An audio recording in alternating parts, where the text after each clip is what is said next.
The 26th session of the Senate in the third regular session of the 19th Congress is hereby called to order. Senator Grace Poe shall lead the chamber in prayer. You may proceed, ma'am.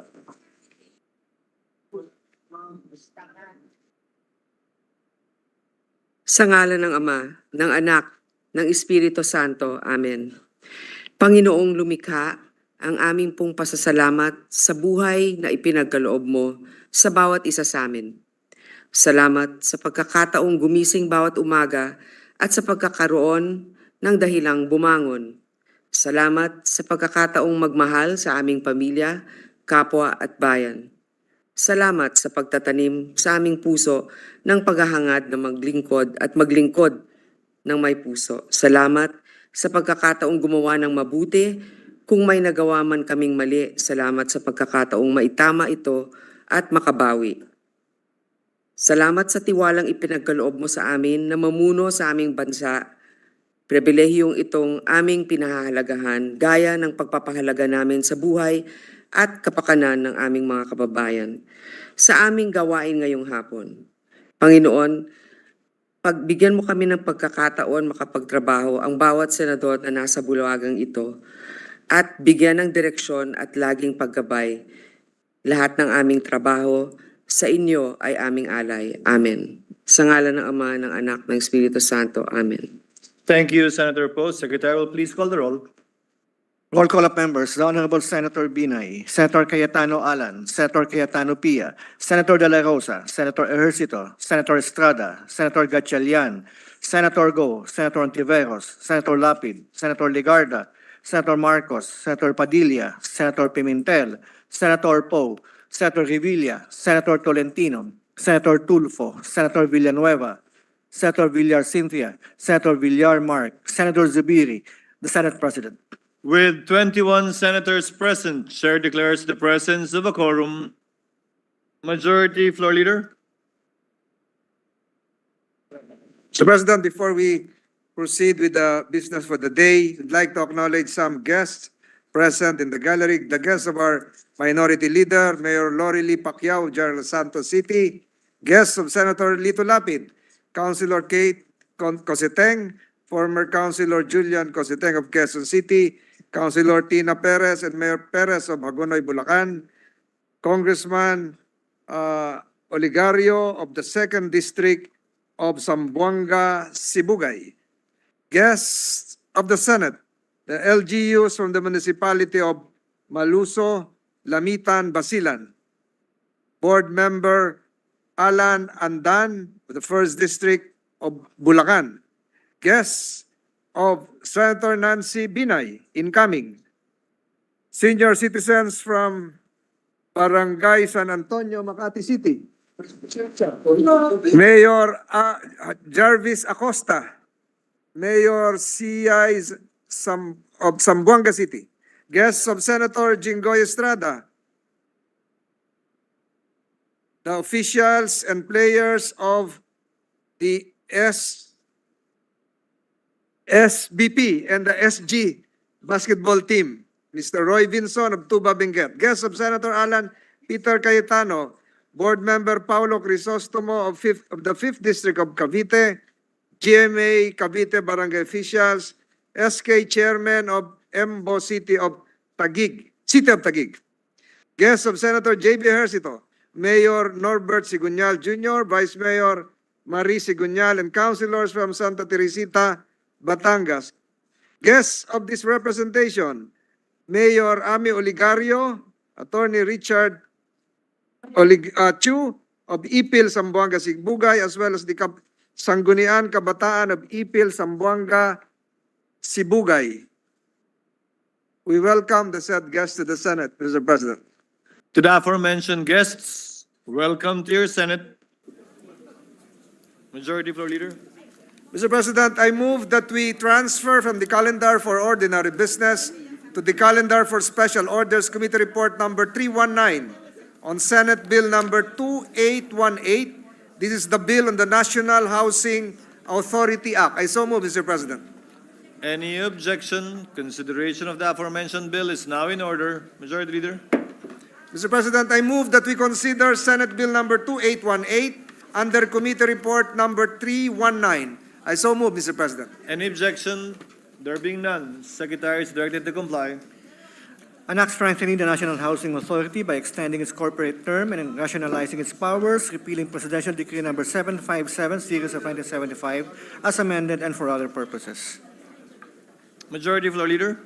Mr. President, I move to recognize Senator Amy Marcos, Chairperson of the Committee on Urban Planning, Housing, and Resettlement, to deliver her sponsorship speech. Any objection? Hearing none, Senator Marcos is recognized to deliver her sponsorship speech on the measure. You may proceed, ma'am. Thank you very much, Mr. President. Good afternoon, esteemed colleagues in the Senate. Today I submit to this Chamber Committee Report 319, sponsoring herewith Senate Bill 2818, entitled An Act Strengthening the National Housing Authority by Extending its Corporate Term and Rationalizing its Powers, repealing for this purpose Presidential Decree number 757, Series 1975, as amended and for other purposes. Sabi ng Makata na si Ralph Waldo Emerson, ang bahay ay gawa sa mga haligi at mga biga. Ang tahanan ay likha ng pag-ibig at ng pangarap. Kundi man lang natin maibigay sa mamayang Pilipino ang haligi, biga at sariling bubong, paano pa kaya makakamtan ng pamilyang Pilipino ang pag-ibig at kanilang pangarap sa isang tahanan? At ito ang taning panganagutan ng ating National Housing Authority. In November 1975, my father, President Ferdinand Marcos, issued PD 757 establishing the NHA, or the National Housing Authority, to address the housing needs of the country. The healthy growth of our cities and towns depends on what we plan for them now. We cannot let it deteriorate further. We cannot deny any man his right to own a home. Just as it has today, the magnitude of the housing problem of the country at that time had grown and overgrown into such proportions that a purposeful, determined, organized mass housing development program became essential to respond to the need of Filipino families for a decent dwelling. 3 years thereafter, Presidential Decree 1396 created the Ministry of Human Settlements, spearheading major housing efforts such as resettlement, slum upgrading, sites and services, core housing, medium-rise housing, and the construction of apartments and dormitories. Among its notable projects was the Tondo Foreshore Development Project, Pambansang Bagong Nayon, Bagong Lipunan Condo Project, and the Bagong Lipunan Improvement of Sites and Services, or the BLISS program, found in many sites throughout the country. Hence, for the past 49 years, the NHA as the ministry and then the Department of Human Settlements Construction and Implementation arm has delivered more than 1.2 million housing units in almost 3,000 projects nationwide. 700,000 of these units continued to be managed by NHA, while the rest of the homes were turned over to the LGUs. Until today, the NHA undertakes a full range of activities, including land acquisition, housing development, implementation of resettlement, partnering with LGUs and other government agencies, and of late, with the private sector to execute these housing projects. For the past few years, it has embarked in the development of entire communities and the upgrading of informal settlements. It has also provided emergency housing assistance to poor families, pioneering in disaster-resilient housing. But the dual challenges of a burgeoning young population and rapid, unplanned urbanization have, after 50 years, increased rather than decreased the demand for affordable housing. Thus, this proposed measure, Senate Bill 2818, seeks to strengthen the NHA by first increasing the capitalization from 5 billion pesos to 10 billion pesos, in addition to extending its corporate term for another 50 years. The bill also seeks to expand the powers and function of the authority to cover housing operations and even support services, asset management and business development for the housing, development, and land holdings accumulated over the past few years, and management services to professionalize the government housing sector. Further, the proposed measure seeks to create a new office to be known as the Disaster and Emergency Response Housing Office to focus on calamity response and disaster housing support for hard-hit communities. The truth that the Philippines is the world's most vulnerable country to climate change has sadly been proven to us time and time again, and it is the NHA that has been at the forefront of saving lives and providing even temporary shelter from these storms. The measure will also allow the NHA to implement innovative and alternative solutions in addressing the housing needs of the informal sector families, lower-income families, and the vulnerable sector, as well as housing programs for government employees, military, and uniformed personnel. It shall provide the necessary resources to fulfill the NHA's expanded mandate of not only building safe and affordable houses, but homes that should, despite extreme climate, be disaster-proof. Pagkat kumbahay ang tawag natin sa estrukturang itinayo gamit ang bato at simento, tahanan naman ang tawag natin sa nabubuong pamilya at pagmamahalan sa loob nito. Tahan ang salitang ugat ng tahanan. Sa Pilipino, nangangahulugan ng pagtigil o pagtahimik at pagpayapa. Halimbawa, tumahan ang ulan at tumahan din sa pag-iyap ang sanggol. Sa ibang konteksto, ang ibig sabihin nito sa atin ay manirahan, sumilong. Halimbawa, sa aking kamanahan, aking irog, ang sabi ng kanta. Subalit mauugat natin ang salitang tahan sa wikang bahasa sa kabila nating Indonesia na silang ating ninuno. At sa kanilang wika, ang ibig sabihin ng tahan ay kumapit, magpakatatag, magpatuloy, to withstand, to endure, to hold on against all odds, for truly, home is a shelter from storms, all sorts of storms. Kaya naman malalim ang hugot natin, mga Pinoy, sa salitang tahanan. Maaring ang mga dingding at mga bubong ng bahay na humaharang sa hangin, ang sumasalo sa unos, pero ang pag-ibig sa loob ng pamamahay ang siyang tahanan, sumasalag sa anumang hamon ng buhay. Sana ay manahan sa ating mga puso ang mensaheng ito at naway sang-ayunan ng aking mga mahal na kasamahan sa Senado ang Senate Bill 2818 sa lalong madaling panahon. Maraming salamat po sa inyong lahat.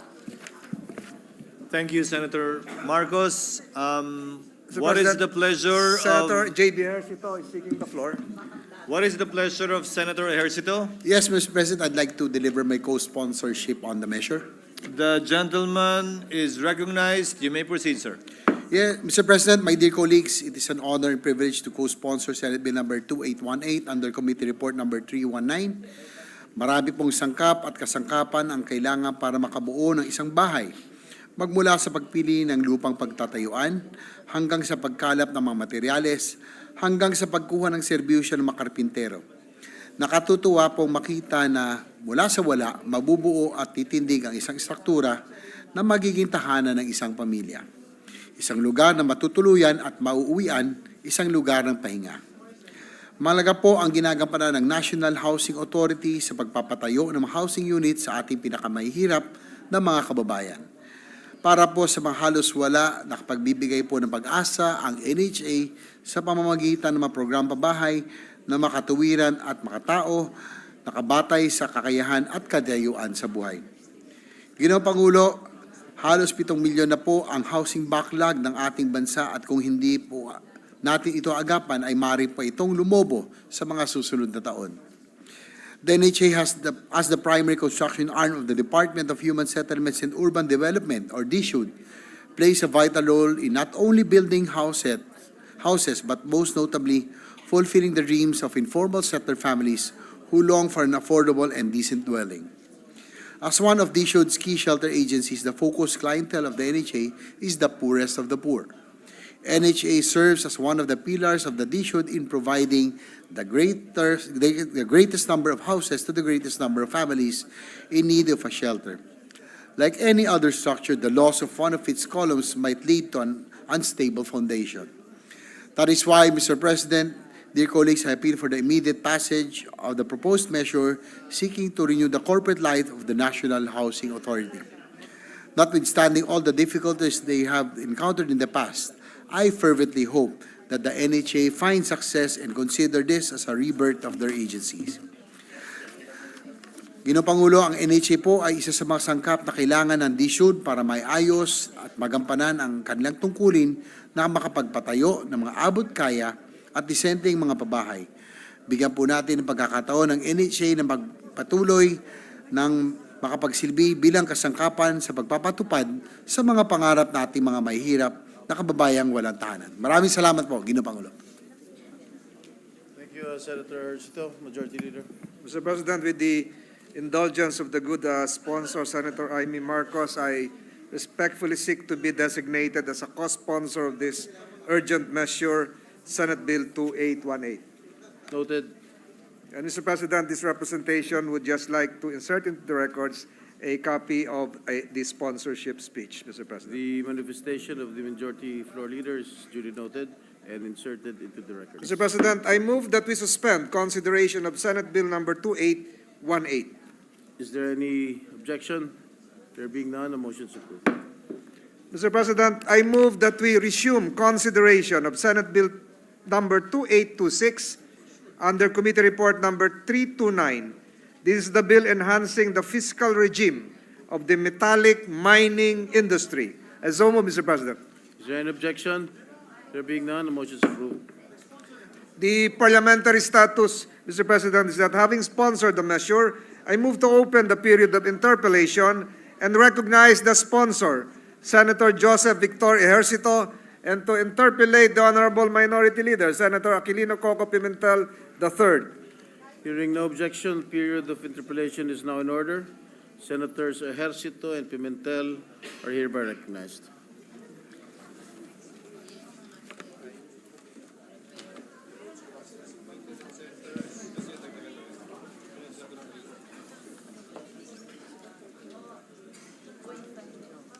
Thank you, Mr. President. But I think, the sponsor is here. But in our agenda, Mr. President, there are other members of the majority bloc who are listed also to interpellate. So maybe it's the better practice for the minority to interpellate last, Mr. President. So what is happening, Mr. President? There are Mr. President, we're just taking the opportunity of harnessing the preparedness and the reservoir of talent of the good minority leader. That's why sometimes, Mr. President, we always recognize the minority leader because the minority leader will set ablaze the context of discussion, Mr. President. Well, Mr. President, we prepare for all the bills, so our state of preparedness is, we try our best, but I believe those who have listed their names from the majority as being interested to interpellate, I think we should, this representation should give way to them first, Mr. President. Are there any other majority members who wish to interpellate the majority leader? I totally agree, Mr. President. There are those willing to interpellate. 1 minute suspension, Mr. President. Session suspended.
Mr. President, I move that we suspend consideration of Senate Bill number 2826. Is there an objection? There being none, motion is approved. Mr. President, I move that we consider proposed Senate Resolution number 1075. This is the resolution commending and congratulating the strong group Pilipinas basketball team. I so move, Mr. President. Is there an objection? There being none, motion is approved. Thank you. Yes, can I just deliver my sponsorship speech here in the podium? To This, sponsor the measure, yes, Mr. President. Yes. This representation is honored to sponsor the proposed Senate Resolution number 1075, commending and congratulating strong group Pilipinas basketball team for winning the championship title in the 43rd William Jones Cup men's event held from July 13 to 21, 2024 in Taiwan. We Filipinos, including this representation, embraced basketball as our national pastime. Sa bawat kanto at maliit na kalsada sa buong bansa, meron pong basketball court o kuponan naglalaro nito. Para sa maraming kabataan, basketball ang unang sport na kanilang natututunan. Kaya naman po, lubos na kasiyahan ng dulot ng pagkapanalo ng ating mga basketball teams sa international sports competitions. Sila po ay nagbigay ng karangalan para sa ating bansa at ang kanilang tagumpay ay naging simbolo ng husay at galing ng manlalarong Pilipino. This representation wishes to congratulate strong group Pilipinas, which is composed of the following players: Ange Kwame, Kiefer Ravena, Renza Bando, Jordan Heading, RJ Barrientos, David Defonso, Gio Chu, Kailan Tiongson, Allen Liwag, Tony Inot, Jonathan Manalili, DJ Fener, Chris Macolo, and Tajuan Aji.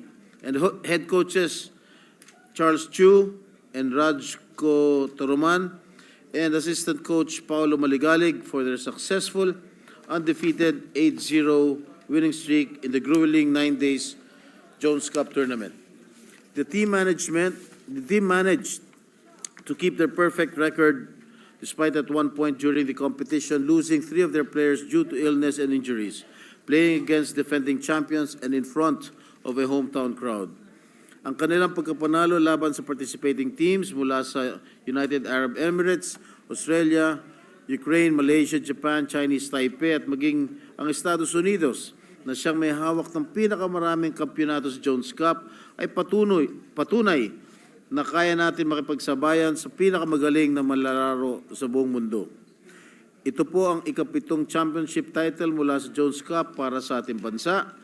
Matapos natin mapanalunan ito noong 1981 mula sa Northern Cement Team, 1985 courtesy of the San Miguel Team, noong 1998 mula sa Philippine Centennial Team, noong 2012 courtesy of Smart Gilas Pilipinas, at noong 2016 at 2019 mula sa Mighty Sports Team. Their success secured the country's standing as a basketball powerhouse and the second best performing team in Jones Cup history, next to the United States. Maraming salamat po, Team Philippines. Mabuhay ang atletang Pilipino. Maraming salamat po. Majority Leader. Mr. President, Senator Bongo would like to insert into the records his co-sponsorship speech. The manifestation of the Majority Leader with regard to the co-sponsorship speech of Senator Bongo is hereby inserted into the records. Joel Villanueva, Mr. President, is seeking the floor. Senator Joel Villanueva is recognized. Thank you very much, Mr. President, Mr. Majority Leader. Just a short co-sponsorship speech, if you may, Mr. President, mga kasamahan dito sa Senado. Tayo po ay lubos na nagagalak na i-co-sponsor ang Senate Resolution number 1075 na nagbibigay pugay, pagbati at parangal sa Strong Group Athletics Pilipinas basketball team sa pagsungkit ng kampyonato sa nakaraang 43rd William Jones Cup noong Hulyo sa Taiwan. Mr. President, as one of the millions of Filipino basketball fans and a former national team player myself, I was one of many that cheered for and prayed that strong group Pilipinas bring home the Jones Cup crown once again. At hindi nga po tayo nila binigo. They fashion an electrifying 83-79 come from behind overtime win against Chinese Taipei Blue in their championship match that saw our country reclaiming the title which we last won in 2019. Strong Group Pilipinas also competed a sweep after being undefeated 8-0 in the tournament. They bested talented basketball players from the UAE, Australia, Ukraine, Malaysia, USA, Japan, and Taiwan. Our athletes, Mr. President, showed their heart in every single game executed, their passion and their dedication as they bring home our 7th Jones Cup title. We'd like to congratulate all the players who displayed determination and resilience as they clinched the championship for the country. Ange Kwame, Dave Ildefonso, Allen Liwag, Winston Inot, Jonathan Manalili, Renz Abando, Kiefer Rabena, Chris Macaulay, RJ Abarientos, Gio Chu, Jordan Heading, Tawan Aji, Kailan Chongson, and DJ Fenner. Binabati rin po natin ang coaching team na pinangungunahan ng ating head coach, ang ating kaibigan at matagal nang kasama sa larangan ng basketball, Coach Charles Chu at Coach Radko Toroman at team founder Mr. Frank Lau. Saludo po kami sa inyong lahat. Mabuhay po kayo at mabuhay ang Philippine basketball. Thank you, Mr. President, and God bless us all. Thank you, Senator Joel. The chair would also like to recognize the presence of Mr. Jacob Lau, the manager of the Strong Group Pilipinas. Welcome to the Senate. Majority Leader. Mr. President, no member wishes to interpolate or propose amendment. I move to adopt proposed Senate Resolution 1075, subject to style. So move, Mr. Is there President. any objection? There being none. Yes, resolution number 1075 is hereby adopted. Mr. President, with the permission of the body, I move that all present members of the Senate be made co-authors of this resolution. Duly noted. Mr. President, may I seek a 1-minute suspension to enable the members of the Philippine basketball team to have a picture with the major sponsor as well as the other members of the Senate. Session suspended for a minute.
Mr. President, I move to open the period of interpellation, but this time recognize the sponsor, Senator Joseph Victorio Ejercito, and concurring with the sentiments of the good minority leader, to recognize Senator Robin Hood Padilla of the majority group to interpellate.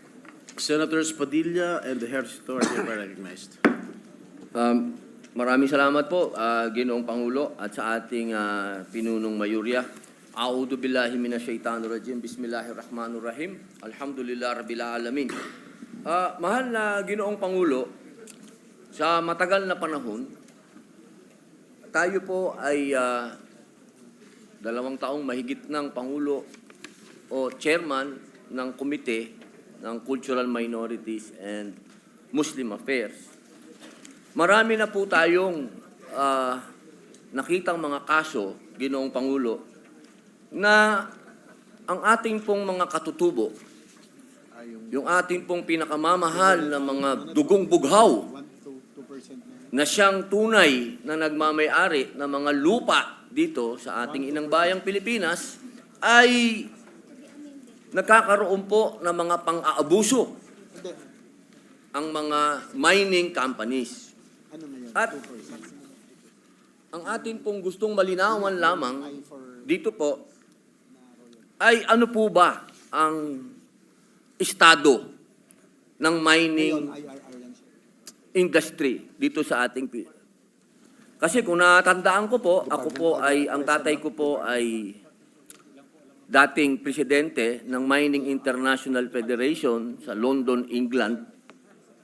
Siya po ang labor union, siya po ang nagtayo ng National Mines and Allied Workers Union, hanggang siya po ay pumanaw. Kaya sa madaling salita po, Ginoong Pangulo, ako po ay lumaki sa minahan.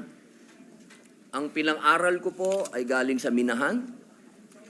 Kami po ay binuhay ng minahan.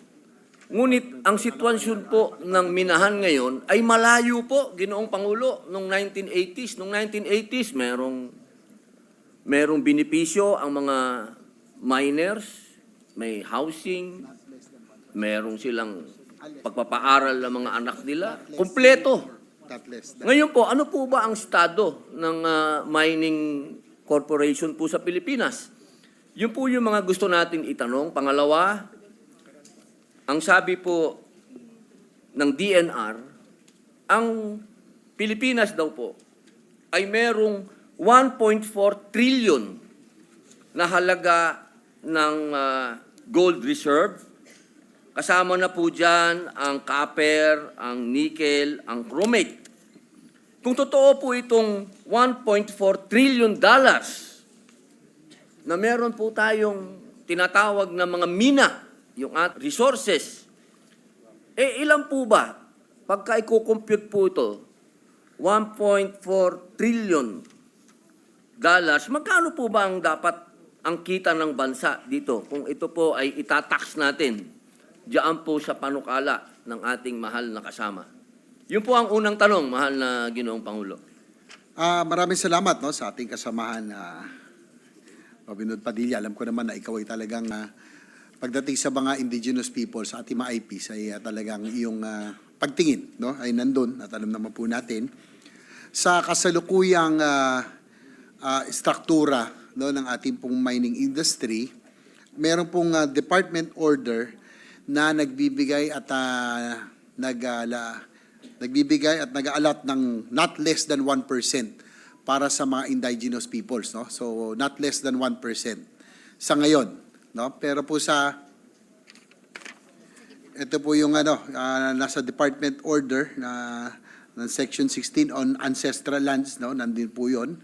Sa Mining Act, actually nasa IRR po ito, na not less than 1% of gross output dapat po ng mga mining companies ay ilaan po sa ating pong mga indigenous peoples o mga IPs. Pero sa ating pong bagong ito pong mining fiscal regime bill na ating pong minumungkahi, ang ating pong proposal ay imposition of a fixed IP royalty rate at 1% or 2%. So ito po yung ating pong minumungkahi na gawin pong fixed rate na 1% or 2%. So depende po yan sa ating po mapagkakasundoan dito po sa ating po plenaryo. Opo, napaka-ganda po noon, Ginoong Pangulo, dahil yan po yung nasasaad po sa IPRA law, talagang 1% nga po eh. Yun nga po ang medyo nakakalungkot din pong isipin, Ginoong Pangulo, sapagkat sa BARM, malinaw po sa BARM law, 5%. ang makukuha ng mga bangsamoro ay nasa 5%. Pero pagdating po sa indigenous people natin ay 1%. Yun po ang hihilingin po sana natin na maging maisakatuparan po yung sinasabi po na 3% po ba ang narinig ko po ating pong Ginoong Pangulo? Actually, dodoblehin po natin kasi po sa kasalukuyang department order nasa not less than 1%. So, sukala ay gagawin itong 2%. Dodoblehin po natin. Naku, malaking bagay na po yan, Ginoong Pangulo, sapagkat sa atin pong experience na pagiging chairman po ng komite ng cultural minorities, abay, napakalaki po ng problema sapagkat hindi po nakakasingil yung ating po mga katutubo. Pero ibang problema po yan. Opo, yan po ay tatalakayin natin sa ibang panukala.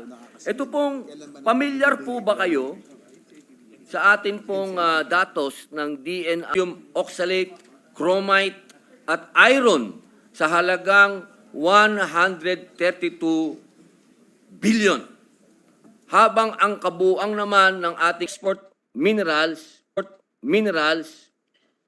ang numero.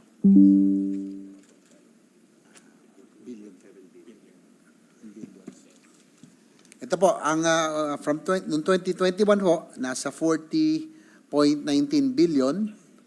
2022, nasa 48.21 billion. 2023 ay 41.72 billion. So ito 2024, dahil hindi pa ho tapos, so ang average po ay nasa 43.37 billion pesos po ang taxes na atin po nakukuha mula sa mining industry.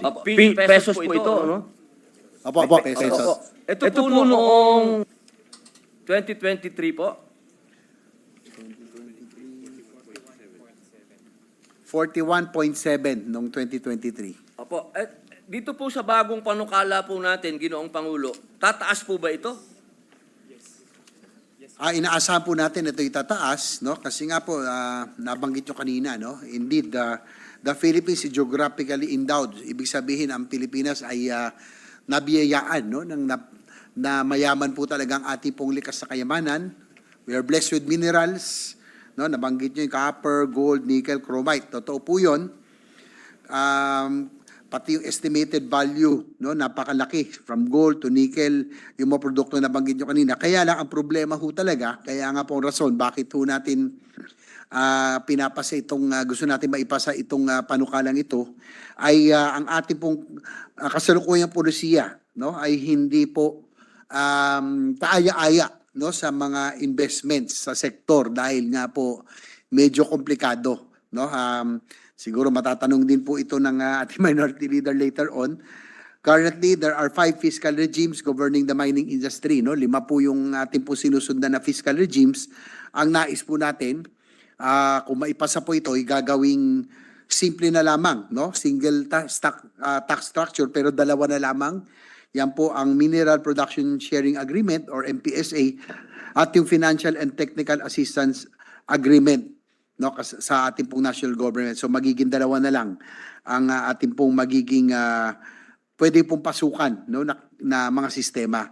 So dahil po dito ay inaasahan na mas tataas po ang investments, mas marami pong papasok sa mining industry ngayon dahil po mas magiging simple na po. Dahil nga according to Fraser Institute, no, ang Pilipinas ay pinakamalaki po ang potential, biggest mineral potential.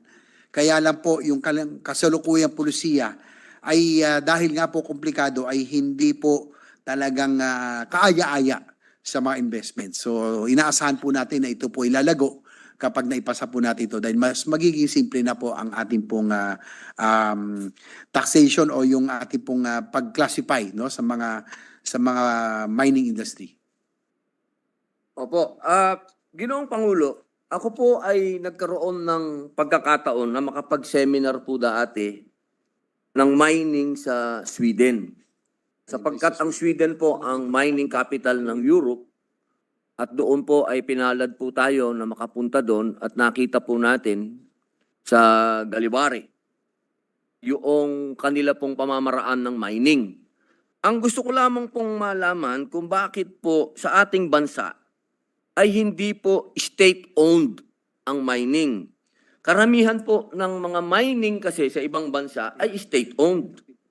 Alam niyo po, sa a single iron mine in Sweden, ito po medyo English po ito, generates 26 billion krona or 135 billion sa isang taon. Ang kita po ng iron mine sa Sweden ay kikitain ng Pilipinas sa loob ng 33 years. Sa kasalukuyan po, merong 12 mines in production at 140 mines under exploration. Ang revenue po ng mining industry sa Sweden ay nakalaan para sa edukasyon at iba pang social services. Sa Pilipinas po, ang share ng mga LGUs ay dapat gamitin sa mga local social development programs and projects. Ito po ang tanong. Ano po ang inaasahan nating magiging benepisyo po natin dito kapag ito pong batas na ito ay naipasa? Maaari po ba tayong maliwanagan kung anong inaasahan po natin magiging kapakinabangan nito sa ating ekonomiya? Dahil malinaw po sa bansang Europa na inaasahan po nila ang mining. Napakalaki pong kontribusyon ng mining sa kanilang ekonomiya. At ito po ay isinasagawa po nila ng, siyempre po, una sa lahat ay standard ng International Labor Organization para po dun sa mga minero. At siyempre po, para po naman sa kalikasan, ito po ay talagang bantay sarado ng European countries, ano? Lalo na po ang mga Scandinavian countries, masyado po sila talagang maingat sa magiging epekto ng mining. So dito po sa Pilipinas, hindi na nga po tayo state-owned. Ito po ay binibigay natin sa mga private. Paano po kaya? Ito po kayang batas na ito ay makikinabang na po ang taong bayan dito sa batas na ito, Ginoong Pangulo. Ito po ba ay sigurado na ang ating mga kababayan po ay katulad po dito sa Sweden, nakalaan para sa edukasyon at Hindi natin social services. Opo, yun po ang gusto natin maitanong kung saan po ba ilalaan ng gobyerno itong pag naipasa itong panukala na ito at magkaroon po ng panibagong taxation, saan po kaya ito ilalaan ng gobyerno? Ito pong makukuha natin dito, Ginoong Pangulo. Ay, maraming salamat sa iyong katanungan. Ang pagkakaiba kasi po yung sa Sweden, sa kanila po ay iron ore, no? Ito talagang minimina. Yung dito po sa atin sa Pilipinas ay iron sand, no? Ito po yung black sand mining.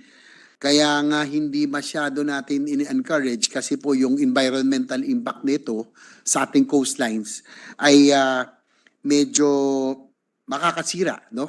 So yun ang pagkakaiba, no? Sa ating po iron sand, so minamagnet lang, pero po itong sa Sweden ay iron ore na yung kala, kaya ito yung talaga pong minimina.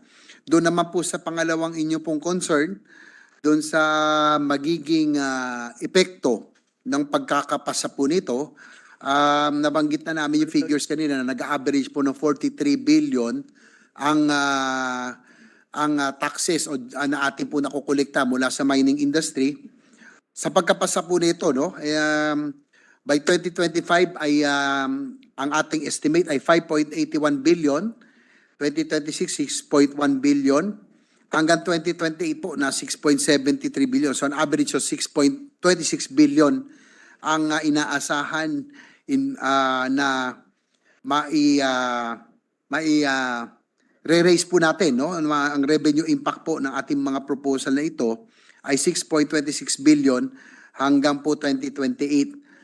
Ang ano pa nito ay, Ginoong Pangulo, ay incremental revenues to. Ibig sabihin, wala hong new investments.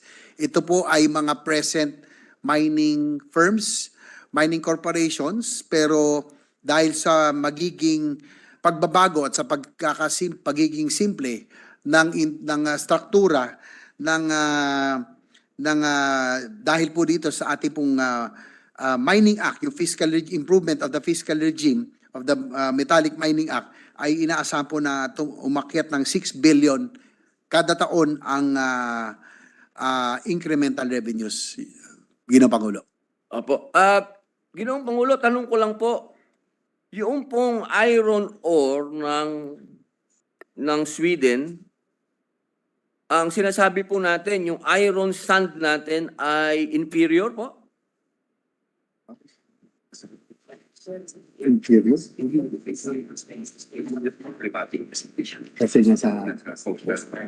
Hindi naman po ibig sabihin nangangahulugan na ito inferior, kaya lang po ay sabi na ating mga kasamahan ay ito po ay magiging problematic dahil nga po sa magiging epekto nito sa ating coastal areas, no? Masisira ang ating pong coastal areas at yung impact po nito, especially in the sa ating ecosystem at sa mga environment along the coast, talaga hong magiging masisira po talaga, no, matindi. Kaya nga po hindi ito masyadong itinutulak at hindi ito ini-encourage, no, ng ating pong mining industry. Ginoong Pangulo.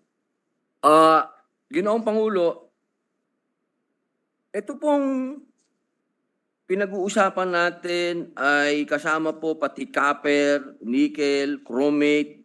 Ilan po ba copper, nickel, chromate at iron sand kung meron po?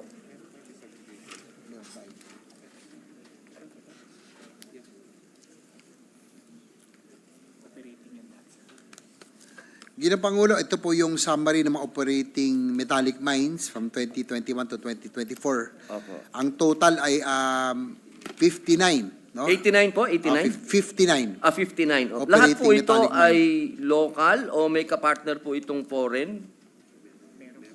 May iilang partner na foreign pero karamihan po rito ay local, no? Dahil yung pong sa FTAA na tinatawag, yung pong kung saan pinapayagan po ang foreign 100% foreign ownership, kakaunti lang ho yun eh. Wala pang 4 lang ho ang pinayagan, pero 2 lang operating. So karamihan po rito ay talagang local, no? Ito po yung no? Sa copper po ay 3 lamang po ang operating, sa gold 12, chromite 4, ang nickel ang pinakamarami 36 as of 2023. Ang iron po ay 4 lang din, so a total of 59 operating metallic mine projects sa ngayon, no? Ang may commercial operations sa kasalukuyan. Opo. Ito pong lahat ng nabanggit niyo po, ito po lahat ay yung tinatawag po nating sumusunod sa mining law. Maipasa itong Enhanced Fiscal Regime for Large-Scale Metallic Mining Act para nga po ma-update na rin po dahil magta-30 taon na, no, yung Mining Act of 1995 para din po maging maging updated na rin po sa current market, no, international market ng ating pong mining industry. Ibig sabihin po, Ginoong Pangulo, ito pong lahat ng ito ay nasa ILO. Nasa ilalim po lahat ng ILO ito, yung labor po nila, labor conditions.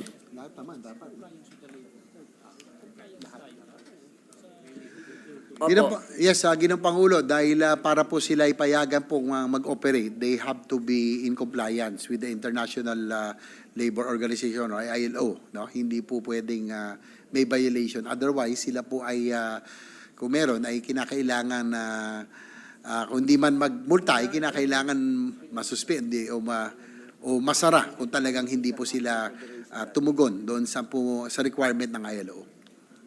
Noong panahon po ng tatay ko, ang pangalan po noon Mining International Federation. So, ibig pong sabihin, tayo po hanggang ngayon ay miyembro po niyan. Member tayo, International Mining Federation. Ito pong mga minahan na nabanggit, ito po ba Miners International, opo, Federation? Ano yung tanong? Chamber of Mines sa local. Chamber of Mines. Chamber of Mines of the Philippines or Chamber of Mines. Yun ang Pangulo ay according to our resource persons, ang karamihan po ng operating mining companies ay under po ng Chamber of Mines of the Philippines. So yun lang po ang kanila pong Okay po. kinasasamahan. Okay po. Ginoong Pangulo, siguro yun lang muna po ang first part ng aming interpellation at makikipag-ugnayan din po kami sa opisina po uli ni Senator Ejercito. Maraming salamat po, Ginoong Pangulo. Maraming salamat, Senador Robin Hood Padilla. President,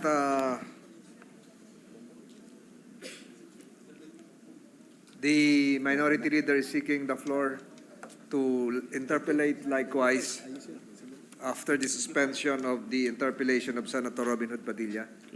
The Minority Floor Leader, Senator Pimentel, is recognized to interpolate. Thank you, Mr. President. We just want to take advantage of the fact that the resource persons are here, Mr. President. Yes, thank you, our minority leader. Actually, I would just like to name them because you might ask for them. Yes. We are led by Assistant Secretary Carlo Adriano of the Department of Finance, who's incidentally celebrating his birthday. Dapat nakalib siya ngayon, but I requested him to come because I know that you're scheduled to interpellate, Your Honor. Attorney Ron Requidoro, Chamber of Mines of the Philippines. Mr. Romeo Bachoco, Philips Mining. Attorney Edgar Alan Reyes of the BIR. Attorney Tobias Gavin Arcilla of the BIR. Attorney Francis Joseph of Felix Mining, and Attorney Axel Tumulak, Your Honor. So we are the DOF and the BIR and the Chamber of Mines are well represented this afternoon. Thank you, Mr. President. And if I may proceed with the permission of our sponsor.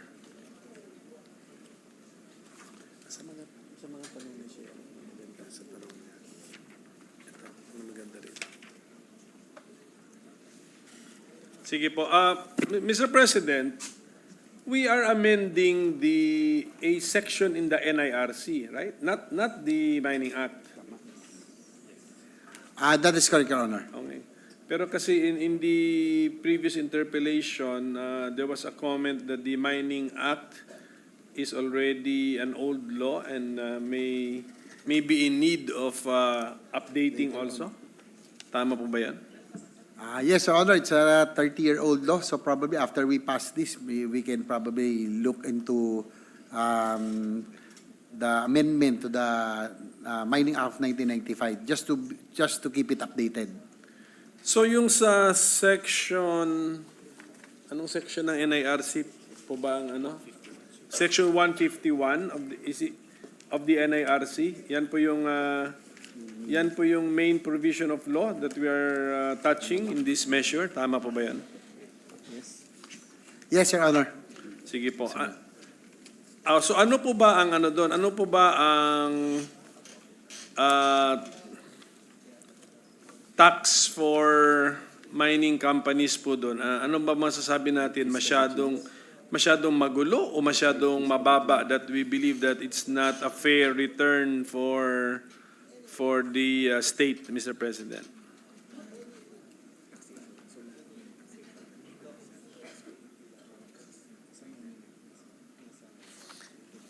Yung 151 is the excise tax, not the corporate income tax. So, iba pa. Yung corporate income tax, binali mo rin, di ba?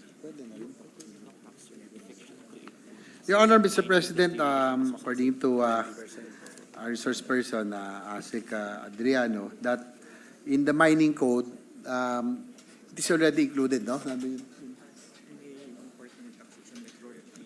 There are certain parts, there are provisions, they're already on taxation, but we intend to put all together in this bill, no? And just to put it in the tax code, Your Honor, Mr. President. And kanina nasabi nyo, no, that ano bang problema rito, magulo. Yes, Your Honor, as I mentioned earlier in the earlier interpretation, that the Philippine mining industry has a very big potential, no, considering that we are geographically endowed with abundant mineral. But the problem is that our current policies do not encourage investments kasi nga po medyo complicated.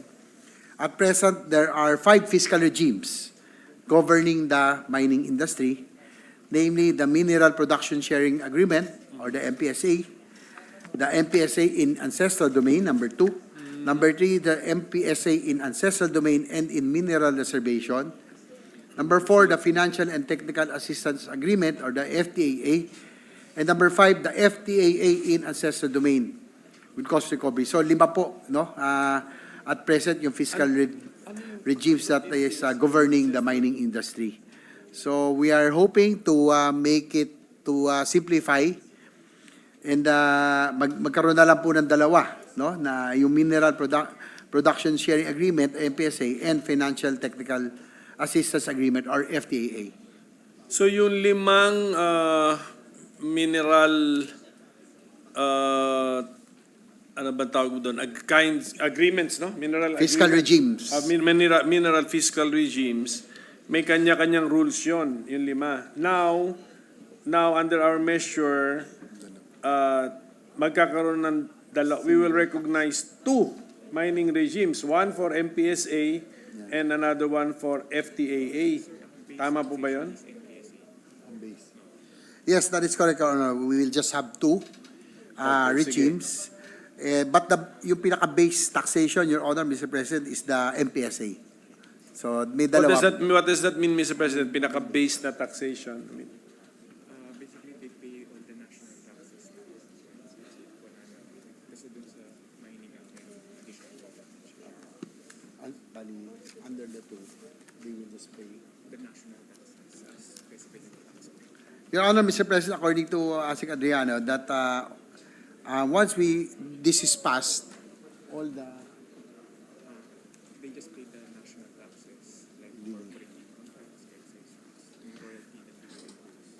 they will just pay all the national taxes, no? Like the corporate income tax, excise tax, The royalties, the royalties, the windfall, and the windfall profit, no, that we are introducing in this measure, Your Honor.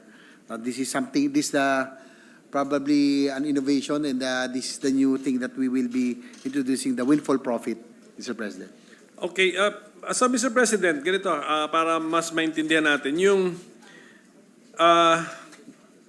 fiscal regimes na 5, we collapsed into 2. But the kinds of taxes that the mining companies and operations will pay, basically, si corporate income tax, existing naman yan, di ba? Si excise correct. tax, hindi po ba existing na rin po yan? Existing, yes. Si royalties, hindi po ba existing na yan? So actually hindi natin sinimplify in the number of taxes, nagdagdag pa tayo ng isang concept, the windfall profit tax. Tama po ba 'yon, Mr. President? Yes, Sir Honor, you're correct. Yun po yung bago po natin. That's a new feature that we'll be including, the windfall profit tax.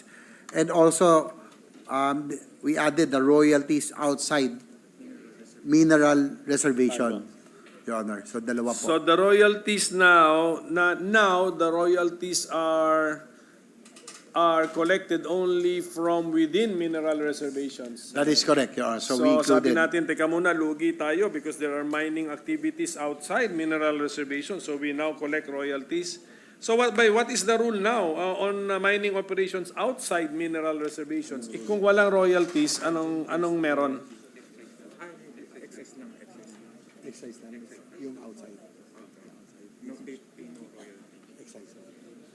Your Honor, Mr. President, they pay no royalty but only excise tax, Your Honor, on minerals.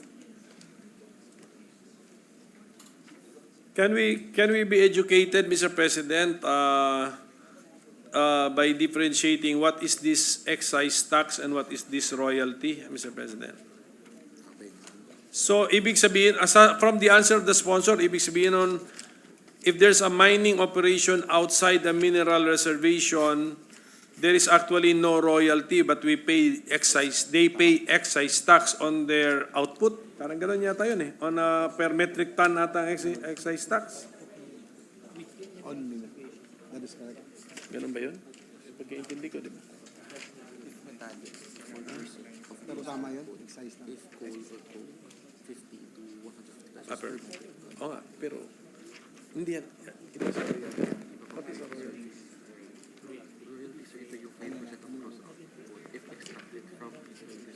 So, maganda yan. Sinabi. Sige. Maganda yung point niya. So, new feature yun. Margin based. Magkano yan? Ano ito? Outside. Okay, outside. Sabot tayo. Sige.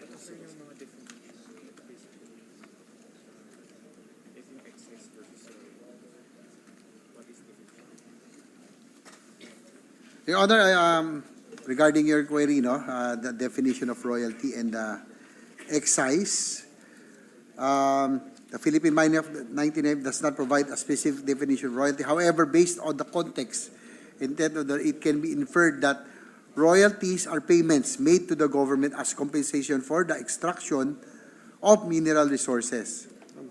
So these payments are typically calculated as a percentage of the total income generated from the sale of minerals. Okay.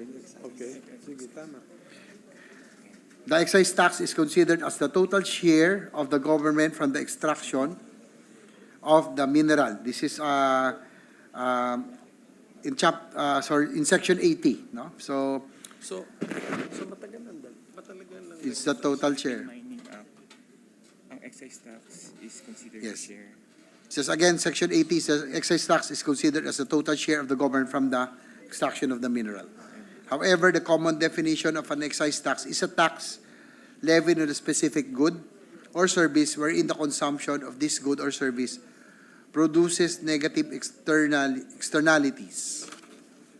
Example, such goods that impose negative are cigarettes, alcohol, sweetened beverage, and the like. You know. Ba't nasama natin ang mineral extraction, Mr. President? Bakit nasama sila? Because of its disruption Section 80 of the natural state of things, Mr. President. Yun siguro. Environmental disturbance. Honor? Yes, because of its effect on our environment, Your Yes, Honor, Mr. sige. President. So thank you for that, Mr. President. Maganda. So may mga bago na-realize ng Estado na teka muna, parang lugi tayo. Mas konti ang nakukuha natin. Lalo siguro, si Senator Robin Padilla kanina, minention niya yung Sweden. Pero hindi ko po na-monitor kung magkano yung mga effective tax rates nila sa Sweden. Pero, so yun po yun. No? So we simplified the tax regimes into two. We expanded royalty payments to include with outside of mineral reservations. We are introducing windfall profit tax concept. How about sa CIT? Are we touching the rate? Any change in the CIT, corporate income tax? No, Your Honor, Mr. President, we are Parehas not. lang. Pareho lang, the same. And I think mining companies are taxed at 20%. 20? 25%, Your Honor. 25%? Large-scale mining, Your Honor, Mr. President, is about 25%. See, ang corporate income tax, normally of our mining companies, ang rate niya is 25%. Tama? That is correct, Your Honor. Okay, Mr. but President, some- 25%. Wala ba silang benefit sa create law, Mr. President? Sa mga SIPP, di sila? Wala? Wala naman. Your Honor, they are not being given incentives, no, in the extraction, only in profit, and only in processing. Yes, ang ating bang mga mining companies, they have two balance sheets. They are two entities when they are taxed. When they pay corporate income tax, dalawa. O joint yun, isang operation lang po yun. Create more. So, kailangan nito si Sherwin, hindi natin master to create more.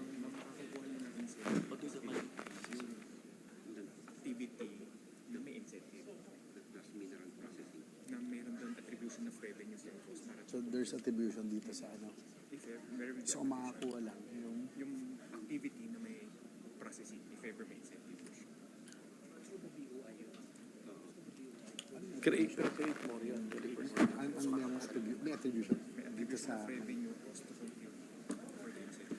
Your Honor, Mr. President, there's an attribution of cost, no, and revenues, and the only thing, the only activity that gets incentive is processing, Your Honor. So yung ang makakuha lang po yung processing. Kaya nga, do mining companies nga organize separate companies for processing para ibang taxing ano nila? Is that a practice? Some? Yes, Your Honor, you're correct. Some mining companies To take advantage of the, so the processing have to. can possibly fall under create more sa SIPP, the tier 3, gano'n. Then possibly ang corporate income tax rate niya is 20%, gano'n po ba? Processing is 2, Your Honor. Tier 2. Tier 2, Your Kaya, Honor. pero the corporate income tax rate ba doon is 20%? Gano'n ba? It depends on the regime. It depends on the fiscal regime. Hindi, kasi pinupurso ko yung sinasabi.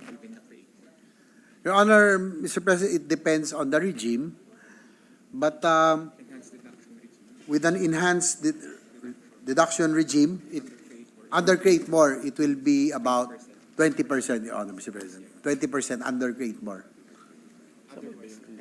Otherwise, it will be, the normal is 25%. Sige po, basta ang information po natin ngayon na nakukuha is pagdating sa corporate income tax rate for our mining companies, there is no big change in this measure. Okay, Yes, klaro? that is correct. Sige. Pagdating po sa excise taxes imposed on mineral products, meron po bang pagbabago dito po sa ating panukalang batas? Your Honor, Mr. President, according to our support staff, it's only the same. Same din. It's Okay. 4%, Your Honor. Parang Of gross output. depending on the type of Output. mineral ata, if certain mineral, per percent of 4% of gross output, Your Honor. it's all minerals, all type of metallic minerals. Yes, Your Honor, irrespective of type, all minerals.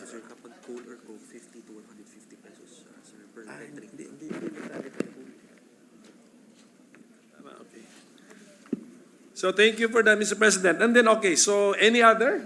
Kasi maganda na po to na we have identified 4 types of tawagin na lang natin taxes ito. Any other tax applicable on metallic mining which is existing and or new under the bill?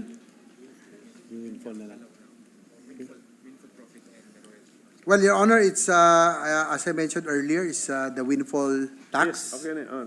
and yung pong royalty outside. Oh, okay na po yun. Yeah. So yun lang po ang main ano natin. Para ma-inform po tayo. Ngayon, Okay, since we are now going to limit the tax regimes to two, MPSA and FTAA, which of these four taxes are relevant to MPSA and which are relevant to FTAA?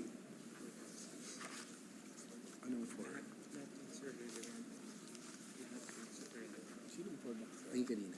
Ito sir, yung royalty, lahat yan relevant. Ang difference lang mo, royalty inside nila resolution or outside.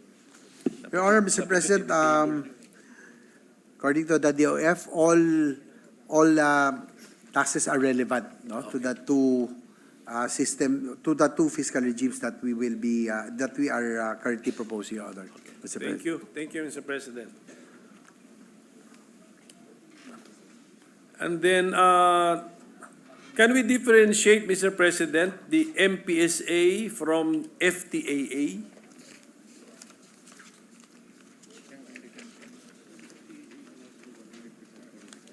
Yun lang ito. So, dalawa na lang yung fiscal regime, so two. Mr. President, an MPSA or the Mineral Processing Sharing Agreement is a type of mineral agreement whereby the government grants the contractor the exclusive right to conduct mining operations. No? So the main difference, ang MPSA, the contractor should at least be 60% Filipino-owned. No? Yung FTA, meanwhile, the Financial Technical Assistance Agreement may be entered between a contractor and the government for the large-scale exploration, development, utilization of the mines. But in contrast to the MPSA, FTA allows 100% participation with the foreign contractor, providing all financial, technical, and entrepreneurial resources. And FTA requires the approval of the President of the Republic, Your Honor.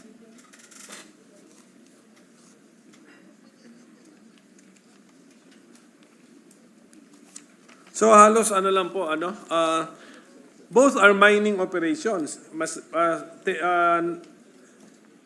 Normally, FTAA should be larger than the MPSA because we need foreign capitalization, and then the final approving authority is the President. Ganun po. But basically, they're both mining. Sa FTA. Your Honor, Mr. President, for FTA, the minimum capitalization is larger. The minimum is about 500 million, and they have a larger area.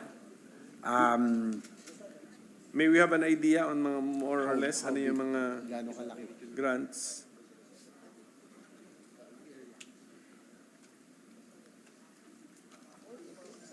Maliit na yung 500 million pesos, no, for mining.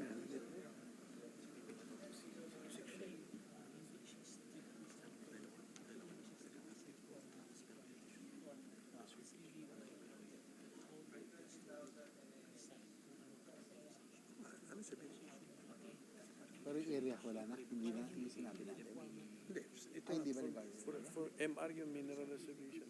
This time outside na. Dinagdagan nila. So, okay. More of the capital.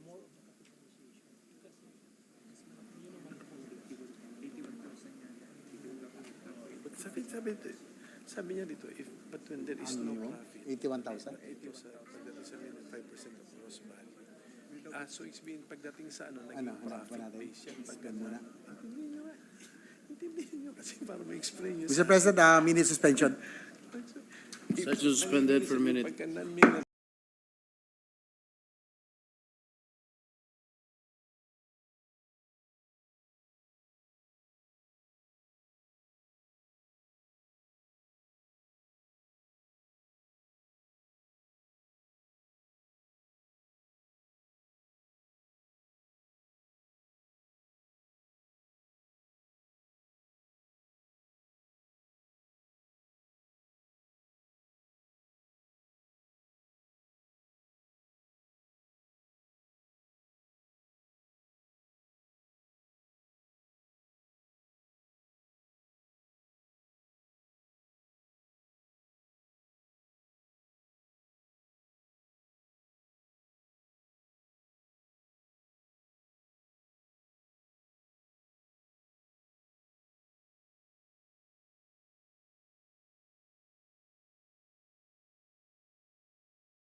dating ng report? Ano yung pangalan ng report?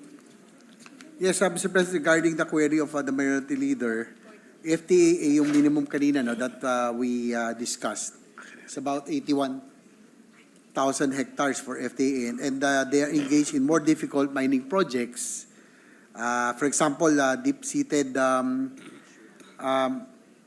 mining sites, so yung 2 kilometers underground, which needs large capitalization. That's why the minimum requirement is 500 million for FTAA, which itong mga difficult mining projects, which most domestic mining companies cannot undertake. So yun po yung for FTAA.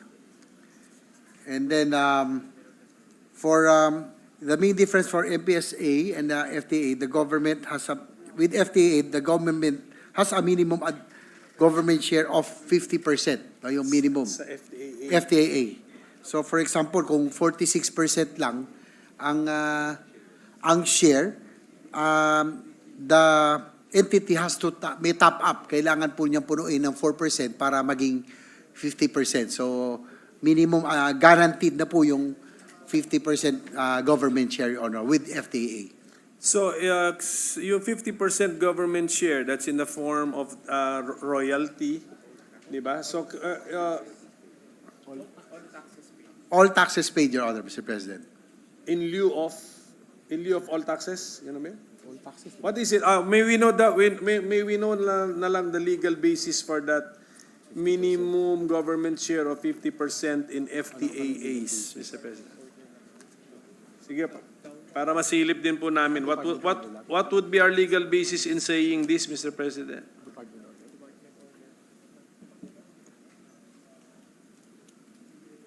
We're just checking on Mr. President, but initially, according to Adriana, it's a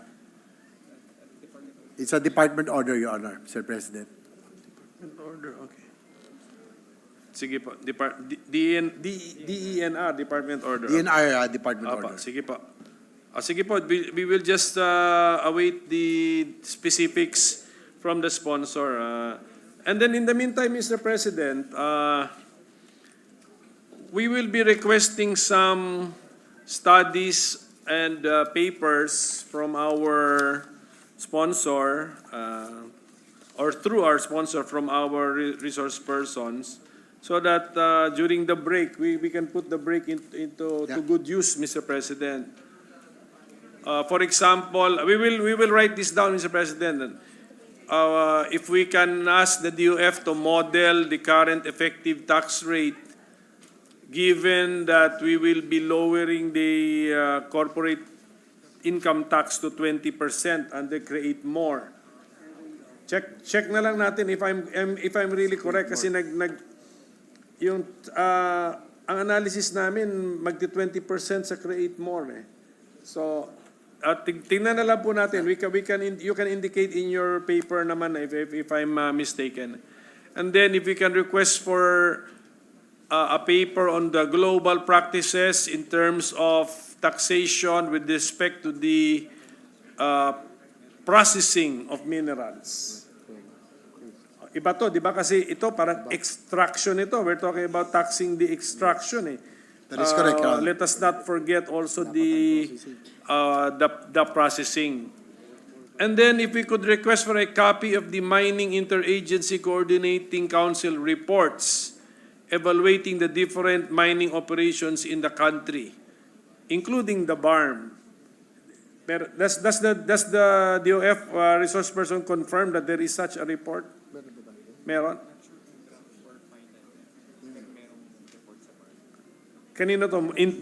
It's an interagency coordinating council. Sino may hawak mo nito? Your Honor, Asik Adria said that he's not sure if it's already out, but he knows that there is a draft already regarding BARB, Your Honor. But he's not sure if it's out already or official. Sige po, as soon as possible. Kasi we just want to take advantage of the break. Para hindi sayang yung break natin. So pagbalik po natin, we are better prepared and we better understand the measure. So with that, Mr. President, with the permission of our sponsor, if we could suspend our interpellation until we come back from our October break, Mr. President. Thank you, Senator. Thank you. We'd like to thank, Mr. President, we'd like to thank the Minority Leader. Majority Leader. Department order. Kuha na lang tayo. Mr. President, I move that we suspend consideration of Senate Bill number 2826. Is there any objection? There being none, the motion is approved. Mr. President, I seek a 1-minute suspension. Session suspended.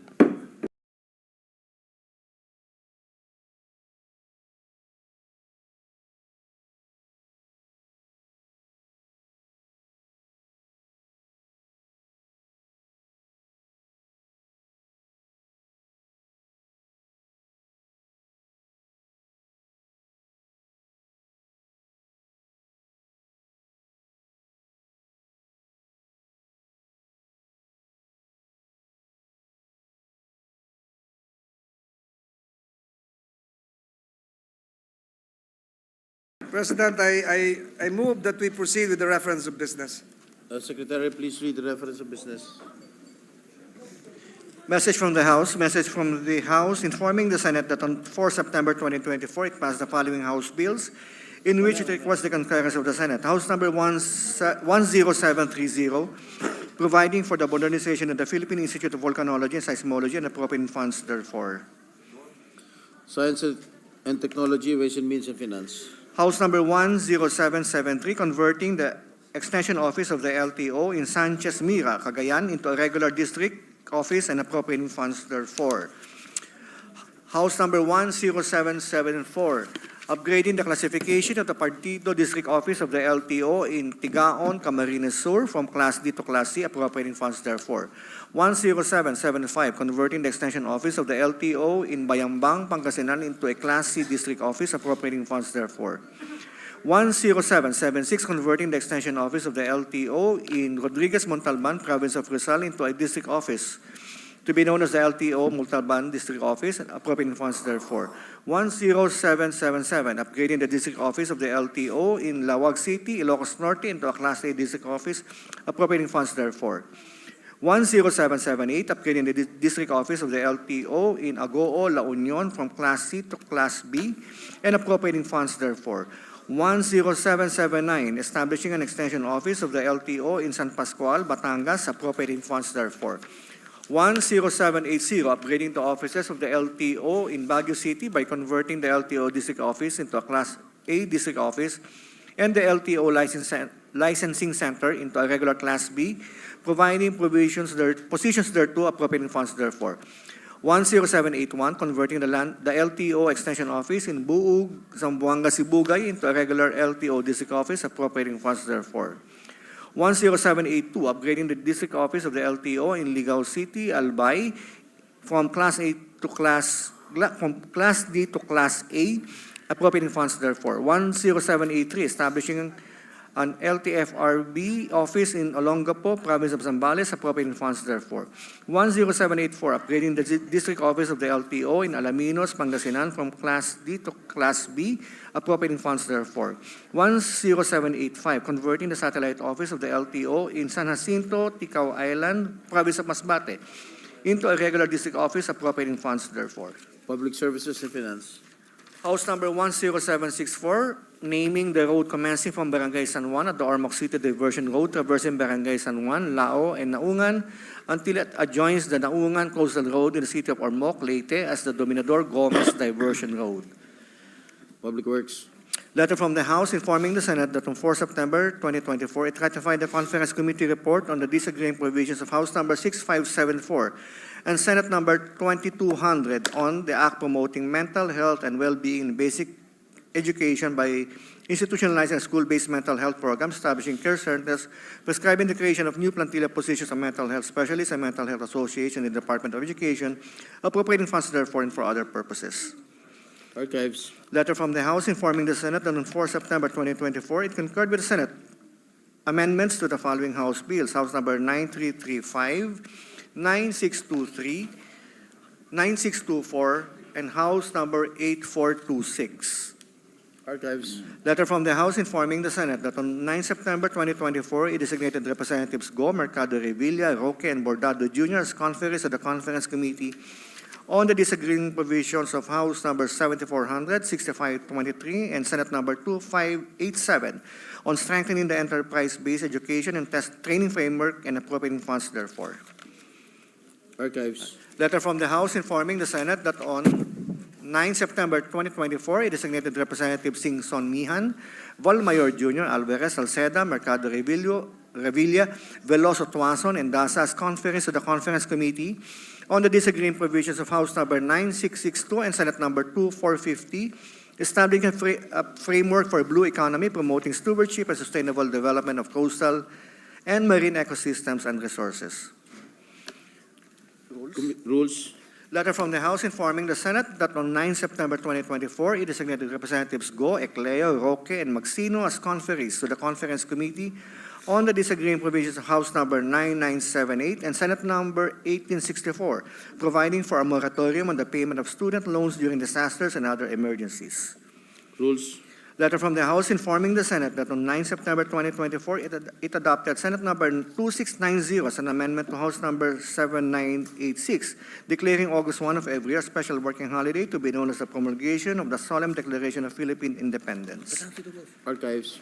Letter from the House informing the Senate that on 9 September 2024, it designated Representatives Salceda, Swansing, Haresco Jr., Lagon, Vergara, Reyes, Kimbo, Kua, Cruz Jr., and Dago as conferees to the Conference Committee on the disagreeing provisions of House Number 9794 and Senate Number 2762, amending Sections 27, 28, 32, 34, 57, 106, 108, 109, 112, 135, 237, 237A, 292, 293, 294, 295, 296, 297, 300, 301, 308, 309, 310, and 311, and adding new sections 135A, 295A, and 296A of the National Internal Revenue Code as amended and for other purposes. Archives. Letter from the House informing the Senate that on 9 September 2024, it ratified the Conference Committee report on the disagreeing provisions House Number 9034 and Senate Number 2665, authorizing the President of the Philippines to establish the archipelagic sea lanes, prescribing the obligations of foreign ships and aircraft exercising archipelagic sea lanes passage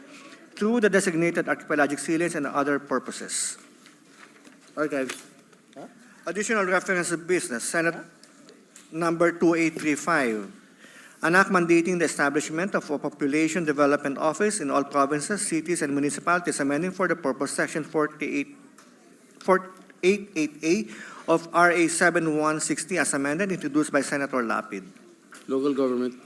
2836, strengthening the governance and management of the Philippine Science High School system and appropriating funds therefore, Senator Lapid.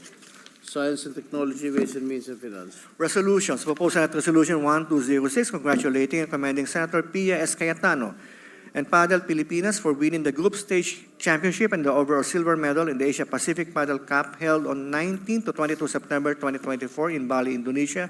Senator Escudero. Rules. 1207, congratulating and commending the Philippine women's chess team for winning at the 45th FIDE Chess Olympiad held in Budapest, Hungary on September 22, 2024. Senator Lapid. Rules. Committee Report 331, jointly by the Committees on Government, Corporations, and Public Enterprises and Energy on Senate Number 2837, with Senators Ejercito, Tulfo, Villar M., and Cayetano P. as authors. An act extending the corporate term of the Power Sector Assets and Liabilities Management Corporation, amending Section 50 of Republic Act Number 9136, otherwise known as the Electric Power Industry Reform Act of 2001, recommending its approval in substitution of Senate Numbers 1975, 2580, and 2757, sponsor Senator Villar M. Ordinary business. Second additional reference of business, messages from the House. Letter from the House informing the Senate that on 10 September 2024, it passed the following House bills in which it requests the concurrence of the Senate. House Number 10805, converting the extension campus of the Southern Luzon State University in Gumaca, Quezon, into a regular campus and appropriating funds therefore. Higher Technical and Vocational Education and Finance. House Number 10820, converting the Southern Philippines Agribusiness and Marine Aquatic School of Technology in Malita, Davao Occidental into a state university and appropriating funds therefore.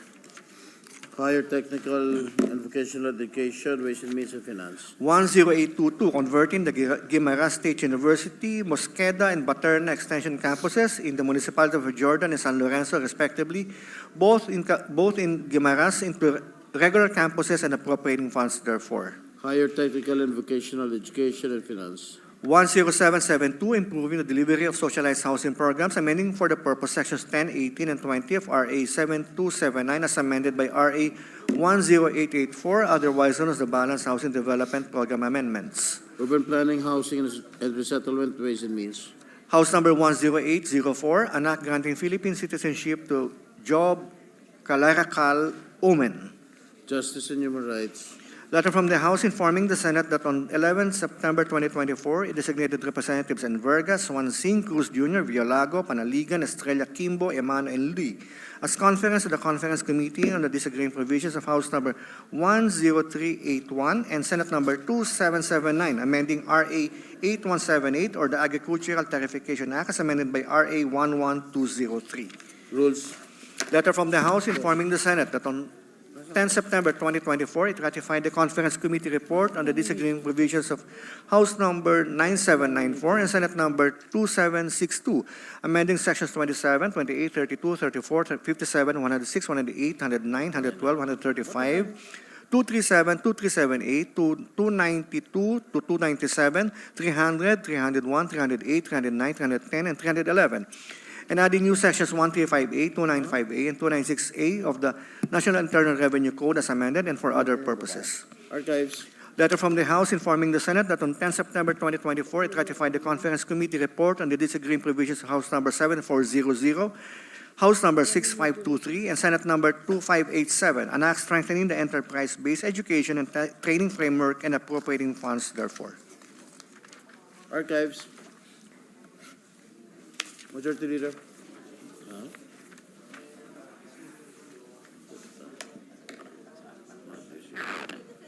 Mr. President, I move that we transfer from the calendar for ordinary business to the calendar for special orders, Committee Report number 331 on Senate Bill number 2837. This is the bill extending the corporate term of the Power Sector Assets and Liabilities Management Corporation. And so on, Mr. President. Is there an objection? There being none, the motion is approved.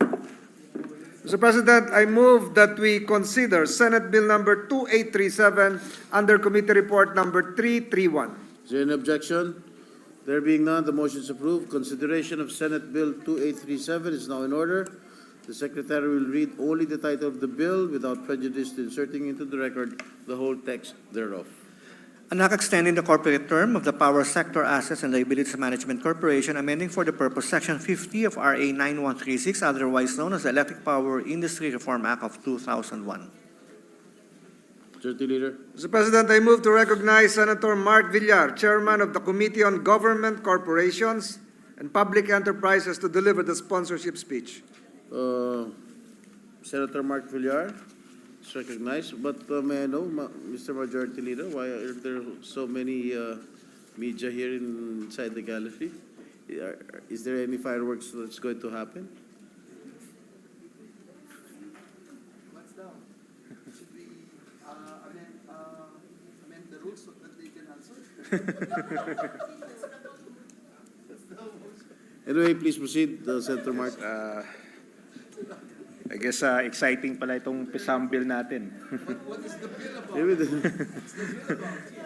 Anyway, Mr. President, dear colleagues, I stand before you to seek your support for the extension of the corporate life of the Power Sector Asset and Liabilities Management, or PSAM. PSAM was created in 2001 through the EPIRA law, which was essentially enacted to restructure the power sector previously monopolized by the National Power Corporation, or NPC. PSAM was entrusted to formulate and implement a privatization plan for the government's energy assets previously held by the NPC. The corporation also took over the ownership of all exciting NPC generation assets, liabilities, independent power producers, or IPP contracts, real estate, and all other disposable assets. Additionally, PSAM was also mandated to manage the orderly sale, disposition, and privatization of these assets with the objective of liquidating all NPC financial obligations and stranded contract costs. For the past 22 years, PSAM has been fulfilling its mandate enshrined in the EPIRA. PSAM's wealth of experience and knowledge gained throughout its 22 years of experience serves to operationalize the policies and provisions enshrined in the IPIRA. As of December 2023, PSAM substantially reduced its financial obligations by 76%, or from 1.2 trillion pesos to 294 billion pesos. PSAM likewise remitted to the Bureau of Treasury around 26 billion pesos as dividends to the national government. PSAM is at the crucial point where the wheel has to continue spinning for the corporation to fully achieve its mandate contemplated under IPIRA. That is why, Mr. President, I'm asking for your support in extending PSAM's corporate life for another 25 years to give them sufficient time to settle existing obligations. This would also enable PSAM to commence asset and management plans for several significant independent power producers, facilities, and real estate assets. Non-renewal of PSAM's corporate life entails management of financial obligations that necessitate funding of the projected deficit of 275 billion pesos. Should it be untimely abolished, the national government would have to absorb all of PSAM's outstanding financial obligations. Sasaluhin po ng national government ang mga obligasyon ng PSAM kung hindi magkakaroon ng extension ng kanilang corporate life. This means that funding for critical development projects would have to be reallocated to avoid potential legal issues should PSAM be substituted by another party. Maraming development and crucial social economic projects ang maapektuhan ng mawawalang 275 billion pesos. Magiging inefficient rin po ang operations dahil sa iba't ibang institutional constraints and functions which PSAM has taken the helm since their inception. Magkakaroon ng malaking domino effect sa pondo ng gobyerno kung hindi mabibigyan ng sapat na panahon ang PSAM to settle all of their remaining obligations. Before I end, I would like to extend my warmest gratitude to our dear colleagues who helped in the crafting of this bill, Senator Raffy Tulfo, Senator J.V. Ejercito, and Senator Pia Cayetano. Mr. President, together with the co-authors of this bill, I am earnestly seeking the support of this august chamber for its passing. Maraming salamat po. Thank you, Senator Mark. Mr. President, I move that we suspend consideration of Senate Bill number 2837. Is there an objection? There being none, motion is approved. President, I seek a 1-minute suspension, Mr. President. So suspended.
Ako na.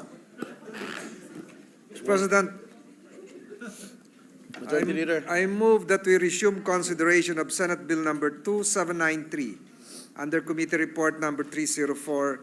This is the bill on the Philippine Natural Gas Industry Development Act. So, Mr. Is President, there an objection? There being none, motion is approved. I move to resume the period of interpellation and recognize the sponsor, Senator Pia Cayetano, and to continue to start with her interpellation, Deputy Minority Leader, Senator Risa Ontiveros. Senators Pia Cayetano and Risa Ontiveros are hereby recognized. Thank you. Before Her Honor starts her interpellation, the body will recall yesterday Senator Sherwin had a long manifestation. If I may just address that first so Her Honor can take a seat. It won't be that long, but it's long enough that she may want to take her seat. Certainly, Mr. President, and thank you, good gentlewoman from Taguig and Pateros. Thank you. Mr. President, as mentioned yesterday, I wish to address the concerns raised by our esteemed colleague, former chairperson of the Committee on Energy, Senator Sherwin Gatchalian, regarding the Philippine Natural Gas Industry Development Bill that I am currently sponsoring. This bill aims to develop the natural gas industry, which is critical to energy security, by revitalizing indigenous gas exploration, giving importance to the country's own gas supply, and developing liquid natural gas infrastructures as well. Mr. President, this measure will benefit both investors in indigenous natural gas and imported natural gas, and of course, the Filipino people. Contrary to yesterday's manifestation by the gentleman from Valenzuela, we are not leaving the entire supply of natural gas in the hands of one entity. All interested parties are welcome to participate. That is precisely why we are developing the industry. It is a sad, sad state we are in right now. From 150 wells in the 1970s, there have been no additional drilling efforts since 2019. Are we going to let this industry die? Are we going to be dependent on imported natural gas? As I repeatedly stated during the period of interpellation, this is not about indigenous gas versus imported LNG. We will need both indigenous natural gas and imported LNG, and even other sources of fuel to sustain our energy needs. Mr. President, I would like to emphasize that prioritizing our own gas resources is necessary for our country's energy security. This is a no-brainer. Saan ka naman nakakita ng bansa na inuna pa ang imported, umasa na lang sa imported, bagamat meron naman sariling supply? Let us not allow our failure in the agricultural sector to happen in the energy sector. Let's take a moment and think about that. If we want indigenous to be cheaper, let's create an environment that will encourage competition, encourage the development of indigenous gas. Also, indigenous gas is owned by the Filipino people. We already went through this many times during this period of interpellation. 60% of the net proceeds from indigenous gas go back to the government. Simply put, it's Filipino gas for the Filipino people. We must support the growth of natural gas, which includes imported gas. This is what is provided for in the bill. On another note, natural gas will likewise serve as our transition fuel to renewable energy, which is part of the Philippine Energy Plan. Until new technologies for energy storage are available, we will need a more flexible and cleaner baseload as compared to coal. This is our transition fuel. This is our transition plan. We cannot rely on coal. We should not rely on coal. The DOE shall establish mechanisms for the optimal and full utilization of indigenous natural gas in the generation, transmission, distribution, and supply of power, subject to standards and limitations consistent with the state policy of ensuring energy security and consumer welfare. This is written in the bill, Mr. President. Let's take a stand. Prioritize indigenous, support indigenous, and buy indigenous. It ensures a continuous and stable energy supply in the country, even or despite unpredictable events occurring in the global market. With that, Mr. President, I am ready for the interpellation of our Deputy Minority Floor Leader. Thank you. Thank you, Senator Pia. Senator Risa, you have the floor. Salamat, Mr. President, and dear gentlewoman from Taguig and Pateros, I just hope that you will be able to pagbigyan nyo yung aking mga tanong sa bill natin ngayong araw. Yes, It's- Mr. President, we are ready and we'll do our best to answer the questions of Her Honor. Thank you, good gentlewoman. My interpellation is in 3 parts, and at any point that the good gentlewoman would prefer that I suspend, I may do so, but I'll do it part by part in order. So dun po sa unang bahagi, as we delve into these critical questions about the Philippines' energy future, it's imperative to emphasize that our approach to renewable energy must be unwavering and ambitious. While gas and LNG may serve as a transitional bridge, we must be vigilant to ensure they do not become a prolonged detour from our ultimate goal of a sustainable, renewable energy landscape. So, the following questions in the first part of my interpellation address crucial concerns such as the risk of stranded assets, potential regulatory capture, and the long-term costs to consumers.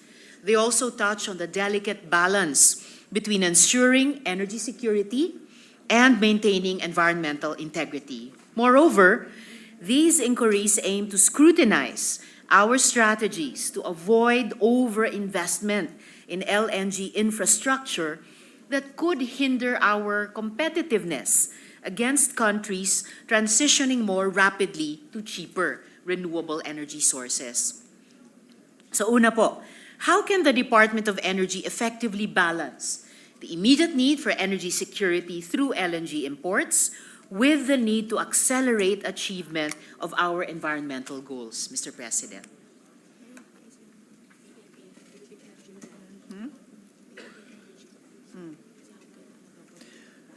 Mr. President, the long answer to Her Honor's first question on how the Department of Energy will make that transition, and I think she wants it to be an ambitious transition to renewable energy, and at the same time, I guess, use the transition plan as very responsibly, is contained in the Philippine Energy Plan, no?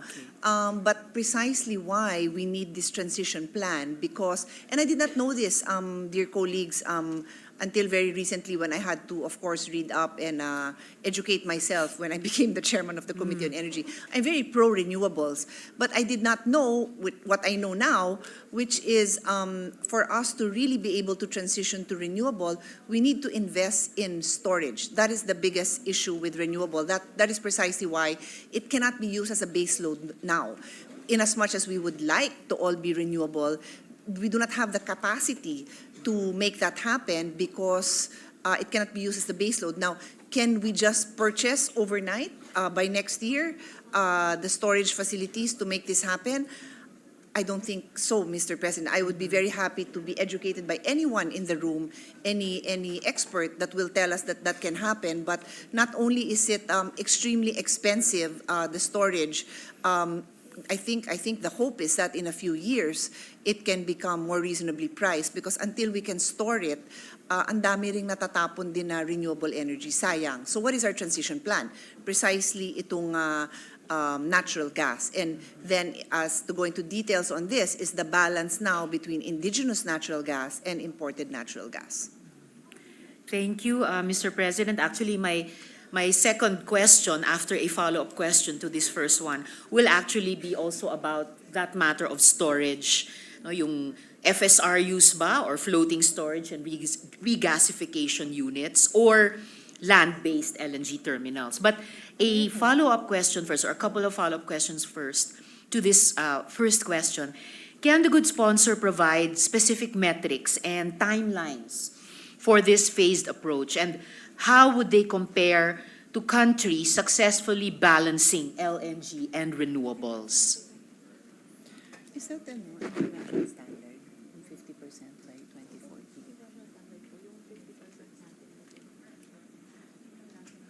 So,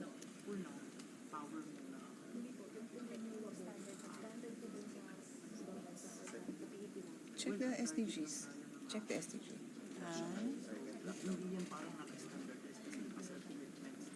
So, Mr. President, the Philippine Energy Plan provides for a shift to 50% renewables by 2040.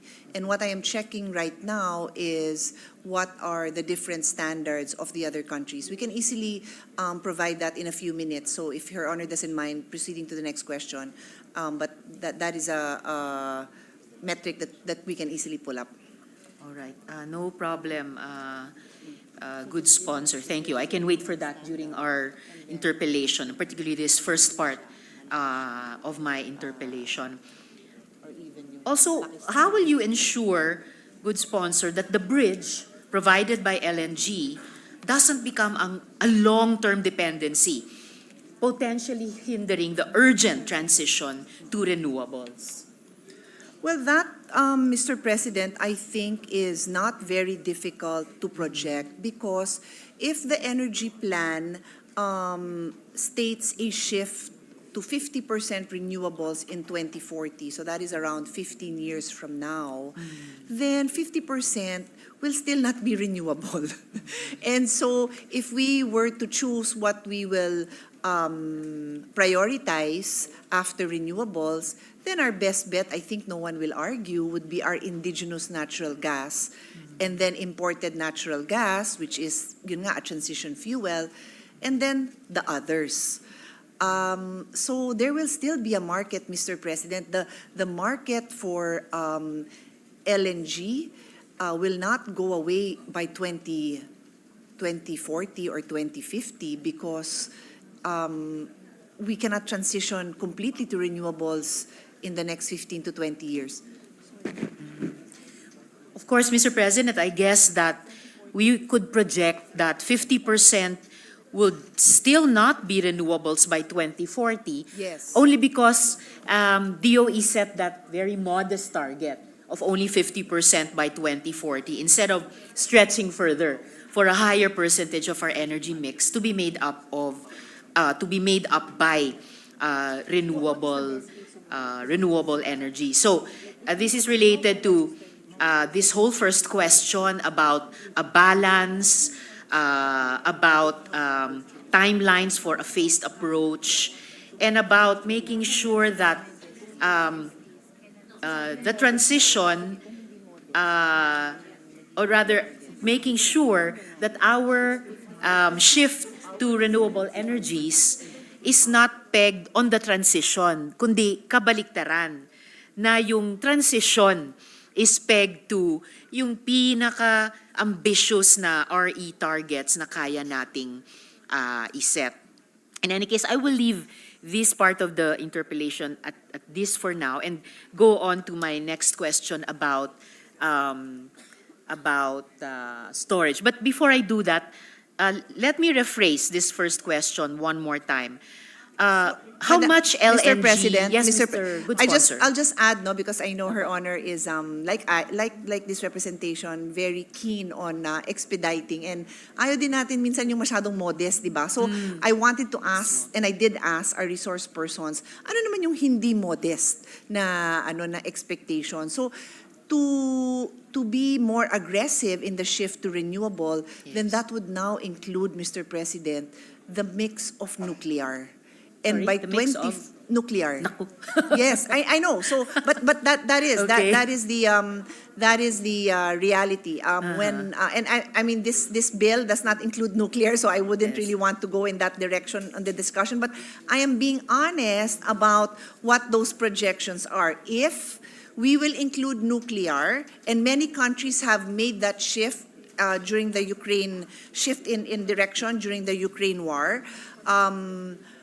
then by 2050, 70% na yung target.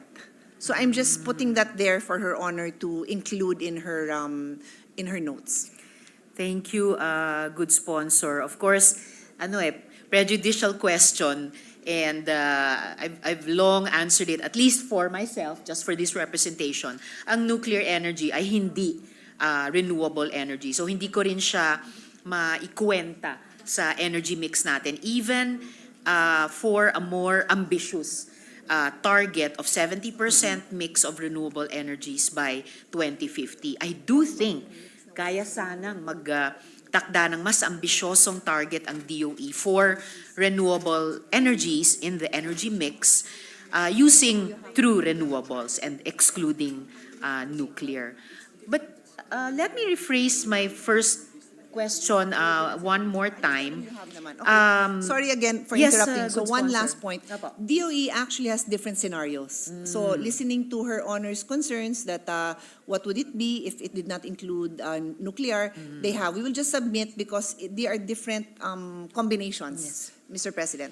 So her honor can proceed, but we will just submit that to her. Thank you, good sponsor. Actually, helpful yon kasi mag-figure din yon sa yung isang follow-up question na specific metrics and timelines for the phased approach. So I'll just rephrase my first question one more time. How much LNG does DOE envision in our energy mix by 2040? And would this bill enable us to reach the RE mix by 2040?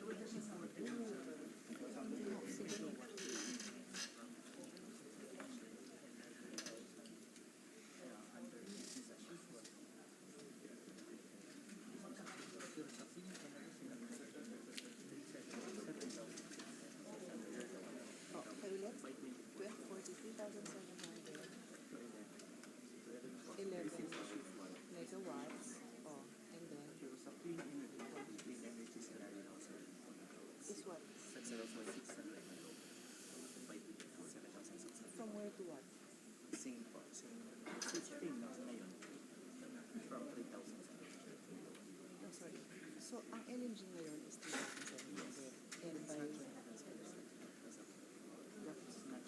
by natural gas, and then by 2040 it will be 11K. For business as usual.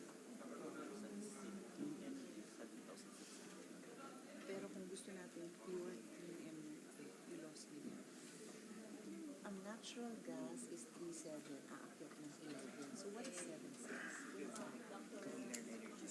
That would be natural gas. I thought the first one was natural gas. In 24, 11. In 24, ang isang dun wala nang malampaya and we're not yet sure kung meron sa pala. Kaya ito, posibleng may potential na pwedeng fuel, pwedeng pumasok yun. I'm very lost, no? A minute suspension. Okay. A minute suspension, please. I'm very lost, sorry. You're just telling me now, natural gas is 3,700.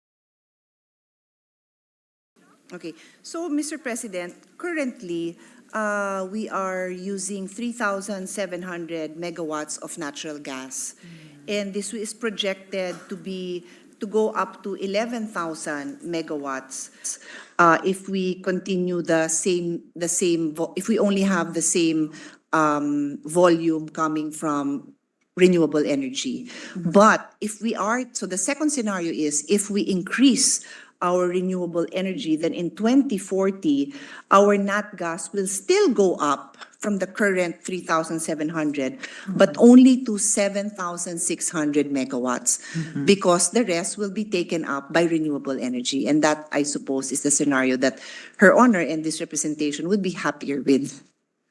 Yes, good sponsor. It would be better, and I'm glad that the good sponsor and I share that sentiment about it. But we could make it even better. And actually, there might be an unintended unintended consequence of our bill, because currently, under the Philippine Energy Plan, the plan is, or the current situation at present is 60% is accounted for by coal in our energy mix. If we add LNG, would this formula allow us to increase the RE energy mix by 50%, or would it, on the contrary, further increase the fossil share in our energy mix? Kasi ang LNG ay fossil din siya. So baka yung unintended consequence ay mas lalong hindi natin matupad yung commitments natin under the Paris Agreement of 70%, 75% reduction in our emissions. Good sponsor. Well, actually, Mr. President, we've also asked those questions, and the reality is the demand for power and electricity will keep on getting higher in our country. We're a developing country. If you look at what our targets are, it is to even further industrialize. We still have many areas that do not have adequate electricity. So the demand will continue to be higher. So the challenge is for the DOE to allocate those increased demands for more renewables, and to the extent that it cannot, and I am with Her Honor there, that we don't want our reliance on natural gas to be the deterrent to transition to renewable energy. And that is why the energy plan is very clear that it is a transition fuel for the totality of the energy that is needed. And I have put it on record, and again, I also am very willing to be educated, that one of the major the obstacles for a complete shift to renewable right away is really the storage. That is something, like I said, I only learned when I had to study this energy issues more closely. We do not have this, and it is also very expensive. And if you, I have asked other players in the field, and it's not something readily available yet, Mr. President. Maybe there will be new technology, there will be improvement in the discovery of ways to store, but until that happens, the transition will not be something available to us in the next decade. Salamat, good sponsor. Dadako na nga ako ngayon sa tanong tungkol sa storage. Saying only, just to, by way of closing my first question for now, na masaya ako na the good sponsor has indicated that there's a possible range of upping the LNG share from the current 3,700 megawatts to a range of 7,600 to 11,000 megawatts. To be clear, ma'am, yes, good to be clear, sponsor. Mr. President, that is not LNG, that's natural gas. Oh. Which includes... Okay, natural yeah, gas, nat Kasi gas. yung liquefied, pag sinabing LNG, liquefied na yon, and then they Okay. have to regasify, which Yes. is why this representation keeps on repeating that is why it is inherently, it tends to be more expensive because yung LNG, hindi yan pwedeng i-pipe diretso sa atin. So dadating yan ng liquid, tapos i-regasify. So Right. if our colleagues will recall during the interpellation with Senator Sherwin Gatchalian yesterday, for 2 days in a row, we clarified that yung presyo na sinasabi niya na medyo dikit sa presyo ng indigenous gas, if you add the cost of regasification, by far mas mahal yung imported LNG. By about 2 pesos, good sponsor, if I remember correctly Dollars. from the previous. Dollars. All right, good sponsor. And salamat for the important correction. Yes, nat gas, since this is our nat gas bill. Still, gusto ko lang i-appreciate na pinoint out ng good sponsor that there's a range of possible Yes, target you are and correct with achievement. that. Opo. Yes, Mr. From President. 7.6 megawatts to 11K megawatts from the current 3,700 megawatts. At kung magiging purposeful talaga ang DOE at mas ambisyoso dun sa RE target sa energy mix natin, then pwedeng talagang mas i-push muna yung pag-up ng share ng RE sa energy mix so that we may not have to go on the high end of the 7,600 megawatts to 11,000 megawatts target for not gas, pero kumbaga, maging first option ang renewable energies. And tunay na pantawid lang, no, transition yung natural gas. So I'll leave that question here for now. Dako na ako dun sa tanong tungkol sa storage na sinabi nga ng good sponsor, napaka-importanteng pag-usapan in terms of investment.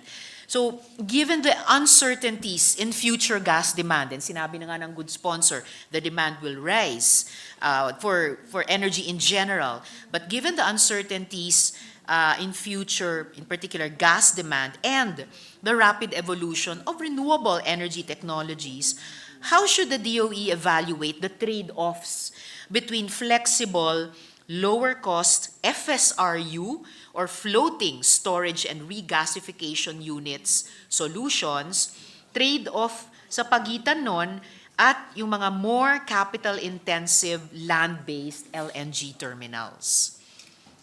Well, Mr. President, precisely we empower the DOE to make that determination at the proper time. This bill does not dictate, Mr. President, because I have always taken the position that as lawmakers, it is not our job to make business decisions or to regulate in those details. So maganda ho yung tanong ng ating kasama, pero I think what needs to be emphasized is that si DOE ang equipped to make those proper decisions. Tama po kayo. There will, and as to whether it's a capital-intensive, facility that will last 50 years, tapos hindi naman pala kailangan for 50 years, mas maganda yung floating device. Kaya na po nila yun. In fact, if you look at the bill, we are supportive of the manpower that will be needed. Diba, we have our regulatory bodies that really need to be experts in this so that they can make the proper decisions or give the proper guidelines to create that environment. Kasi pangit naman talaga na magki-create ka ng environment pointing to one thing when that demand for that might be not as long term. But I also need to say that I'm almost certain that lahat naman mag-i-invest, we're talking about mega bucks here. Like, they do their research naman, no? Sila din naman ang gagastos, hindi naman ho ang gobyerno magpapatayo niyan. So sila din ang gagastos niyan. So sila din ang, they will also use their resources to determine what would be the best investment in storage facilities, Mr. President. Salamat, Mr. President. And nabanggit na rin ng good sponsor, I will also ask a question later about precisely yung expertise or yung capacity ng DOE at yung attached agencies niya to exercise or to deploy their expertise in this admittedly very new field for the energy sector in our country, yung nat gas field. And of course, bagamat yung mga stakeholders natin from the private sector will be deploying the greater part of the capital here, kailangan sabihin din ng DOE sa kanila ano yung specs na sa tingin ng department pinaka-optimal para sa ating public. Dahil these may be business decisions primarily for the private sector stakeholders, pero para sa energy regulatory bodies natin, importante din mag-weigh in sila ngayon pa lamang. In terms, yes, of the business or the economics of it, but also in terms of the environmental aspect, at saka in terms of achieving the overall objectives of the Philippine Energy Plan. Diba? Ano yung wisdom ng DOE sa ngayon tungkol sa anong klaseng storage mas gusto nilang kumiling ang ating private sector stakeholders, whether itong floating or yung mga land-based. Lalo na't environmentally sensitive din yung ibang mga area kung saan nakatayo na at balak pang itayo yung mga storage facilities natin. So, follow-up question po, how does DOE plan to mitigate the risk of stranded assets, particularly nga dun sa land-based terminals, just in case the optimal scenario materializes if renewable energy adoption outpaces projections, Mr. President? Actually, Mr. President, I feel that those are the real challenges that the government and DOE in particular will face, and also the investors. And that's why this representation feels that it's very important to communicate the right message. So the number one is renewables. I mean, I may not say it as often in the course of defending this bill over 3 hours or 4 hours in a day, because the bill is on Nat Gas bill. But I say it often enough, and I will repeat it because it is the question Her Honor poses, that renewable is the priority, followed by the transition fuel. So yes, it is tricky. Let's not pretend that it is not. There may be mistakes along the way. That is quite, I think it is impossible to predict to an exact number what the exact mix will be. But you know, with the use of technology, with the right expertise, they can reasonably assume what needs to be, where the investments need to be made. And that is why the energy plan supported by this bill will clearly say that renewable energy, then the transition fuel. But Her Honor very well knows, because it's in the news, even those operating coal plants are asking for permission to continue operations and even to expand their operations. So those are all issues that DOE has to deal with. They are environmental, they are political, they are financial. So kailangan magagaling yung mga tao natin to respond to those questions. And it is a cheap source. So let's not pretend that these are easy questions to answer. Diba? Sino bang may ayaw ng mura? O, pero sino bang may gusto ng madumi? So, you know, it is, Her Honor asked the right questions, because it is truly a balancing act that DOE has to have the stomach to respond to responsibly and for the sake of the future. Salamat, good sponsor. And of course, kailangan pa rin nating itanong, at mamaya itatanong ko rin dun sa tanong ko tungkol sa presyo, how mura really is mura? At saka ang malinis ba talaga malinis or hindi rin marumi sa enerhiya? And I guess yung isang nakapaloob dun sa tanong ko, it's biased. If we had to choose between the two, maybe biased more for floating storage rather than land-based.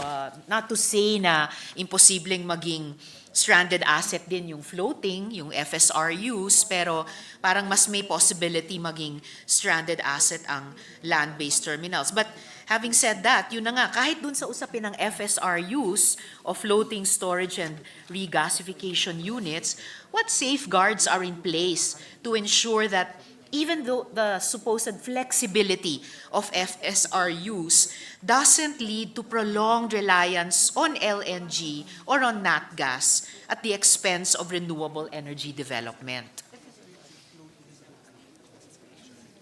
Can Her Honor just repeat that? What, Yes, good what sponsor. safeguards? What safeguards are in place para siguruhin na kahit yung sinasabing flexibility ng mga FSRUs o floating storage and regasification units, na hindi yun hahantong sa prolonged reliance sa LNG o sa nat gas, na ang magsasuffer ay yung renewable energy development.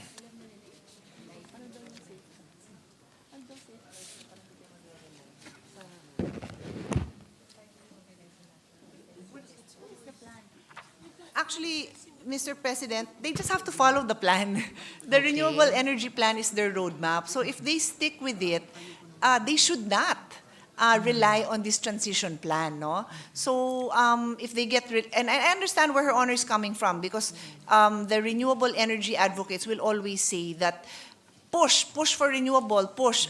In fact, some don't even believe in a transition fuel. But like I said, I would be happy to be educated if how to make a transition plan that by next year, renewable na kaagad. I would be happy to, because sino bang may ayaw? I'm an environmentalist. I used to run in the heart of Makati with all the construction going on, with all the tambuchos. Of course, I don't want to do that, but wala akong choice. Nagtatrabaho ko as a lowly associate in a law office, and that's the place I run.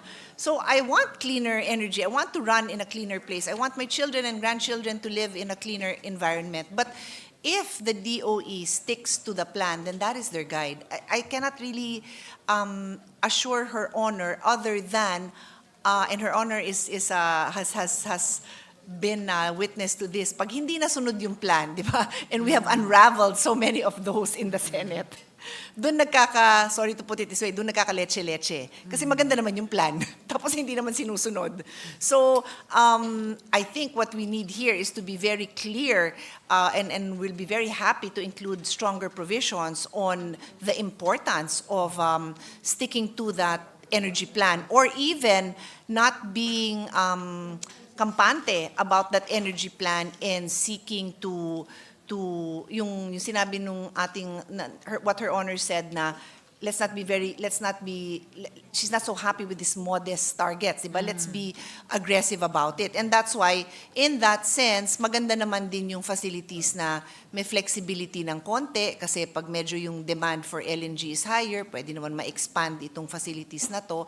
But, those are the risks then that I've come to learn, and the example I like to give is when we determine that it is a necessity, that we do not, wag natin tipirin yung paggawa ng matinong school building.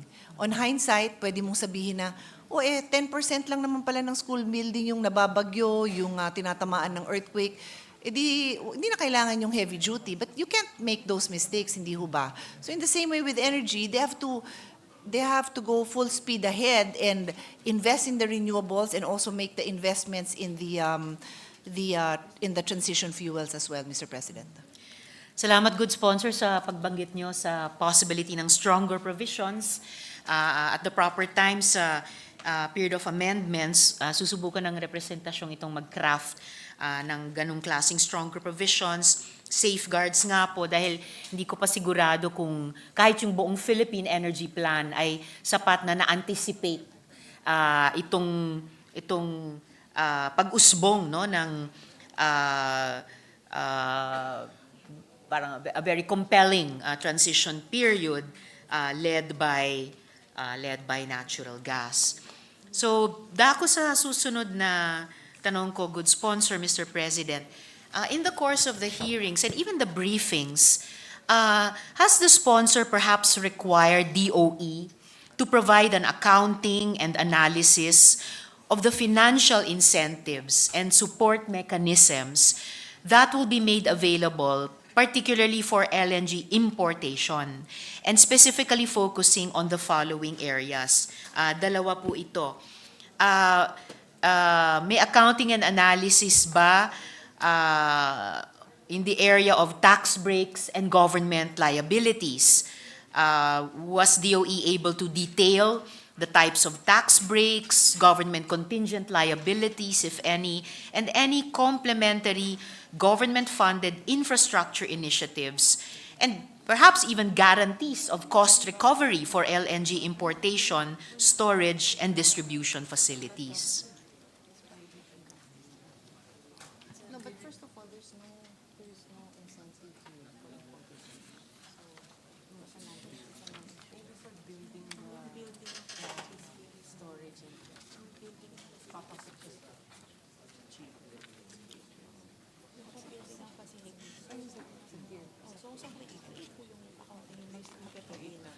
So actually, Mr. President, the importation of LNG has been ongoing, and there is no new incentive. Specifically, I'm referring to the VAT incentives, because the VAT incentives are only for the VAT exemptions, to be clear, are only for the indigenous natural gas. But there is a provision which seeks to include the facilities to be used for natural gas to be included in the Tier 3 of CREATE. And that is based on our determination that energy security should be a prime concern in terms of achieving economic development. And if you look at the enumeration in Tier 3 of CREATE, the last item, letter V or 5, refers to activities that contribute to catch up, the catch up of the economy. And what other factor is contributing to our catch up than a steady energy supply? If you look at the top 5 reasons why we do not have as many investors as our ASEAN neighbors have, electricity is always there. So that is the response, Mr. President. Thank you, good sponsor. A little later, may tanong din ako tungkol dun sa investment situation dito sa Pilipinas and how nat gas or the transition would play into that. But one more question about the accounting and analysis on the finance side. What about may focus na ba ang DOE on existing subsidies to identify and describe the current subsidies and support being provided for gas exploration, transmission, and related activities? Well, sadly, Mr. President, wala nga tayong exploration eh. So zero yan. So zero. Zero ang lumalabas sa atin. But should there be takers, which is what this bill intends to support, but even without the bill, DOE has taken the lead on that and they have bidding going on, then PD 87 provides for those incentives. And basically, I can explain what it is in a nutshell, is that this exploration and development costs hundreds of millions into the billions of pesos to happen. And if they don't discover anything, there is no cost to government. But if they do discover, then that is where the formula kicks in and there is a sharing. And I think Her Honor has heard this representation explain that sharing quite a number of times already. Yes. But 60% of the revenues would go back to government. Thank you, good sponsor. Ito bang mga initial analysis on the tax breaks, on subsidies, these analyses that are inputs to cost-benefit analysis, available na po ba sila?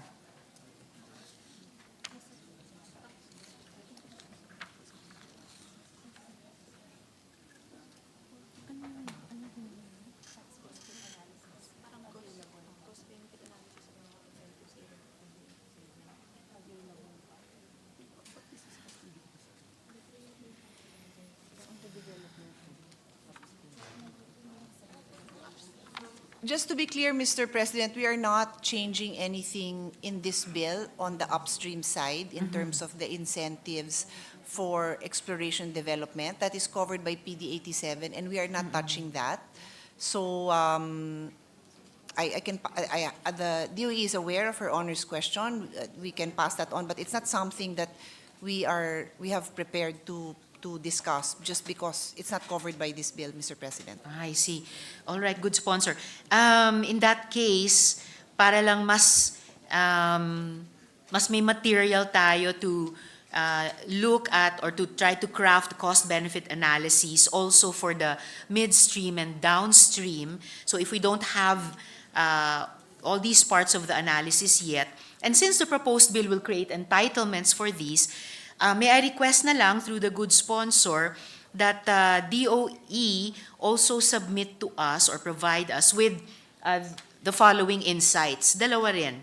So una, a per kilowatt hour computation of the price of gas from both imported LNG and domestically produced sources. And if the department could include in that any assumptions of government support or variables that may affect these calculations. And secondly, kung maaring makapag-submit ang DOE sa atin through the good sponsor, computations for a scenario where, at dito bumabalik ako sa naunang tanong ko, a scenario where we exclusively build only floating storage and regasification units or FSRUs, taking note of their redeployability. If DOE could include computations on the potential resources that could be then freed up for renewable energy programs. If FSRUs are utilized instead of traditional land-based and more financially massive LNG facilities. Your Honor, the DOE has heard Her Honor's questions and we have instructed them to provide.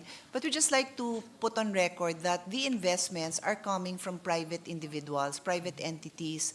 So as long as the renewable energy plan if we stick to that renewable energy plan, then it is up to the investors to determine if they are investing in renewable energy, if they are investing in LNG. Some of them may be the same parties, some of them may be different parties.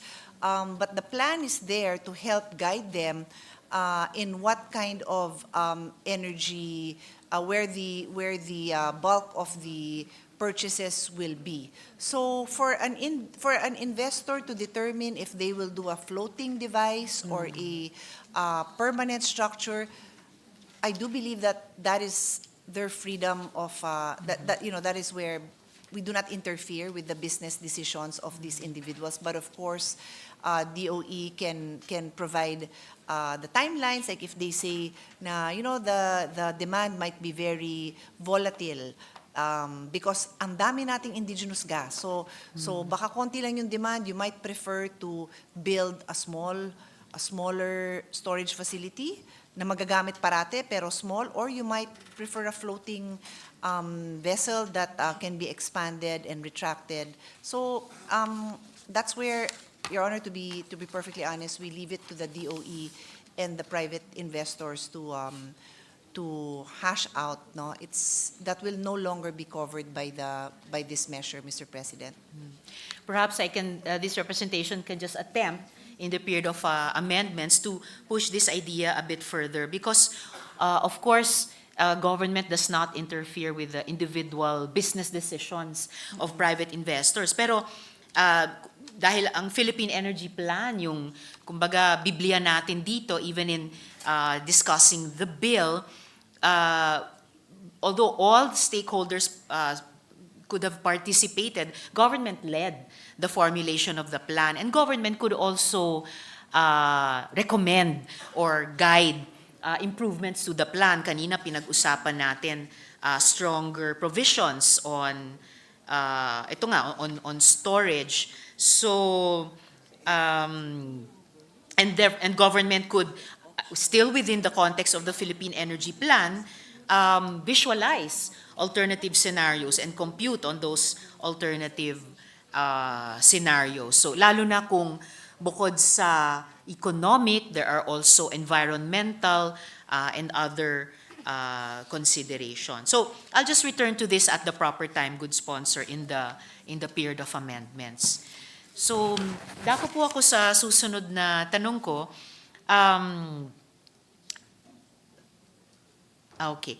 In an unlikely scenario where new technologies make for much more available and cheaper LNG from abroad, in that unlikely scenario, how could the Philippines ensure that its investment in LNG infrastructure genuinely supports the transition to renewable energy rather than create a long-term dependence on fossil fuels, Mr. President?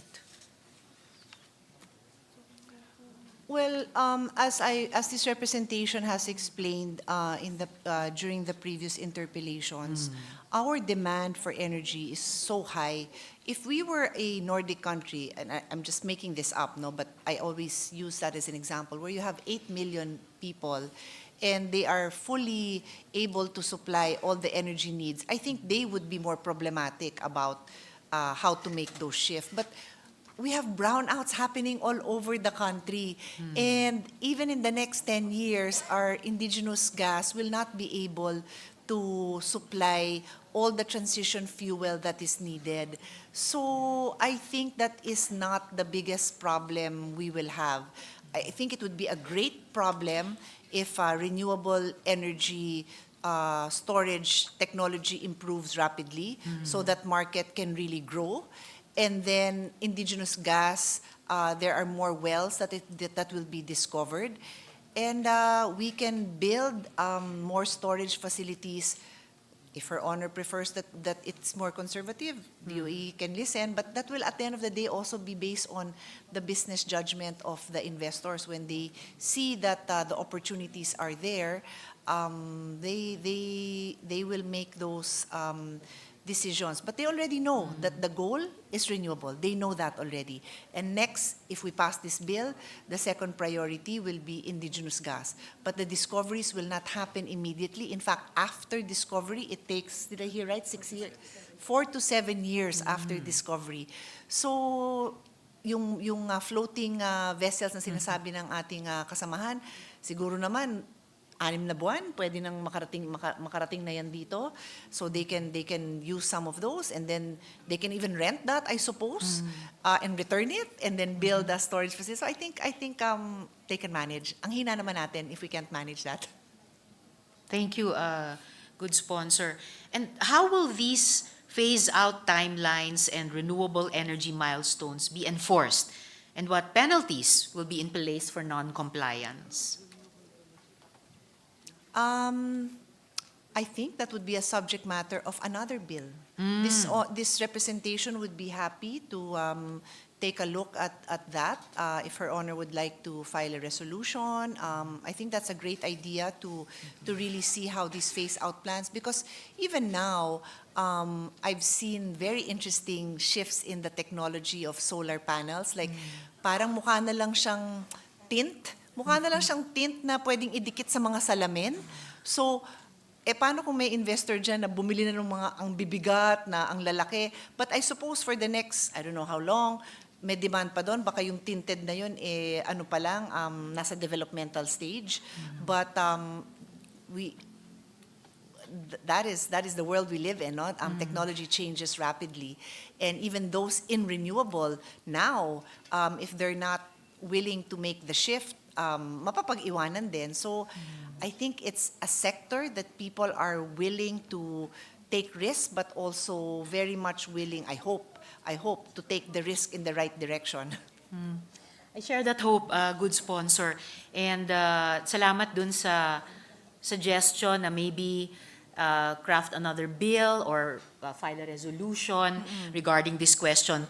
Another option, of course, is also to look at... Madam, Yes, Mr. good President, sponsor. I forgot the point of giving that example pala in the shift to the easier, the thinner, the lighter solar panels is what then do you do with all these big heavy panels. solar equipment? So that's why I believe that Her Honor's question is valid, and the need for legislation may be very important, because what do you call that phase, yung when you clean it up and you decommissioning, yon. Kasi sa natural gas we have that, the decommissioning. But if you think about it, and I don't know what the proper phrase is sa renewable, di dapat may ganun din, di ba? Kasi mag-shift ka nga sa mas there will be a natural shift. So I think it's worth looking into another time, Mr. President. I agree, a good sponsor, Mr. President, it's worth looking into. But I think not necessarily another time. Possibly even within this bill. Kasi, Meron na. ang tawag nito, We are have that, Your guided. Honor, Yes, good within this sponsor? bill. We have the provision on the decommissioning. Ah. That's part of the lifespan from the exploration, discovery, development, transportation, and then delivery to the end user, and then the decommissioning. That is covered, Mr. President. As far as natural gas is concerned, this is the right time. Her Honor is correct. So any Great. concerns or improvement on the measure on that is very welcome here. Maraming salamat, good sponsor. That is great to hear, Mr. President. Dahil, di ba, guided overall by the Philippine Energy Plan, papunta naman tayo sa gusto natin mas sustainable na energy mix, energy situation by 2040. As the good sponsor said, that's a good sweet 16 years from now. And yung ibang mga timetables na pinag-uusapan natin in terms of nat gas in particular are shorter chunks, smaller chunks of time. 6 months or 4 to 7 years kanina pinag-uusapan. So there's really an opening by insisting that the renewable energy targets envisioned in the Philippine Energy Plan will indeed be targeted at hopefully mas ambitiously, and that with the emergence of this scintillating transition period of nat gas, that we don't fall in love with it for too long, na may natural na pagpipigil tayo sa pag-accelerate ng RE, na in a way there will be some restraint or just some sense of timeliness on the part of the nat gas part of our energy mix para paunahin talaga yung renewable energies. And that's why I'm concerned about timelines and milestones and non-compliance. So lastly, about this topic, good sponsor, Mr. President, what measures, therefore, are being taken to prevent regulatory capture by LNG interests that might seek to extend the lifespan of LNG infrastructure beyond the transition period?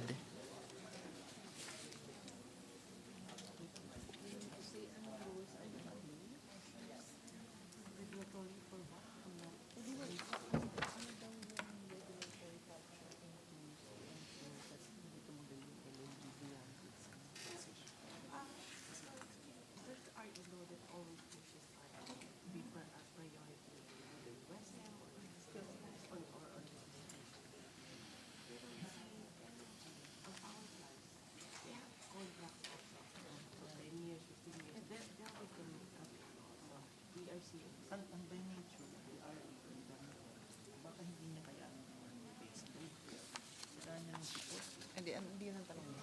Ang tanong is, ano yung regulatory capture? So, Mr. President, what is very clear in our current laws and regulation now is that we are prioritizing renewable energy. So to the extent that renewable energy can be pushed, it is being pushed. But let's recognize, and many laymen do not understand this principle, that you cannot, for now, we have not discovered a way to use renewable energy for our base load. So yung choices natin sa base load will not include does not include renewable energy, and that's where LNG comes in. Now, what is the regulatory capture? How do we ensure that hindi to tumagal beyond the timeline that we want to transition into renewable?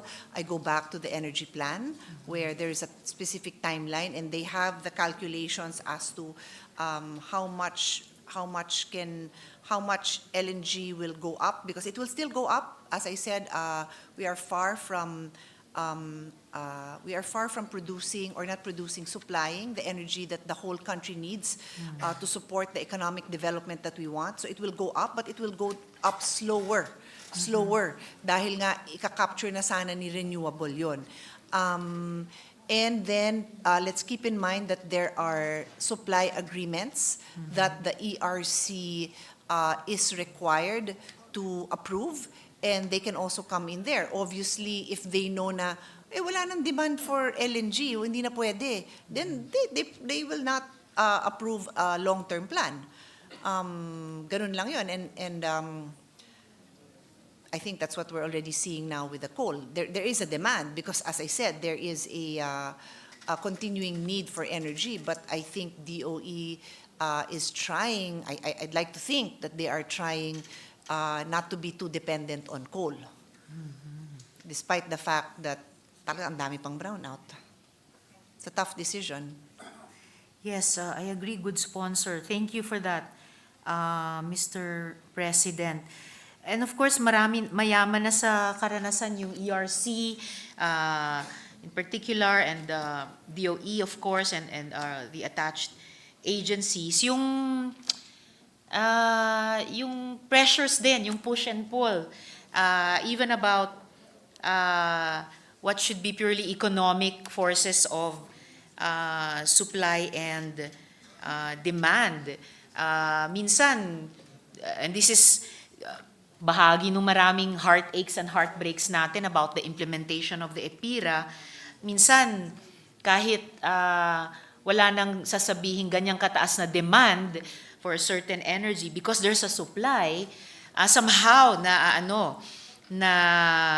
in a way na distort yung sitwasyon, at either kulang yung pag-pushback ng ating energy regulators or out and out, may mga reklamo ng regulatory capture. And since we know na naging karanasan natin yan from time to time in the past, syempre, on the eve of the dawn of a new transition era of nat gas, gusto nating maiwasan yon. Hindi naman innocents ang ERC et al. They know about these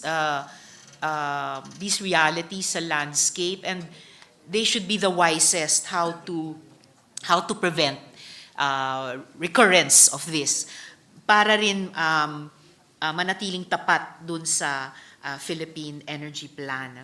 So just to make that of record, good sponsor, Mr. President, sa susunod kong tanong, what steps is DOE taking to enhance its regulatory framework to effectively manage the energy transition, particularly in terms of balancing LNG development with the growth of renewable energy sources and ensuring grid stability, Mr. President? I'd like to think I've answered that question, Your Honor. Okay. Because the energy plan is the roadmap that is being followed. And so given the energy mix that they seek to achieve, the clear demand for more power, right now, there is a demand for more renewables, there is a demand for more natural gas, and in terms of natural gas being divided between indigenous and LNG, there is a demand for all of that as well. But they do have a few more, they have scenarios, Mr. President, but I can say with certainty that right now, there is so much more demand. And to be clear, Mr. President, the bill actually refers to a comprehensive plan that DOE will provide. This is the Philippine Downstream Natural Gas Distribution Development Plan. And this will contain, among others, information on the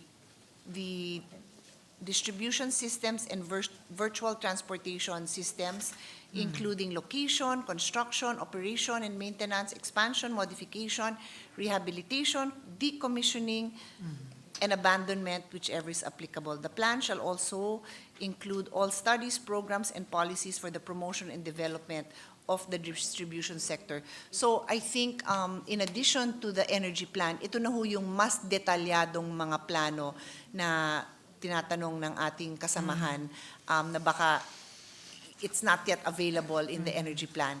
That is why we want to pass this measure to have more details on the natural gas development plan. Salamat, good sponsor, Mr. President. Totoo, maraming moving parts ito. And with this question, isinama ko na yung part yung grid, no? Ensuring its stability. And dito, syempre, papasok yung nat gas development, and andun na yung ating efforts na yung RE sources ma-upload din, no, sa grid at ma-distribute sa pamamagitan ng grid.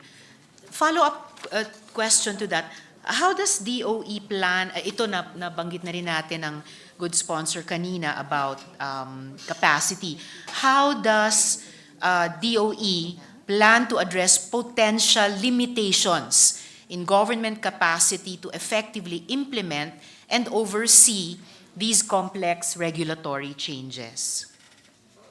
Pakiulit yung tanong. How Sige po. does DOE... Paano pinaplano ng DOE i-address yung mga potential limitations sa kapasidad ng gobyerno na effectively i-implement tas mag-exercise ng oversight dito sa mga complex regulatory changes na ito? Yeah. Well, first of all, Mr. President, we know that we are government run by people. And so I think the first step should be really capacitating our people. And we provide that in section, in the Declaration of Policy. It includes the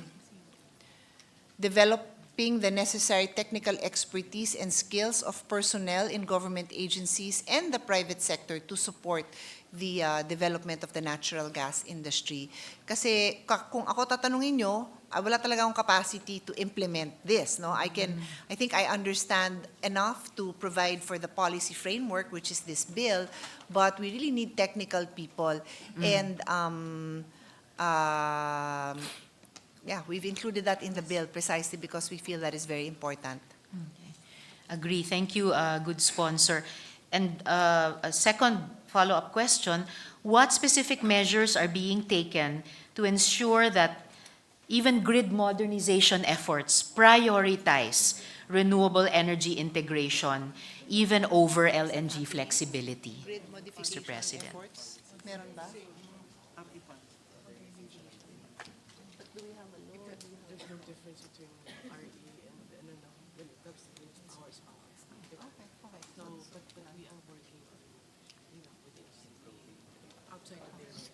So, Mr. President, to be clear, there is no difference in the capacity of the grid to facilitate power that comes from renewable energy or others. So there is no need to make a specific shift or to prepare for that. Having said that, though, DOE is constantly updating, or at least trying to update themselves and keep themselves abreast with changes in the landscapes in other countries, which makes it easy for us in a way because we can just look at what's happening there, and then also working with the private sector as well. Thank you, good sponsor. So again, at the proper time during the period of amendments, probably this representation will attempt to propose amendments that will indeed prioritize RE over LNG, even in the grid. Thank you, good sponsor. So, huling tanong ko dito sa first part ng interpellation ko. Kanina na pag-usapan din natin, good sponsor, yung tungkol sa investment situation. So, there are not too many investment opportunities in the country. For example, we've even been called a manufacturing desert, and real property development appears to be going into stagnation mode for the next 5 years. And of course, it's a crisis when capital has nowhere to go. And we won't be surprised if investors in the gas sector will want to invest more rather than less. So, what specific measures and assessment tools is the DOE implementing to prevent the overbuilding of LNG infrastructure and to protect consumers from the financial burden of potential stranded assets? I believe we've answered that question, Your Honor. That the DOE has made very clear, and when we pass this bill, it will continue to work with the private sector, the investors, on the demand for renewable based on the targets in the energy plan, and then the use of LNG as a transition fuel. It is in our best interest that we have enough supply. I think that is the most important. As to whether it can be predicted to the exact mix, I think that is highly impossible or improbable. But that is the goal, Mr. President, that there is enough supply. Ang hirap kasi yung sabihin pag kinulang. So paano? Papasok yung coal. Pareho ho tayong, Mr. President, pareho tayo ng kasamahan natin na hindi masyadong masaya kung coal lang dadagdag. So syempre magpupush talaga tayo dun sa transition fuel hanggat hindi pa kakayanin ng renewable. So DOE has those guidelines in place, and I think the most that they can do is to really stay on top of the be always analyzing the data. And I mean, if things go well for us and there is a boom in our economy, as that is the objective of Create More, which we just passed, the objective of so many bills, even in education, so that we have a vibrant employment sector, and then the demand for energy will continue to increase as predicted, and hopefully we stick to the plan and don't allow ourselves to be derailed by the availability of both natural gas and other sources because we do want to make the shift to renewables. Yes, thank you, good sponsor. I guess this representation will continue to think on how to craft proposed amendments regarding this issue, because kung like with any infrastructure, I suppose, halimbawa sa mga syudad natin or even just in our homes, kapag alam natin na meron tayong transition period, we would tend to build yung sakto lang or even minimalistically, dahil ayaw natin na kapag lampas na tayo sa transition period and papasok na tayo sa long term, in this case, a bigger renewable energy share sa energy mix, na burden tayo sa mga hard infra of the transition period, na kapag naging stranded assets ito, ay baka patuloy pang pagkakagastusan ng consumer. So bringing us farther away from rather than nearer to least cost at yun na nga mas murang kuryente para sa ating mga kababayan.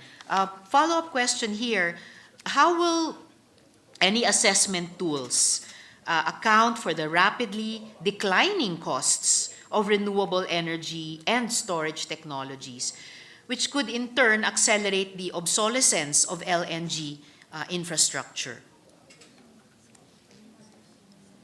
The question is, how would assessment tools, what is that? What follows? Paano ikikwenta nitong assessment tools yung magmumura na yung RE and storage technologies, at dahil nagmumura ito, baka pabilisin niya na maging laos na yung LNG infrastructure. How will the assessment tools account for this? I think, Mr. President, like I am not I cannot even consider myself yet an energy expert, but it's very clear to me that the shift will be to renewable, and we are waiting, and we know that there will, as we've seen in everything, there are those moments where suddenly there's new technology that is cheaper. We do expect that to happen, but the demand, as I have kept on repeating, for power is so high in this country that the need for LNG to support renewable will be there for quite a while. And even in 2040, which is when we have that plan to be 50% renewable, there will be still 50%, Mr. President. So medyo malayo mangyari yung situation na ang biggest problem natin is mag-over-invest siguro. But it is good that Her Honor points that out, so DOE is aware. But right now, hindi ho tayo pinipilahan. Wala ho tayong exploration. We are even only in the bidding phase, so it is a concern that should still be there in our radar, but it is far from our major concerns. Okay. Fair enough, good sponsor. Although I would also, this representation would also rather na kahit habang hindi pa tayo pinipilahan, we, the Philippines, set ourselves up as in a way, even if modestly or less modestly, hopefully, a pioneer for RE after a quick transition period.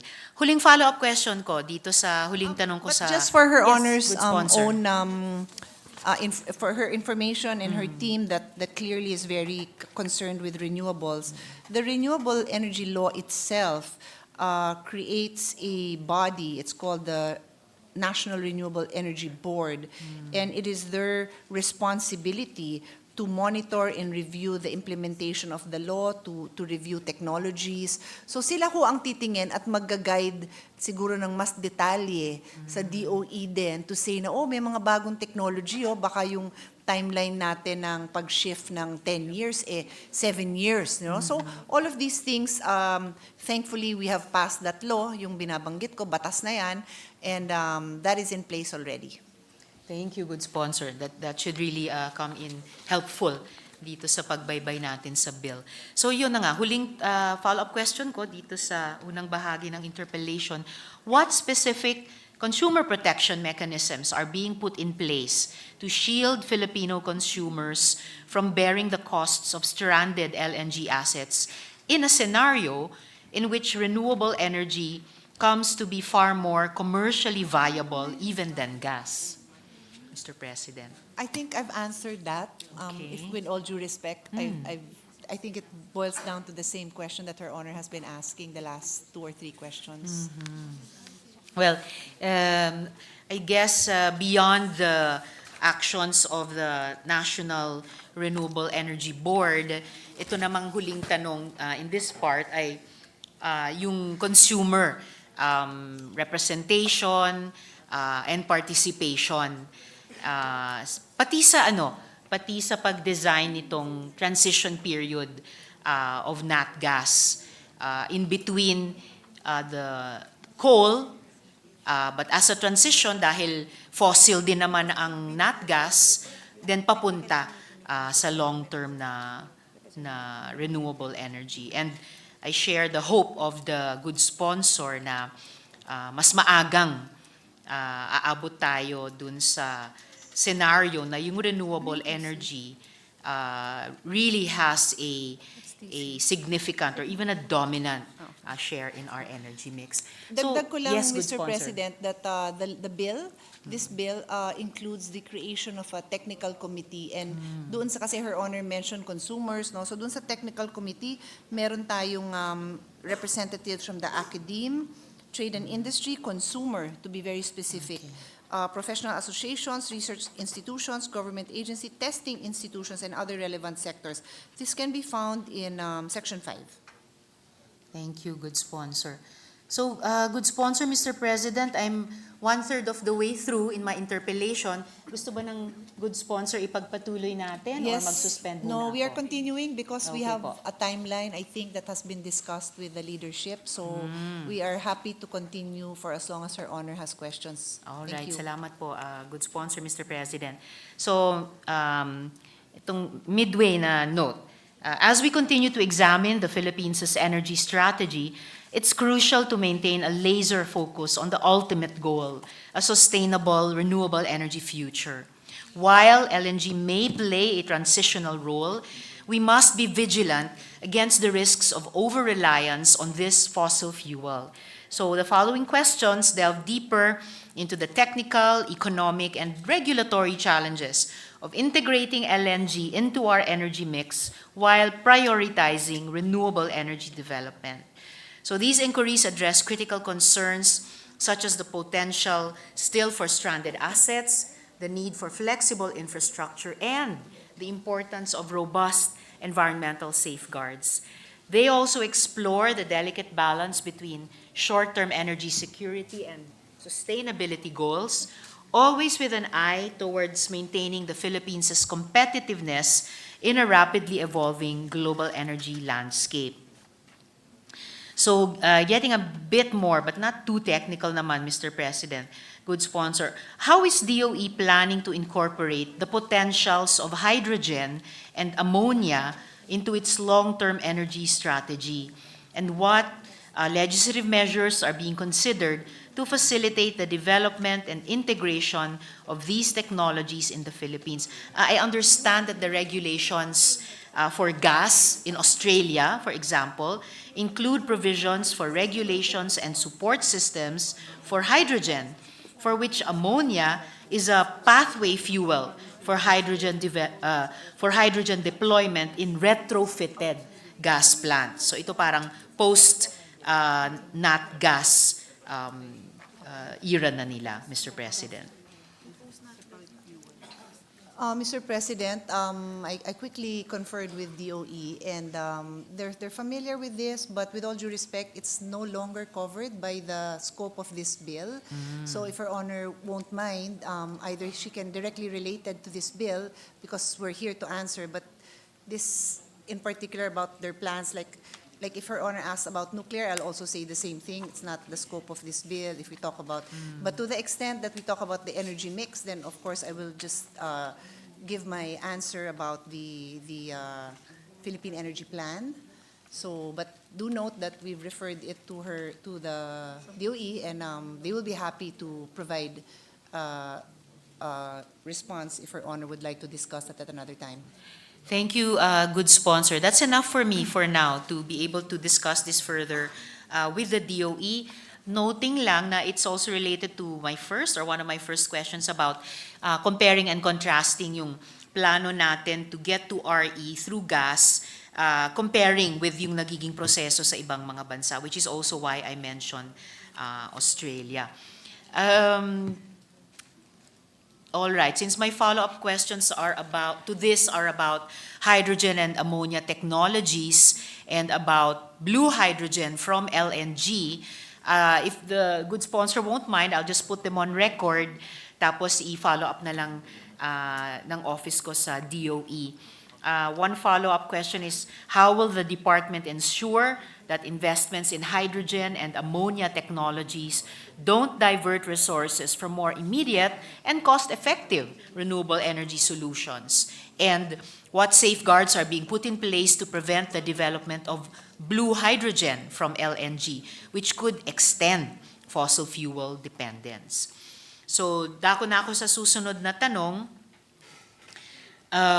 What specific design criteria and technologies should the DOE mandate for new LNG facilities to ensure maximum flexibility and, nabanggit na rin ng good sponsor kanina, cost-effective decommissioning or even repurposing, considering the uncertain future of gas in the Philippine energy mix, Mr. President?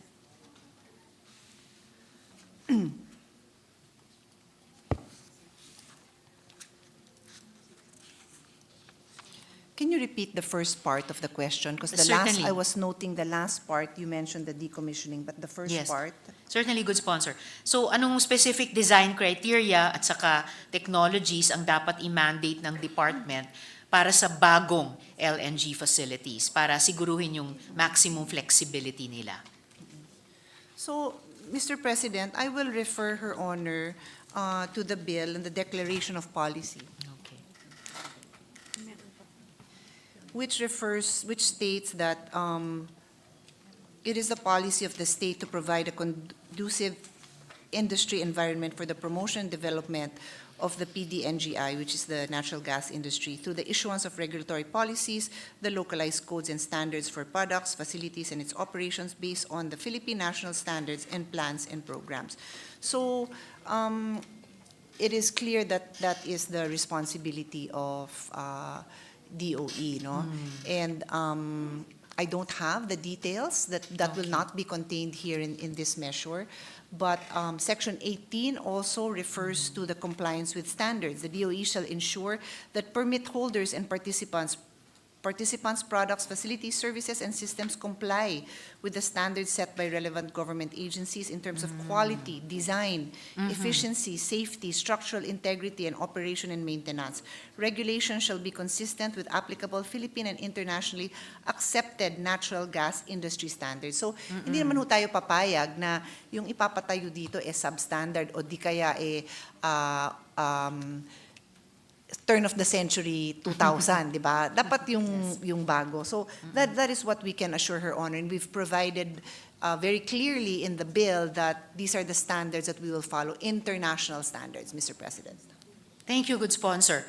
Pwedeng-pwede nga, dun sa Section 18, pumasok pa yung mga aspeto ng design criteria at saka technologies. And following on one of my earlier questions, baka dito rin sa section on compliance with standards, pwedeng pumasok yung kung mas magiging proactive pa ang DOE sa anong klaseng, ano yung forma nung transition period ang mas gusto nila, including in terms of storage, for example, ay yun na nga, baka mas pwedeng ma-push ng DOE yung mas sa halip na land-based, mas floating, at least or a mix of FSRUs and land-based storage facilities, leaning more towards the floating facilities. Na ayon sa literature, mas madaling i-decommission at mas madali ring i-repurpose. Halimbawa, dun sa nabanggit kong ilang mga bansa pa, which are using nat gas as a transition, pero towards fuller RE future. So follow-up questions, if the good sponsor would care to comment on them further, perhaps in relation to Section 18, how will these design criteria impact the overall cost of LNG infrastructure, and what measures are in place to prevent these costs from being passed on to consumers, Mr. President? What is Her Honor's question? What are the designs? Ano yung impact nitong design criteria sa overall na presyo ng LNG infrastructure? At paano mapigilan ma-pass on yung cost na yon sa consumers? Well, our law provides for reasonable cost only, Mr. President. So, syempre, kung magdi-design naman sila ng facility na sobra-sobra naman sa pangangailangan, hindi na yun reasonable cost. Hindi na nila pwedeng i-recover. I think that standard is clearly set in our law, in the bill, that will be the not just guide, but that is the standard that we are setting. Salamat, good sponsor. And what specific repurposing options are being considered for LNG infrastructure? And how feasible are they in supporting a renewable energy future? Kung meron ng repurposing options. Repurposing po saan? From what to what? Ano yung... Repurposing ng LNG infrastructure. I know, repurposing from what to what? LNG to something else? Yes. Kunyari, kung tapos na yung transition through LNG and papunta na talaga dun sa fuller RE future, meron na bang repurposing options na kino-consider sa LNG infra?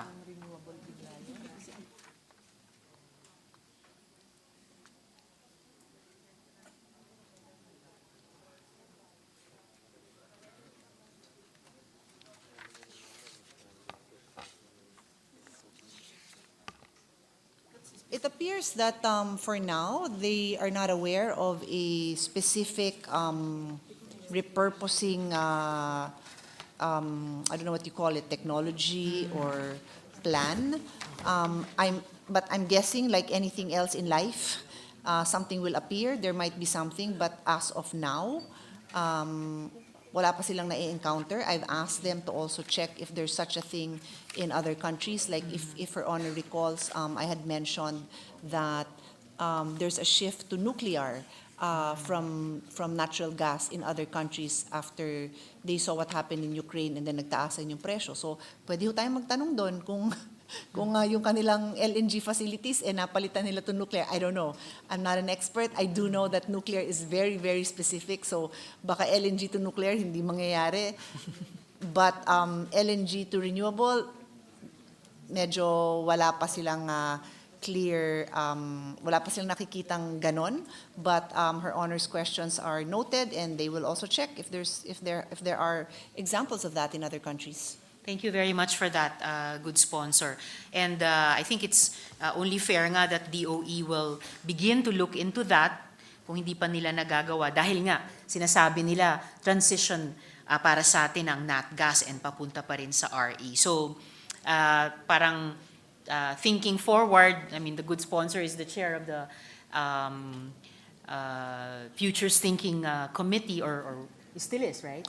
No longer. Was. But Previously. Her Opo. Honor, I thank you for mentioning it because I continue to be a strong supporter of futures thinking, and all of Her Honor's questions should be taken into account by our agencies, because these are valid concerns that will have to be faced in the future. Salamat, good sponsor.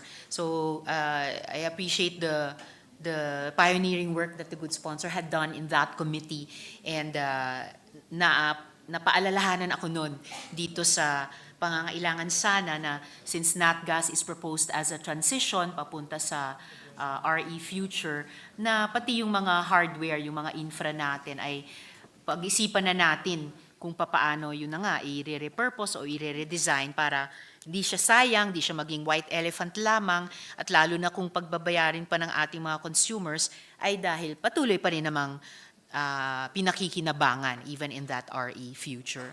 So, sa susunod kong tanong, how is DOE planning to integrate the growth of intermittent renewable energy sources? So, nabanggit din ng good sponsor kanina. But how integrate the growth of these intermittent RE sources with LNG-powered generation to ensure grid stability? And what role does DOE envision for energy storage technologies in this integration, Mr. President? That's currently being done already. We all know, well, no, we don't all know, but those in the industry know that RE is intermittent. And so it is already being integrated because hindi talaga siya maasahan sa baseload. So as we speak, natural gas is already contributing to the baseload, and intermittent, for intermittent sources, dun ho pumapasok ang renewable. That is our situation right now. Salamat, good sponsor. It must be a real challenge also for DOE na dahil yung isang end goal din nila ay grid stability. So in a way, that's a quantitative goal, and yung intermittence ng RE sources may be thought of as a quantitative problem, pero qualitatively, gustong-gusto natin yan. So it must be an interesting, certainly an important challenge for DOE or for NGCP for that matter, na yung magiging LNG-powered generation na maaring i-argue nila ay mas stable, paano pagsasabayin sa grid with the more desirable, longer term, or sabihin natin more strategic na RE sources, kahit intermittent siya. So how will, by way of follow-up, how will DOE ensure that the flexibility provided by LNG doesn't become a crutch that slows down investments in more sustainable grid stabilization technologies like battery storage? I think I've answered that question, Your Honor. The energy plan, the Philippine energy plan, is to transition to renewables. But as Her Honor has just said less than a minute ago, this is an intermittent source, and so we have to rely on the sources that can provide for the base load. And if we look at what is being done now, that is exactly what will continue to happen probably in the next 10, 20 years. Thank you, good sponsor. I guess yung battery storage na, yun na nga, sa solar energy front, nakita natin yung improvements in that technology in the past years. But it is still Yes, good sponsor? far. It is still very far from. I'm very excited about it, but that's one of the very first questions I asked in my briefing as chairman, and malayo pa yung ability natin to capture that storage. But yes, we are as hopeful as Her Honor in seeing that happen sooner than later. I'm glad about that, good sponsor.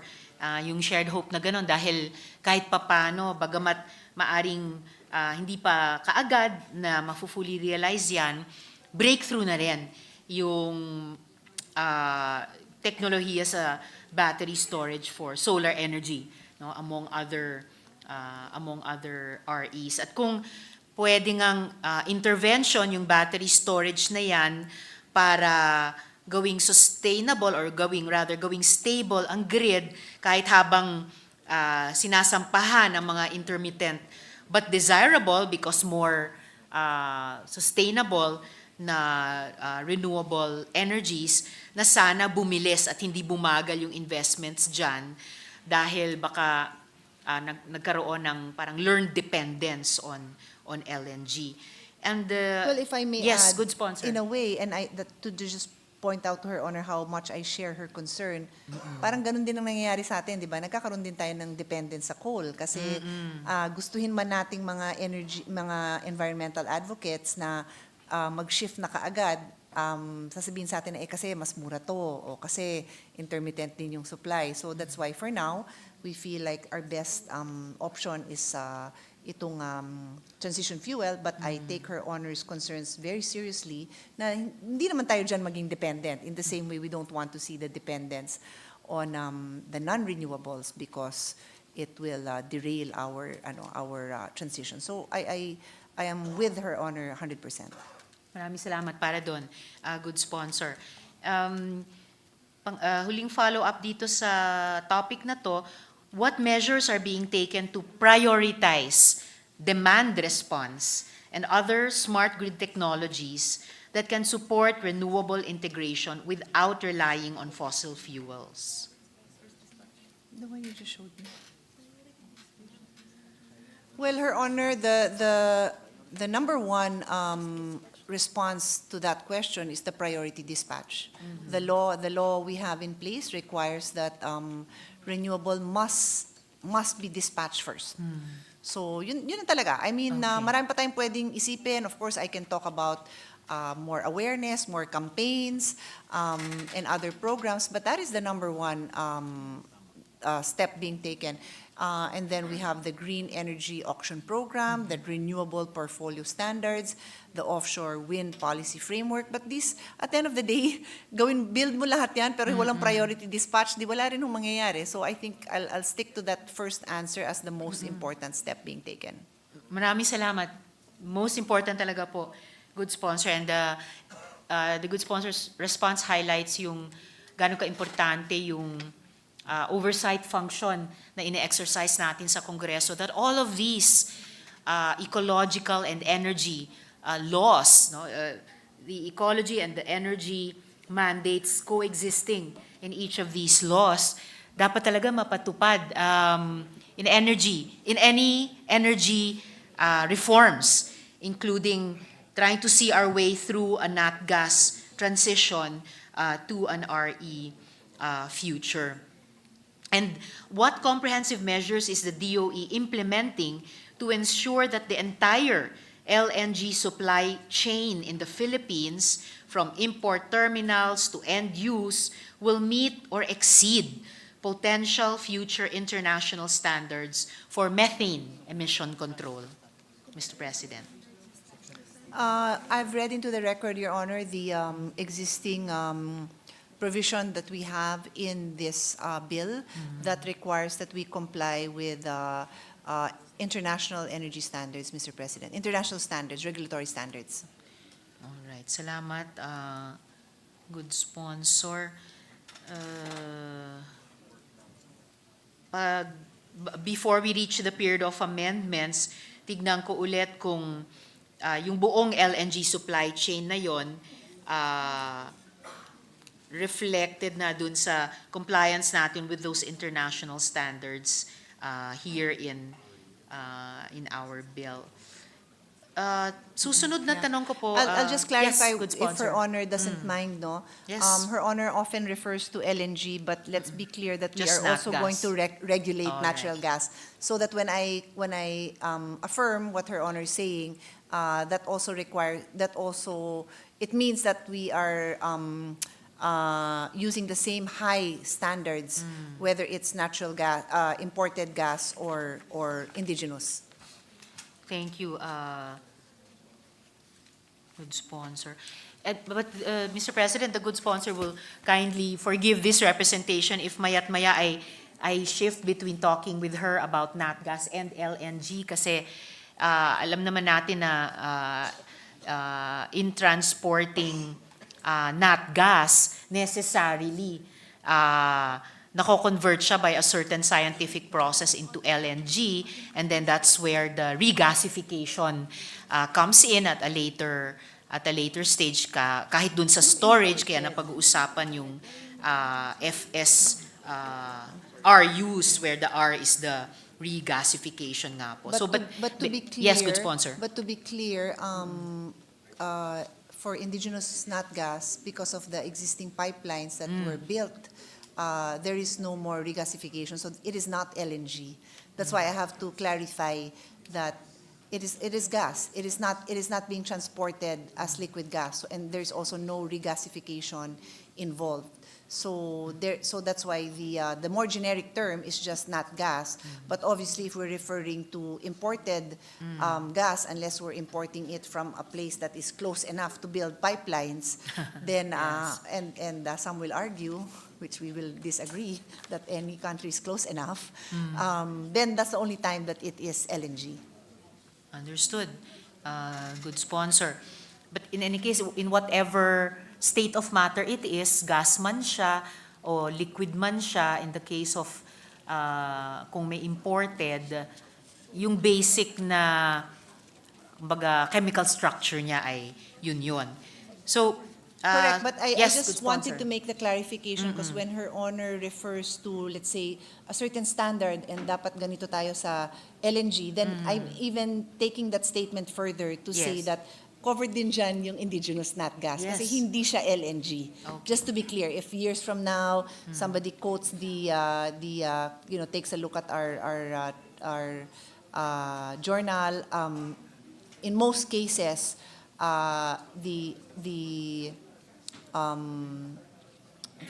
standards, the regulations will cover both all kinds of gas, unless, of course, it's just referring to that particular state, which is the liquid nat gas. Yes. Thank you, good sponsor. Further follow-up questions, and kaya medyo kinukulit ko ito, good sponsor, pasensya na, because nat gas is essentially methane, as we all know, and it's even worse than carbon dioxide. So given the significant climate impact of any methane leaks, how will these emission control measures be independently verified and enforced, Mr. President?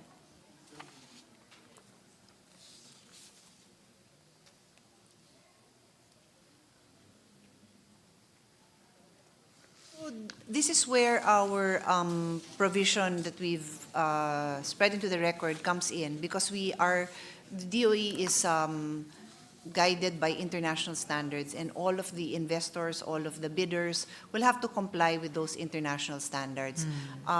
If they are followed, then the chances of leakages is extremely low. So for so long as the methane emissions are well managed, it is really it is not problematic and does not contribute to global warming. But again, the devil is in the details, so those high standards must be maintained. And it is truly our hope that we only deal with these companies, these investors that have high track records, but those are part of the requirements of DOE. And I welcome Her Honor's earlier suggestion that we exercise our oversight committee, oversight function, to ensure that these high standards that we expect to be honored are put in place. And then to add also, Mr. President, we are creating in this bill an interagency health, safety, security, and environment inspection and monitoring team. And this is composed of co-chaired by DOE and the DNR, and then its member government agencies are the Maritime Industry Authority, the Philippine Coast Guard, the Department of Labor and Employment, Bureau of Fire Protection, Department of Health, and other relevant government agencies. Thank you, good sponsor. So yung mga bodies na i-create din nung bill natin will really be very important also nga in terms of these emission control measures, kasi any methane leaks would contribute further to global warming. And kung yung mga baka nga, di ba, sa agrikultura, sa animal husbandry, sinasabing nakakadagdag sa overall methane in our atmosphere, ano pa kaya ang higit na high-tech na industriya tulad ng nat gas sa ating energy sector? And how do these methane control measures factor into the overall cost-benefit analysis of nat gas versus RE sources, Mr. President?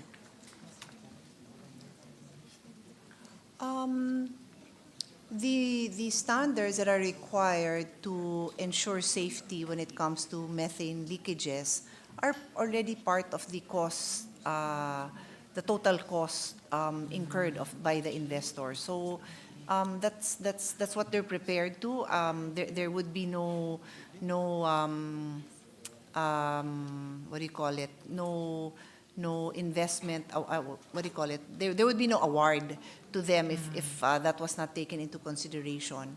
And then when Her Honor is asking for a comparison with renewables, well, with renewables, I'm not aware that is the issue, that there's a similar issue, but in terms of proper disposal of the end-of-life equipment, like of the solar panels, nandyan din yun. Kasama din Yes. talaga lahat yan.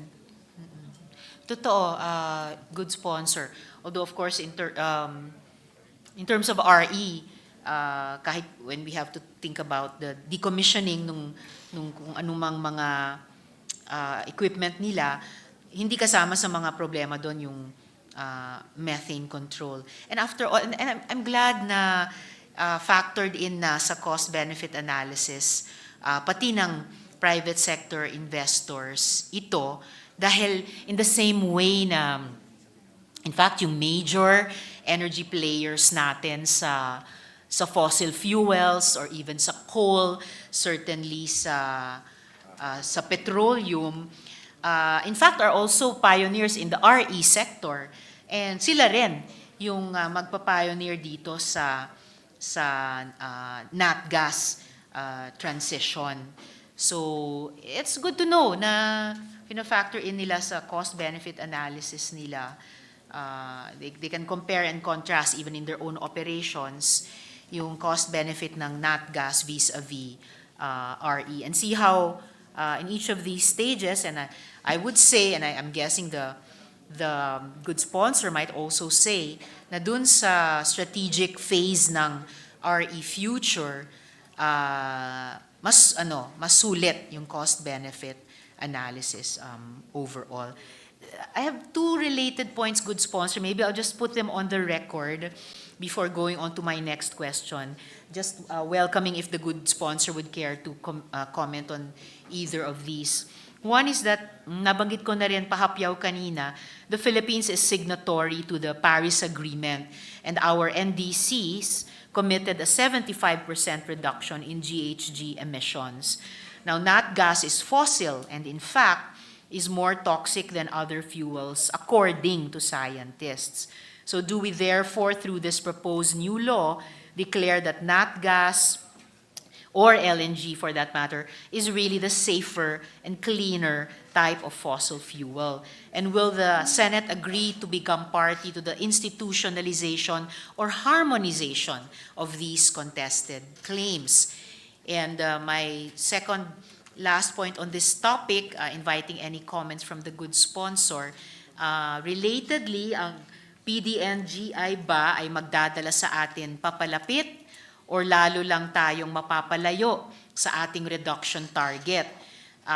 Totoo ba, Department of Energy, na aabot sa 35 nat gas or LNG plants ang planong itayo sa iba't ibang panig ng bansa? Saan-saan ang mga ito? At maaari bang malaman kung alin ang nat gas o LNG terminal lamang at alin naman ang gas-fired power plant, Mr. President? If the good sponsor or DOE through our good sponsor would care to comment on these last 2 points. I'll just make a comment, Mr. President, on something I've put on record before, no? But Yes. this is basically coming from the United Nations Environmental Program. Natural gas is a cleaner fuel in the sense that burning it produces fewer conventional air pollutants like sulfur dioxide and particulates from burning coal or oil. So that is coming from the UN Environment Program. As to Her Honor's other questions on Locations for of the plants, DOE, good sponsor. Opo. we'll just ask DOE to submit. Thank you for that, good sponsor. Dahil ngayon pa lang may concerns na halimbawa sa pag-operate or pagtatayo ng mga bagong nat gas or LNG plants dun sa mga environmentally sensitive na lugar natin. Halimbawa dun sa bandang Verde Island Passage na center of biodiversity, hindi lang sa ating bansa pero sa buong mundo.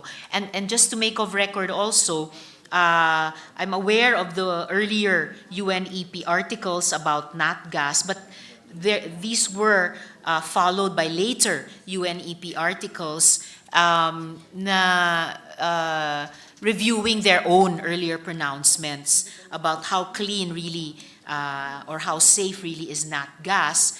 And UNEP pedaled back on their earlier claims that nat gas is that much cleaner and that much safer. So all the more, lending urgency na pang-transition lang talaga siya, hindi siya pang long-term. And I guess the shorter the transition, the better para umabot sa RE future. So, okay, kanina na simula naming pag-usapan ng good sponsor yung, or nabanggit namin yung price. So, how is DOE factoring in geopolitical risks and potential price volatility in its long-term energy planning? And what strategies are being considered to mitigate these risks and ensure price stability for consumers? That question I've answered many times during the interpellation, but I'm very happy to repeat it because we have a chart that we often show, and either we can give Her Honor a copy or if there's time to show it here, where it shows that precisely because natural gas price can be volatile, the chart shows that because you have indigenous gas, that is what provides stability in pricing. So until we can provide Her Honor with that copy, which we have, I'm just going to make gestures with my hand. If you look at the prices of nat gas, it was going up and down, and then it really went up during the time of when the Ukraine war started. But if you look at the price of indigenous gas, it was very stable here. So that is precisely why we are pushing for more support and the creation of a really strong natural gas development, which will be prioritizing indigenous gas. Thank you, good sponsor, and this representation looks forward to the information that she will share regarding this question. That's it. Yes, So good the red sponsor. line is the price of natural gas. Nat gas. And the blue line, which is quite stable, is the price of indigenous gas. So repeatedly during the, not Her Honor's interpellation, the other interpellations, when the questions keep going back about nat gas being very volatile, kaya nga ho tayong may sariling atin, para nga may energy security tayo. This is what will provide us with energy security, indigenous gas. Thank you, good sponsor. And the record speaks for itself. That's also what I wanted to emphasize. It's not a prediction. This is the record. The dates here are is this 20 years? 2017, 14, 10, 2010. 2010 until 2024. Yes, Mr. President, the minority leader would like to interject. Very interesting graph, Mr. President, with the permission of our sponsor. So yung LNG, ano bang color yung mustard, yata, o orange. Orange, that would be now the cost of the power from the point of view of the consumer generated by imported natural gas. So that includes now freight plus the regasification niya. Twice, di ba? The regasification would be 2 times. Regasification would be once, but the liquefaction, yes, would also be 1 pa. So that already includes the red line already includes the regasification. The cost of regasification, kasama na. Oh, hindi, gas siya. So liniquefy siya, tapos transport siya, at regasify siya. And that's the yellow line. That's the orange line. Yes. Yes. So, from July 2019 to July 2020, it was even lower than the indigenous natural gas, Mr. President. Is that how we interpret it?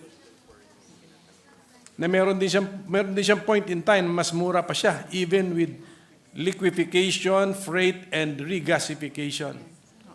Is that correct? Yes, once in a while. But, but to emphasize, if you look at over 14 years, it's a very, very small window. Sige po. And then meron pa lang recently, mga January 2024, meron din po. So, I'm just asking for help to interpret the chart. Thank you. Thank you, Mr. President. Thank you, Mr. President. Thank you, Minority Leader. And if I yes, may also good add, sponsor. that is precisely why the industry practice is to have long-term agreements because you also want to secure the best price. And that's really how it is with commodities, no?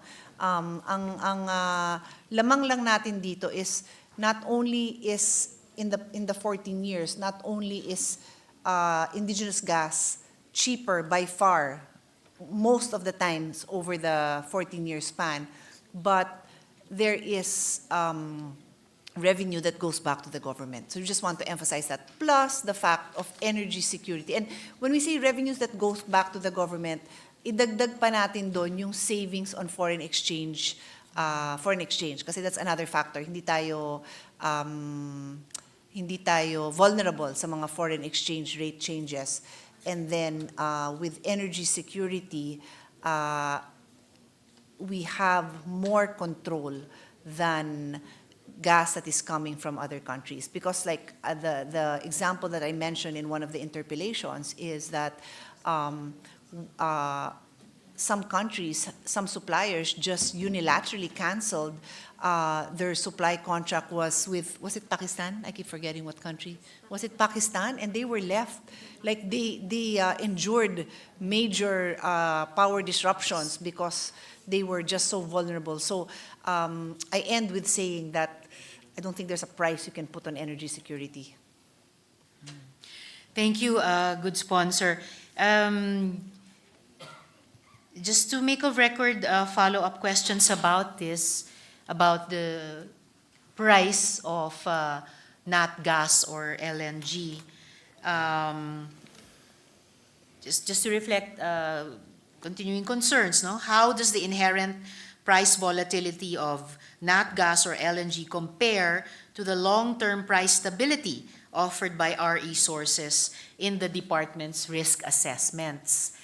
And what measures, and these are my last two follow-up questions for this second part of my interpellation, what measures are being taken to ensure that the costs of mitigating nat gas or LNG price volatility don't hinder investments in more stable RE sources?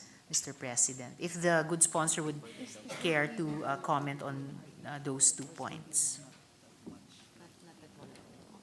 So I think what I'm getting from the resource persons are fairly stable ang renewable energy prices, which is good for us because that is the shift that we eventually, that is the direction that we're going into. The issue that we have with renewable is really that we do not have the capacity to store it, and for now it does not also, it cannot provide for the baseload. So that is the bigger issue, not that the prices are volatile. So if we can solve the storage and the baseload issue, then we are well on our way to having more renewable sources of energy. Thank you, good sponsor. So as an opening point on my final third of my interpellation, as we approach the final set of questions, it's crucial to maintain our focus on the ultimate goal of transitioning to a sustainable renewable energy future. These inquiries delve into the intricate challenges of balancing short-term energy security with environmental and economic sustainability goals. We must remain vigilant against the risks of over-investing in LNG infrastructure that could become stranded assets, potentially burdening consumers and hindering our competitiveness in a rapidly evolving global energy landscape. So the following last questions address critical issues such as consumer protection, regulatory oversight, and the development of local expertise. They also explore the delicate balance between leveraging international knowledge and fostering domestic capabilities, always with an eye towards ensuring that our energy transition serves the best interests of the Filipino people and positions the Philippines as a leader in RE adoption. Mr. President, good sponsor, I'm able to skip my first 2 questions in this last part since they've already been discussed by the good sponsor and me in the earlier part of my interpellation. So I will go to my last 3 questions for this interpellation. Good sponsor, what specific emergency supply measures and contingency plans is the DOE developing to maintain energy security during the transition period from Malampaya gas to a more diverse energy mix, including nat gas or LNG and renewables, considering that Malampaya supplies most of Luzon's plants, and neither renewable supplies nor nat gas import Next year, di ba? facilities will be Meron na yun. instantly Next year, ready to mapoproduce na take yun up the sa slack, Mr. President. Next year, ano pa? So, as I've reported in the previous interpellation, there is a well that is already being drilled now and it will already be able to supply next year. That's still part of Malampaya, so that's one. Sorry, next year yung drilling. Sorry, the drilling will start next year and the production will start 2026. Okay. Yes. So that's one. And then second is, again, we just go back to the mix. We are still importing LNG. There is absolutely no intention in this bill to limit the importation of LNG. Of course, this representation is a big supporter of indigenous, but repeatedly we have said that our indigenous supply, even if we start drilling in addition to the Malampaya well that will produce by 2026, another 4 to 7 years will be the earliest production of another, if there's another discovery. And so we still have the LNG and the rest of the mix. It's still there. Thank you, good sponsor. Medyo nakaka-tense din yung papasukan nating sitwasyon. It really will call on all of DOEs and the attached agencies' capacities na itawid tayo ng maayos through the transition and towards the RE future. How do these emergency measures, or in fact, they don't sound like emergency measures lang, they sound like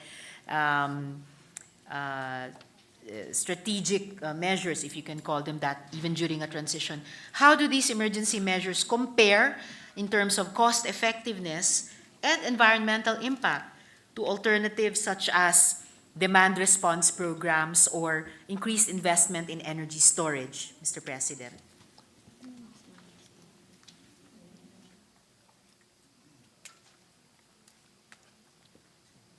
What does Her Honor, I've asked the experts, what does what demand response programs are Her Honor is Her Honor referring to? Okay. Ito, which ones in particular?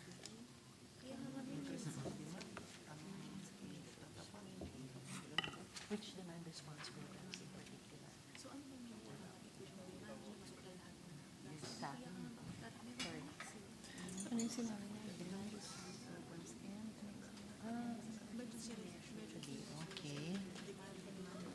Okay. Good sponsor, I'll get back to you on which particular demand response programs. Pero I think we can pick up the question from the increased investment in energy storage. So how will this compare in terms of cost effectiveness and environmental impact dun sa emergency measures that we've discussed so far, Mr. President?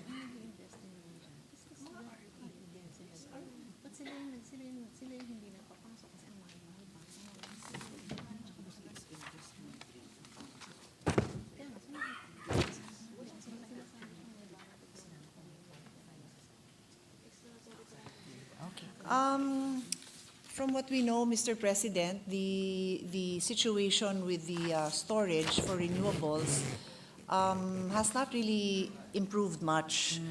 There are discoveries, but I'm told that they're in the developmental stage. So our desire is that they will be ready for production and that they will be reasonably cost. But right now, there's no way to compare because, from my understanding, they're not really commercially available. So I guess DOE has to accelerate bringing the first crack in terms of storage, for example, for solar energies No, it's not forward? DOE, Mr. President. It's it's the investors in the because Okay. sila ho yung nagpo-produce nun eh. Okay. So and it's not DOE. I mean, I wish we were in a country dito papasok yung mga investments natin sa DOST. Sa if we can, but I'm guessing that other countries are way ahead of us in trying to develop this technology. So yeah, I'd like a piece of the pie in being a pioneer in that technology, but I think others are ahead of us, and there is not really anything commercially viable yet that will drastically change the landscape for now, Mr. President. Okay. And then, one last time with this question, once more with feeling, what steps are being taken to ensure that these emergency measures, again, don't become a crutch that slows down the transition to a more resilient, RE-based energy system, Mr. President? I think I've answered that question, Your Honor. Even Your Honor knows, I think, when you're reading the question that I've answered that. All right. But I guess we have to think out further how the transition doesn't become a permanent period and really eases the transition. There is a to the transition RE plan, Your Honor. future. Yes, Mr. President, I think, good sponsor. I think, Your Honor, and Your Honor, this representation would be both extremely disappointed if there was no transition plan. There is a transition plan, and I think what we can do as a legislative body with our oversight capacity is check how it's moving along, maybe every 2 years, every 3 years. Yes, that's a good idea, good sponsor. Thank you. To my next question, what strategies is the DOE implementing to promote technology transfer and build local capacity in the nat gas sector? And how will these efforts be balanced with the need for international expertise in the short term? And I ask this good sponsor because just as we don't want to be dependent on the Chinese for running the national grid, we also don't want to be dependent on U.S. experts who have been engaged with the DOE to always be at hand to keep the nat gas or LNG subsector running, Mr. President. Well, on one hand, I'm very excited to share that when I visited the Malampaya platform, I saw with my own eyes, and I was told that our human resources are very much coveted in other countries, and that's something that cannot be replaced by a computer, by a textbook, because these are humans that need to operate this platform. And if the sad scenario, which I believe we will not go there, especially if we pass this bill, is if Malampaya ends up closing its operations and there are no other new drillings going on, we will lose these remarkable,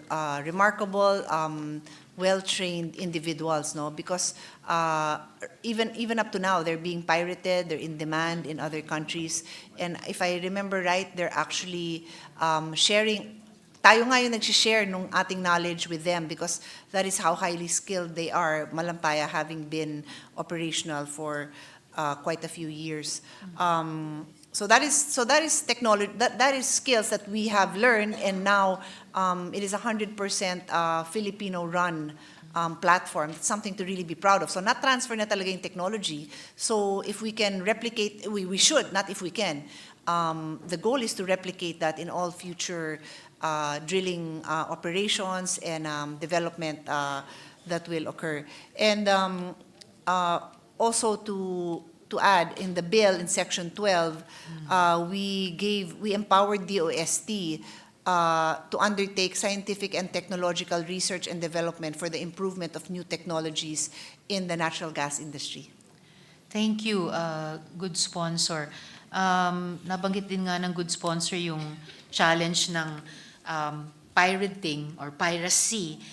In fact, by way of follow-up, ERC can't even retain its lawyers and technical staff today. So, given the limited lifespan of nat gas as a transition fuel, how will we ensure that investments in nat gas-specific skills and technologies and regulatory capacities don't create a workforce and infrastructure bottleneck for the renewable energy transition?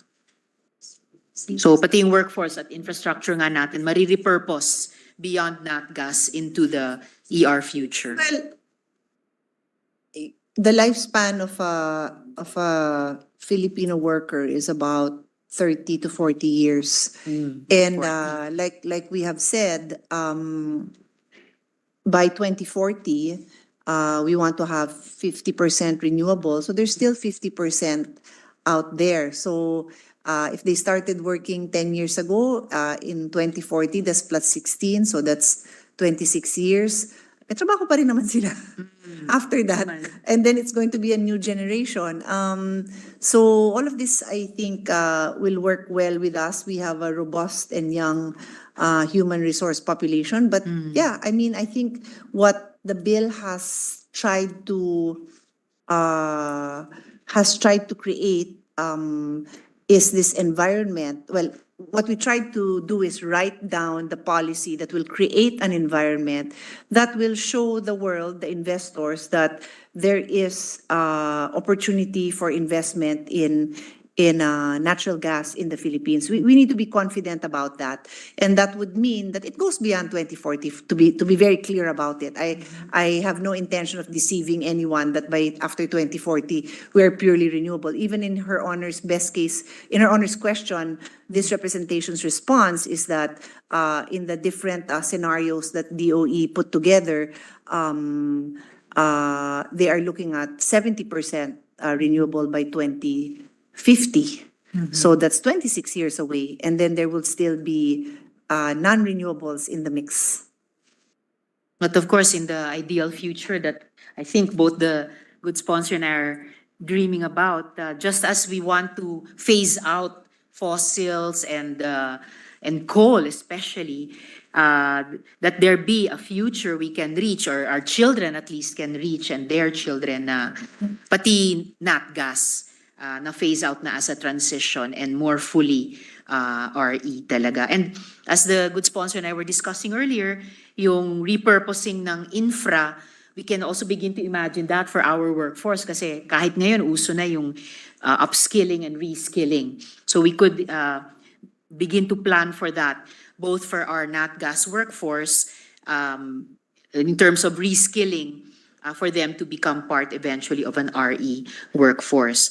And what measures are being taken to ensure that technology transfer agreements with international nat gas companies don't lock the Philippines into proprietary technologies that could hinder future flexibility?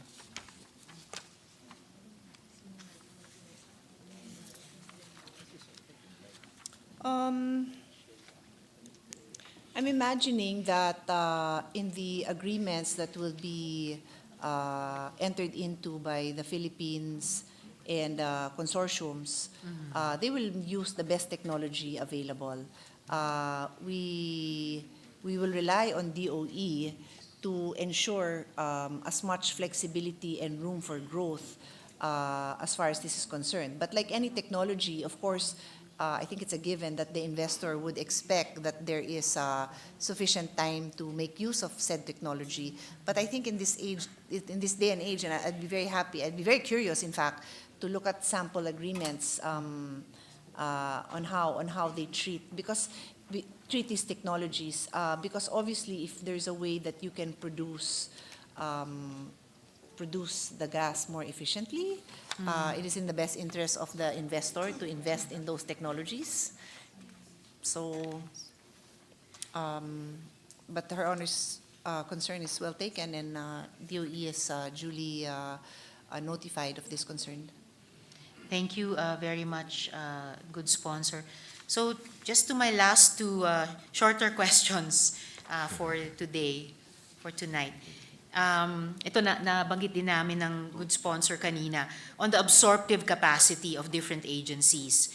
Matatanong talaga, kaya pa ba DOE? Kaya ba ERC? Kasi sa tuwing magkikita tayo sa mga hearings, parang kulang na lang na sabihin ng department o ng commission na hirap na kayo sa kasalukuyang industriya. Sa NGCP, GENCOS at DIUS pa lang ay halos sumuko na yung dalawang ahensya. And here, we're establishing an entirely new industry in which none of the department or the commission, or very few among them, within them, have solid experience and competence. So new transmission and distribution systems will be built with more nat gas terminals and gas plants to be accounted for to comply with the highest standards that the department itself and the commission itself will need to establish, including through this bill. So I wonder if the good sponsor has any comment on that before I go to my last question. So, Mr. President, in our bill, we established that DOE can create offices and appoint personnel as may be necessary to efficiently and effectively implement this act. And then we have a similar provision, Mr. President, for ERC. Because and just for the record, we agree with Her Honor's observations. In our preliminary meetings with both DOE and ERC, they are really in need of personnel and qualified personnel, Mr. President. And maybe they wouldn't mind a bit of hand-holding from Congress in thinking about the policies also in terms of the capacity building or absorptive capacity with this new industry. So to my last question for this interpellation, good sponsor, Mr. President, on the revenue side, magkano ang kikitain ng gobyerno sa industriyang ito? Hindi kaya ito ay maging negosyo lamang para sa iilan at bulsa din lang nila ang mas makikinabang katulad ng nangyari sa NGCP, Mr. President? So, Mr. President, we have the numbers for the revenues that the Philippine government has generated from the investment in Malampaya.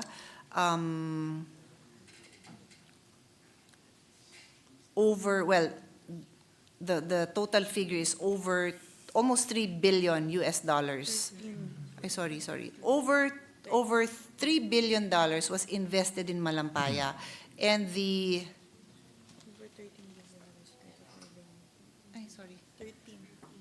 I'm referring to the investment, sorry. Amount remitted by Malampaya to the government is $13 billion. Yes, roughly $600 million annually. So that's just for Malampaya. So if you assume that we will have 2 or 3 or 4 or 5 more, then you just have to multiply that number. All right. Salamat, good sponsor. So this is the value in absolute numbers. And of course, it doesn't talk yet about the distribution in terms of the participation. So these are the remittances to government. It would be interesting to compare how much those who remitted also made on their end, because syempre, when we think about a sustainable and renewable energy future, bukod nga dun sa revenue sa gobyerno, in a way, there's a bigger spread of share in the wealth created than we have seen so far in our energy sector, whether we're talking about the classic coal and fossil fuel situation, or ito ngayong napipintong era ng nat gas transition. We would like to move forward to an RE future na in a way mas may equitability din, or mas may equitable distribution of the proceeds of the industry. So yun po ang mga tanong ko. Maraming salamat sa good sponsor for hearing and responding to my questions. Salamat po, Mr. President. Thank you very much to Her Honor for the very insightful questions and observations, and we look forward to the amendments that Her Honor will be making. Thank you. Thank you, Senator Ontiveros and Senator Pia. Majority Floor Leader? Yes, Mr. President, I move that we suspend Mr. consideration of... President, Yes. Mr. President, as far as this representation knows, there's no other reservation for interpellation, and therefore we move for the Yes, President. Minority Floor Leader. Let me just reserve my right to ask questions tomorrow. Of course, Yes, during the and period of amendment. it will definitely be a short interpellation, Mr. President, because after the exhaustive interpellation of Senators Gatchalian and Ontiveros. So, and then we can proceed to, I don't think there will be any damage. But may I move to close the period of interpellation without prejudice to asking questions during the period? Because we're ready, Mr. President. We've asked those who've listed to interpellate since 2 weeks ago to prepare their amendments. We've been discussing with them, and I think it's been the practice. And I don't abuse this power, but I think it's. What's We the, waited. I don't see any practical value, Mr. President. We keep this in the interpellation period, resume tomorrow. There'll be a brief interpellation, then we close it, then we have amendments, Ms. Yes. What we usually do, with all due respect, dear colleagues, if there's really, if there has been lengthy discussions, which I believe there has been, without prejudice, Mr. President, and the minority floor leader knows that I'm very accepting of answering questions. I don't shorten. I stay as long as the questions have to be made. But just to move it forward, Mr. President, and we've done this all the time. I've been asked many times as well, Mr. President, to do the same out of courtesy also to the other sponsors, to move it forward. I just ask for the same. But if the body does not agree, then I just ask for the same courtesy that be given to me that I've given to all our colleagues in the past.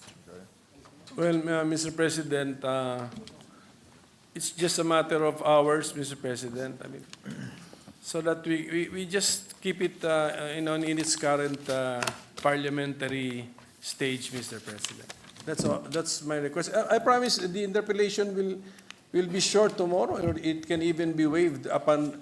But we just need to go over all of the information that we got tonight in the past few days, Mr. President. Session is That's all suspended. my request.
Is resumed.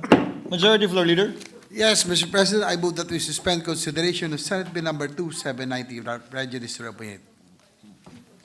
Mr. President. Sorry, I withdraw my motion, Mr. President. Senator Pia Cayetano is seeking the floor. Yes, Mr. President, I reiterate my previous motion that we close the period of interpellation without prejudice to further questions being asked during the period of amendment. And I'm also prepared to proceed with the committee amendments. Duly noted. Majority Leader. Yes, Mr. President, it's been moved by Senator Cayetano. So I move that we suspend consideration the Senate Bill number 2790 without prejudice. Session is suspended.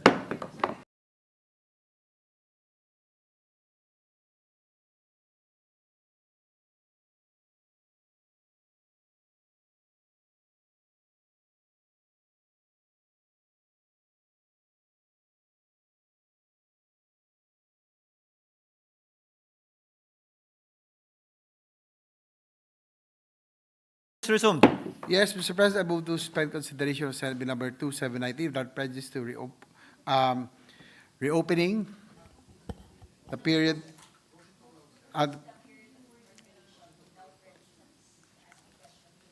without prejudice to suspended. Session is suspended.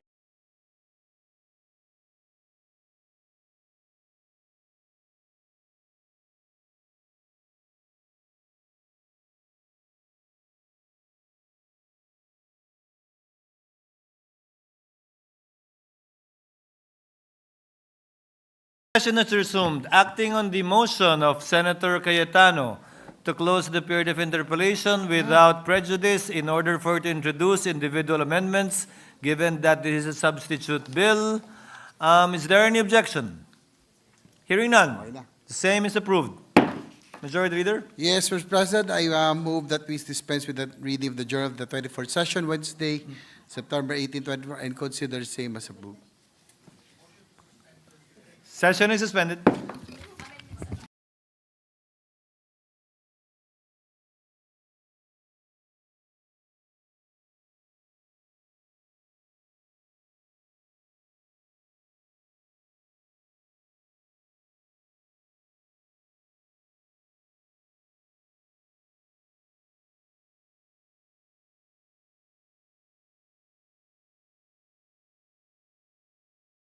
Majority Leader. Yes, Mr. President, I move to open the period of amendments. Any objection?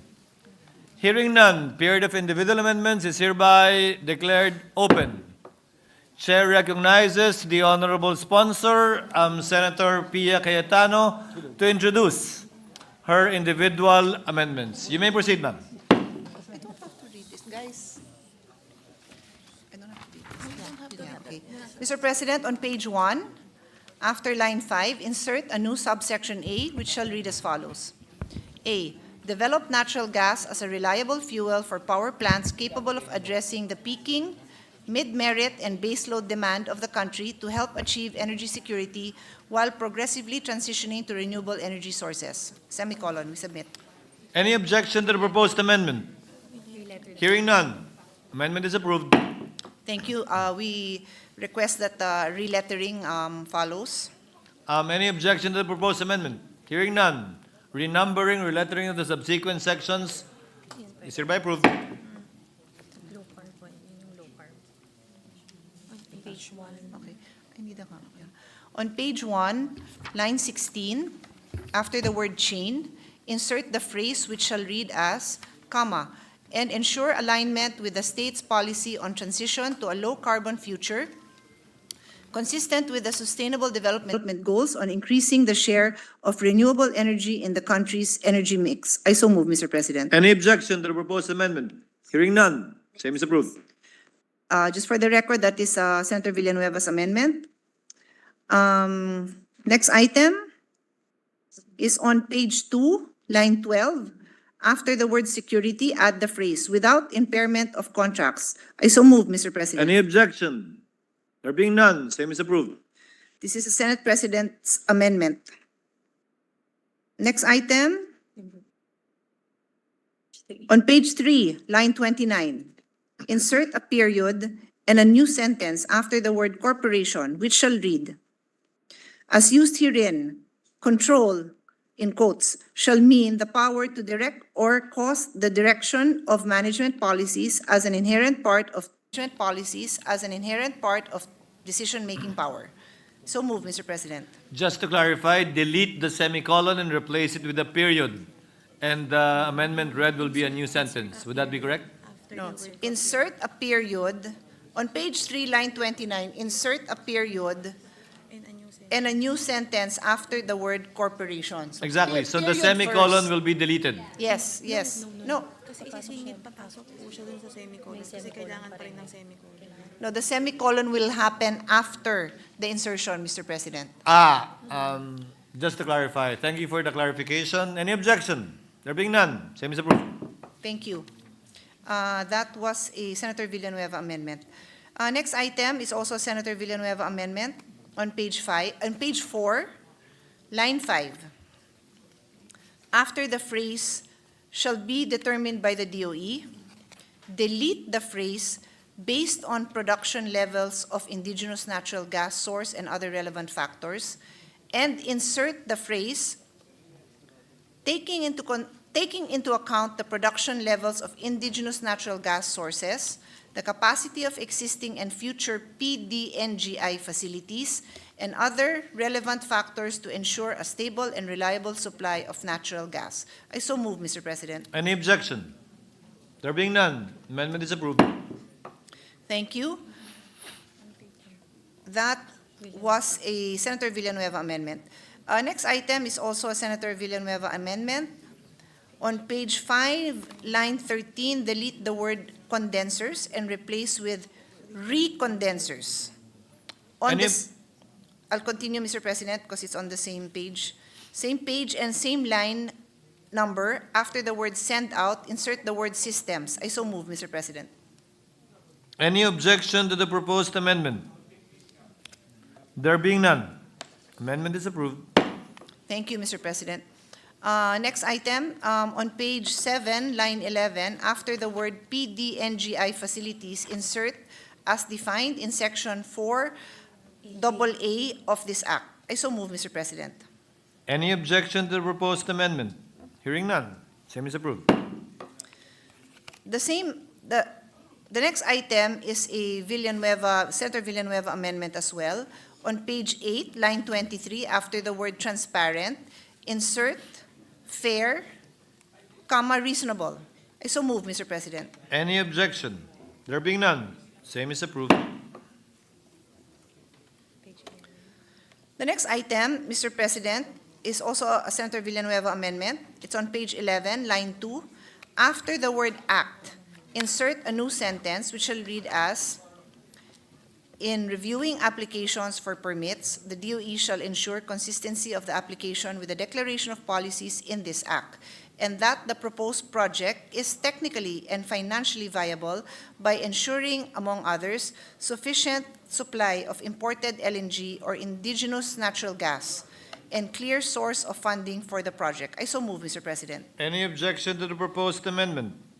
There being none, same is approved. Thank you. The next item is an amendment coming from the Senate President. It's a few items, but all in the same section. On page 12, line 10, after the acronym EPIRA, delete the word end and replace it with a comma.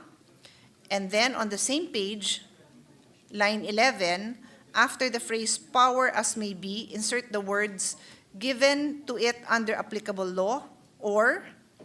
And then on the same page, delete line 13 to 17 and replace with, in comparing the price of indigenous natural gas or power produced therefrom with other fuel sources, the government share and other revenues in the production of the indigenous natural gas sold to power plants shall be taken into account.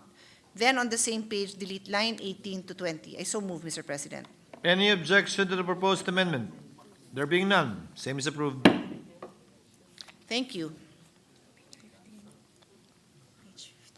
On page 15, line 10, after the word shall, delete the phrase exempt such project from the, And then, on the same page, delete lines 11 to 12 and replace it with process the application for the certification precondition under Section 59, Chapter 8 of the IPRA in accordance with the processes provided in the Republic Act number 11234 or the Energy Virtual One-Stop Shop EVOS Act. I so move, Mr. President. Any objection to the proposed amendment? There being none, same is approved. Thank you. On page 15, delete lines 19 to 23 and replace with the DOE shall be the lead agency in the development of aggregation in the country and shall issue the applicable policies for the implementation thereof. It may likewise delegate this function to any of its attached agencies and instrumentalities. I so move, Mr. President.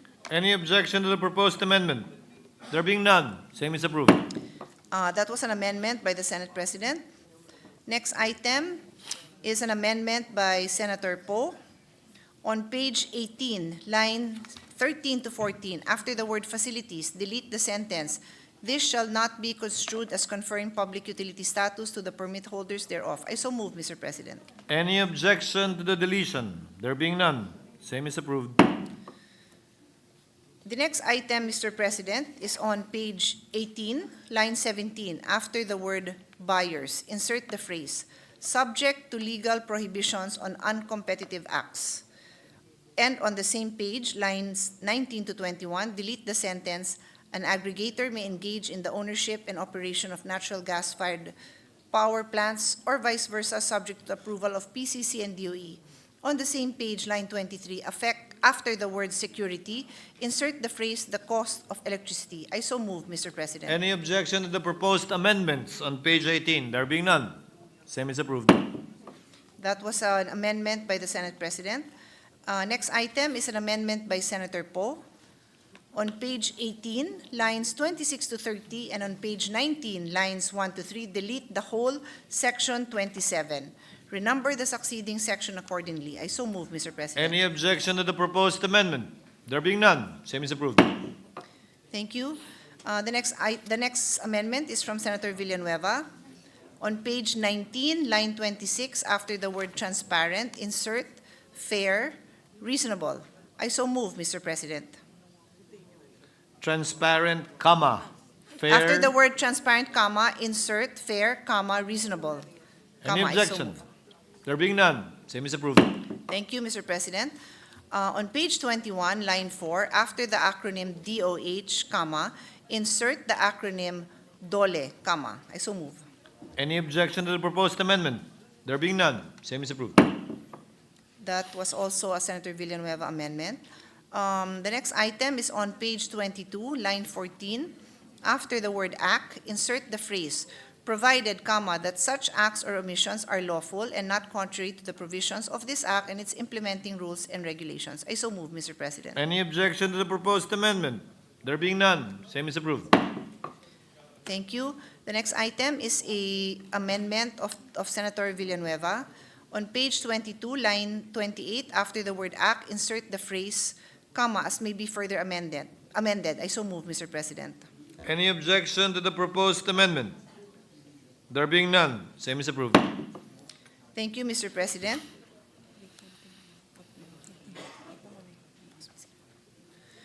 The next item on page 25, delete lines 11 to 13 and replace with the obligations of contracting parties to NGSPAS entered into prior to the effectivity of this act shall not be impaired. I so move, Mr. President. Any objection to the proposed amendment?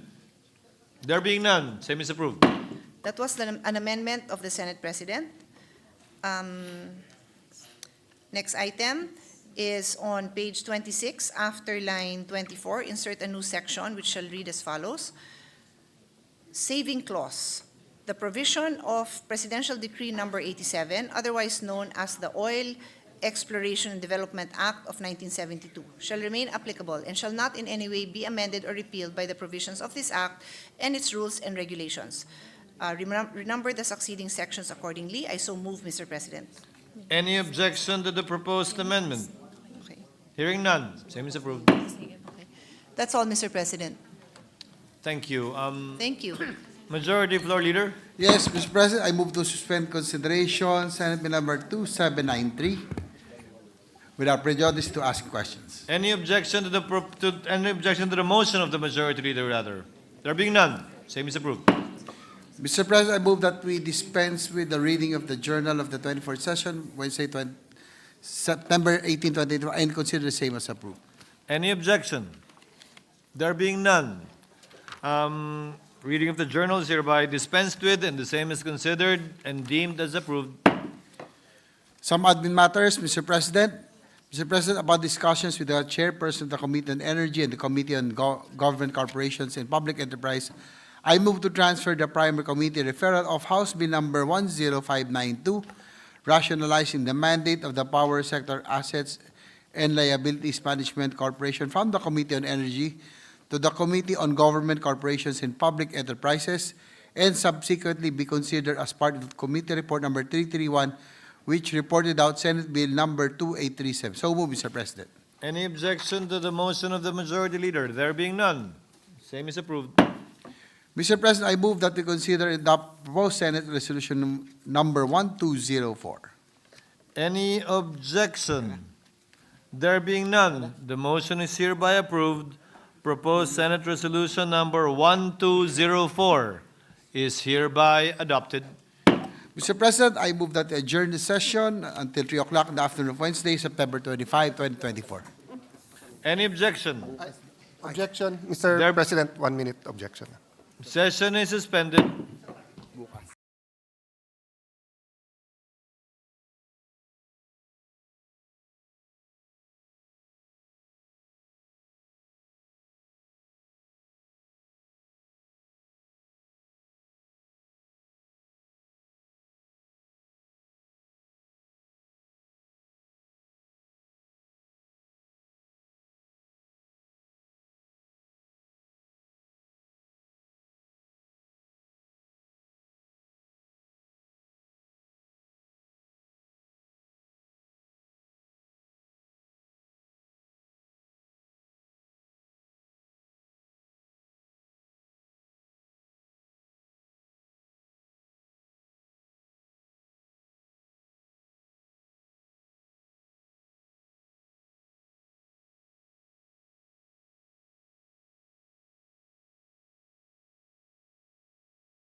Majority Leader.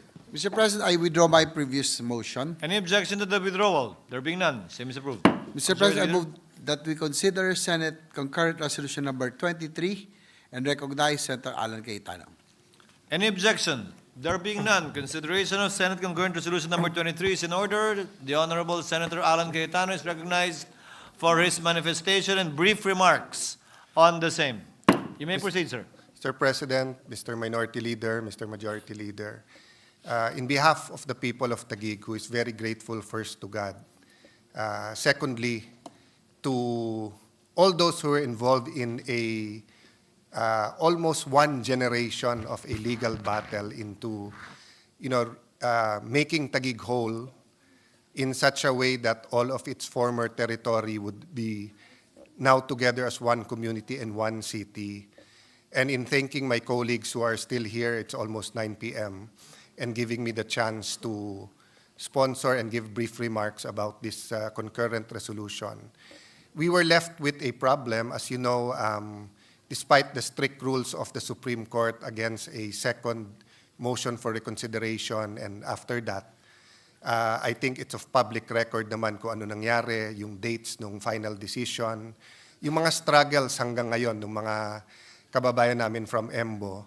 And there's one struggle that they need the help of Congress, which is to be able to run for Congress and to be able to vote for a member of Congress. It is most basic in the U.S. Constitution, where we copied our Constitution, that no taxation without representation. So unless we're ready to say that lahat ng taga-EMBO ay wala ng buwis, we should not take out their right to have a representative and to vote for a representative. So recently, the Commission on Elections said that they cannot vote for congressman in the 2nd District of Makati dahil wala na sila sa Makati. Now, both cityhood laws of Makati and Taguig said that the cityhood law is dependent on the final resolution of any boundary dispute settled, of course, by the right forum. But this does not automatically amend the congressional district. So this concurrent resolution is meant to guide the COMELEC, meant to give them an option, meant to express the sentiments of the sovereign people through the House and the Senate. The House specifically, the local constituency, the Senate, the national constituency, but both houses equal, to tell the COMELEC that there are now two evils possible. One evil is that they'll not be able to run nor vote. The other one is that the COMELEC has no basis of where they can vote and where the barangays, which district. So this concurrent resolution is an attempt. It's not a perfect attempt, but it's an attempt until the legislature in the future can pass a new law regarding the districts. So we seek with this concurrent resolution to make our will known to the Commission on Election. Thank you for this. Thank you for this opportunity, Mr. President.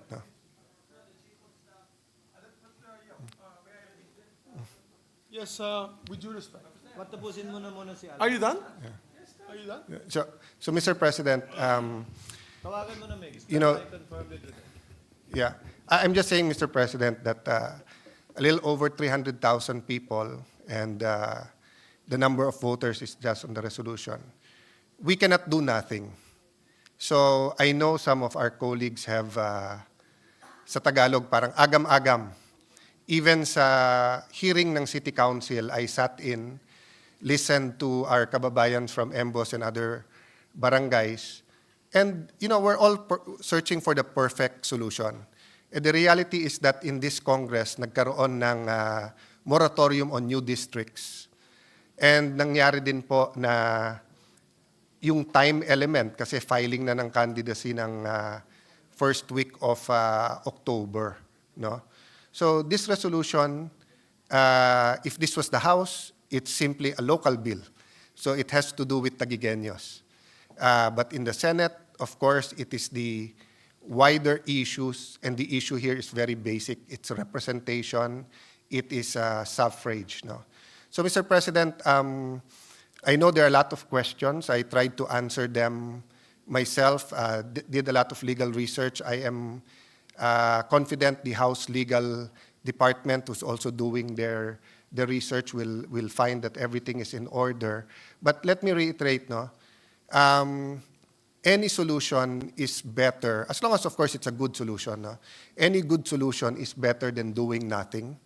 And, with 1 day left till the session and then a few weeks till the voting, the people of the EMBOS will be very grateful that we gave them the choice, di ba? Sinong gustong tumakbo at sinong gustong nilang iboto. Sinong gusto tumakbo, sinong gusto iboto. Let me lang reiterate, Mr. President, wala nang problema po sa mayor, vice mayor, councilors because nag-statement na po ang Commission on Election that they can vote for the councilors and the vice mayor and the mayors. And in fact, adjustments have been made to make sure they have representation sa population nila. So it's really the congressional district ang problema. And you cannot have a caretaker for a district that doesn't exist. So meaning if today ang filing, may mag-file for District 2 ng Makati, may mag-file ng District 1 and 2 ang Taguig, in limbo or, it's like they will be outside the Philippines. No? So I hope our friends will take our word for it that we consulted the members who are not here in passing this resolution. Thank you, Mr. President.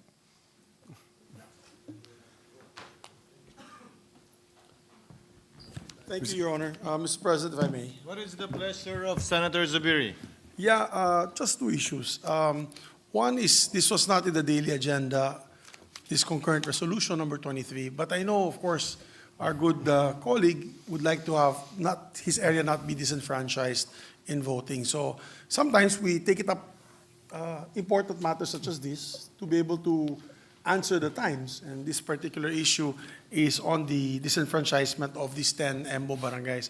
However, Your Honor, I'm trying to get in touch with our colleague who is from Makati, and I do not know, does this have any implication to Senator Binay's I can state for the record, Mr. President, it has nothing to do with Makati anymore because all of these barangays are now under Taguig, being administered by Taguig, and the problem is they'll not be able to vote for any... Can I ask for just a 1-minute suspension, she's calling. 1 minute suspension lang, Mr. President. Session is suspended.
Mr. President, Senator Subiri is seeking the floor. No, he wants to do a manifestation. I'll wait for his manifestation. I have a motion. Senator Cayetano. Senator Cayetano is recognized for his manifestation. Mr. Senate President, before that, am I correct that the former Senate President wants to move that we suspend the consideration of this concurrent resolution and discuss it tomorrow? If yes, then may I make a... Yeah, Mr. President, my question, first of all, I don't know anything about this bill. Nothing. It just came out of the air. So this is a Senate concurrent resolution. This is not a simple resolution. And I was a majority leader, like you've been also a minority leader, I believe, a majority leader. And the concurrent resolution has a force of, before the Supreme Court came out with the decision that it does not have a force of law, but it used to have a force of law. So ang question ko lang dyan, Mr. President, is, with due respect to him, I know it's a local issue. I know it's a local issue, and it's important to you guys. And I don't want to disenfranchise anyone. Ang akin lang sana, explain sana sa amin ano itong pag-usapan natin. Yun lang. And I asked a colleague who represents particularly before these 10 Embo barangays, I asked her, and she also doesn't know what's going on. Due courtesy lang ba? Sort of some respect and due courtesy. Yun lang akin, Mr. President. I have, again, if I raised my voice, it's because, it didn't have to go that way, and I apologize if I raised my voice. Okay? Ang akin dyan, if it will help you, maybe we can pass this, we can take it up tomorrow. Ang akin lang naman dyan is nabigla ako, dahil nasa taas nga ako, at biglang may concurrent resolution about these barangays.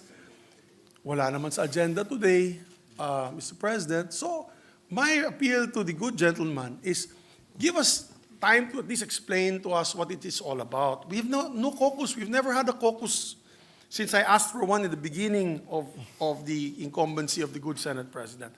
So I don't know. If we had a caucus, you could have raised it there and said, this is a very simple piece of resolution. Nobody's going to get affected. We're going to get them to vote, at least in these elections.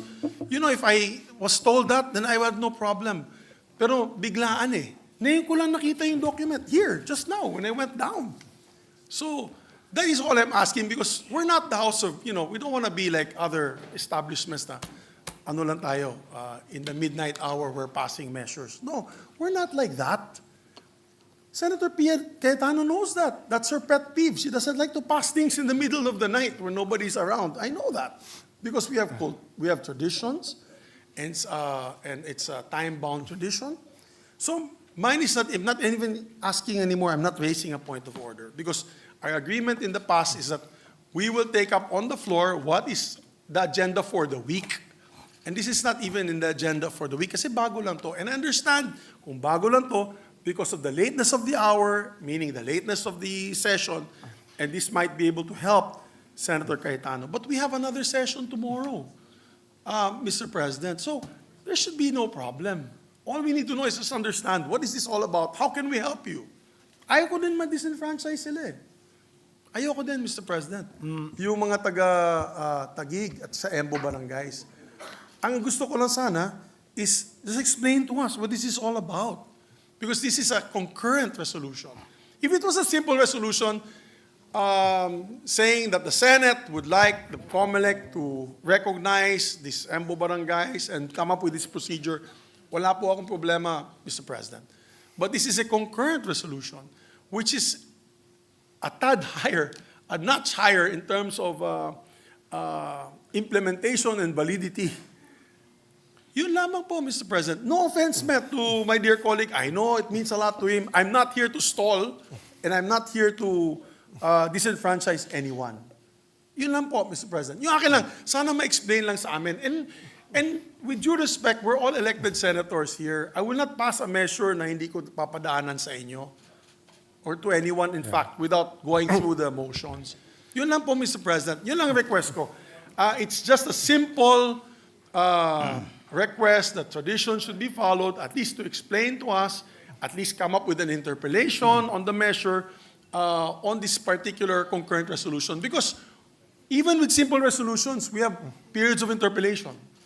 We have period of amendment in simple resolutions, lalo ng concurrent resolutions. So yun lang po ang request ko, Mr. President. Thank you. Mr. President, let me just state Before the Honorable Cayetano responds with his manifestation, Chair would like to place on the record. Number one, as correctly pointed out by Senator Zubiri, this is a concurrent resolution, and by virtue of the Supreme Court decision, is no different from an ordinary resolution. Hence, it does not have to go through 3 separate readings on 3 separate days. Number two, we did give due courtesy to Senator Nancy, even if this involves barangays that are no longer part of Makati, but because the chair thought it used to belong to Makati, we cleared it with her. I don't know if the statement of the gentleman was stated on the record that we consulted their administrative staff. The answer is no. We consulted the chief of staff named Christine and her head of legis named Isa, who according to them consulted the good senator about it, and the response was, she can confirm or deny the same tomorrow, it has nothing to do with Makati because it has everything to do with Taguig. Hence, we proceeded and clarified it with the minority leader, with the indulgence of the minority leader, given the urgency of the matter as raised by Senator Cayetano. Just to place that on the record. Senator Cayetano. Yeah, is Mr. recognized. President, thank you for clarifying that because I just like to put on the record, this is my 3rd term as a senator. I've been a majority leader, minority leader. Never po ako nagpalusot ng kahit anong bill sa kahit anong oras. I know my responsibilities here. I know the rules. Lahat naman tayo hindi perfect. Siguro ilan lang sa kwarto na to and mostly they're from the staff ang memorize ang rules. No? Kaya nga makikita ng mga taong nanonood ngayon, lumalapit pa kami dyan sa harap or dito sa gilid sa staff kapag ka magtatanong sa rules because may precedents yan, rich na yung history. Now, we did not violate the rules because the joint resolution, the concurrent resolution was filed yesterday. And unlike before that it was treated like a with force of law, dinadaan po natin yan in a process that's like that. But after the Supreme Court decision na sinasabi it's like a resolution, it's the sentiment, yung kalooban ng House at Senate, we treat it like any other resolution. The person objecting now was our former Senate President. He knows naman that you do not go to all 24 senators. You go to the minority because you're part of the majority. And I did go to the majority last night pa. Last night, the Senate President advised me to talk to Senator Nancy, and due to some recent misunderstandings, he offered na kung gusto mo, ako nakakausap. And I waited all day long until nga mag-respond yung chief of staff niya. So it's not just an emotional issue. It's not a local issue. It's an issue of constitutional importance, the ability for people to vote. The good senator, Senator Subiri, said kung i-explain lang sa kanya. Kaya nga ako lumapit sa kanya sa harap eh. Sabi ko, gusto mo explain. Sabi niya, bukas na. Sabi ko, I don't wanna take the risk. Nakita nyo naman yung mga ulan ngayon, kung bumagyo bukas at mag-adjourn tayo. So, walang taga-embo na pwedeng tumakbong congressman, walang pwedeng bumoto. This is a 5-page resolution. Very easy reading. I'm ready now to answer any of his questions or questions ni Senator Binay. If he apologizes for raising his voice, me too. I mean, I know it's still emotional for him. That's why ilang beses na nagsisigawan dito, never ko siya in-approach, never ko siya kinontra. Nakaupo lang ako dyan sa harap or dito or dun sa tabi ni Senator Tulfo. Tumatabi-tabi lang po ako. But that's why I humbly came to him kanina while he was on the phone with Senator Binay and said, can I explain this to you? Pwede ko ba i-explain sa'yo? Kung may question, so let's not come here and say na, hindi, bukas na to, ipaliwanag lang. I'm ready to explain it to him now. It's a very simple resolution. It's very simple. They are allowed to vote for mayor, vice mayor, councilors. Each and every one of them. But the COMELEC said they are now Taguig and they're not under Makati under the Supreme Court decision. At sabi ng COMELEC, you cannot vote for congressman. So Congress is left with two things: doing nothing or telling the COMELEC, if you ask us, you should let them vote, and these are the districts. What's my basis for this is the districts? Both the official statistics and the hearings of the Sangguniang Panglungsod of the City of Taguig. It's that simple. This isn't a complicated bill. We all know naman pag nag-file tayong bill, your office takes judicial notice once it's read in first reading. So kahit ito'y concurrent resolution, may first reading to. Hindi kailangan lapitan yung 24, but if that is the pleasure of Senator Subiri, I humbly did that kanina. So, but let's not make it appear that this is a simple, this is a complicated bill, this has implications, is ganito, and let's just wait till tomorrow. That's not true. Diba? The resolution is there. Diba? Nakiusap na lang, at sabi nga ni Minority Leader, please make it brief for a simple reason. I think the Minority Leader and Senator Risa are up, 5, 6 a.m. sa dami ng papeles. They usually go home from session 8, 9 p.m. They have early hearings, but they're here. Di ba? So sa akin, Mr. President, if the former Senate President heard me, I'm making appeal. Not for myself. Wala akong vested interest dito in the sense that my wife as mayor, sinabi na ng COMELEC, pwede siyang tumakbo. And pwede siyang iboto sa EMBO. So with or without this resolution, wala tong epekto sa aking wife, sa vice mayor, sa konsehal. Ang epekto nito, wala rin sa kandidato naming congressman.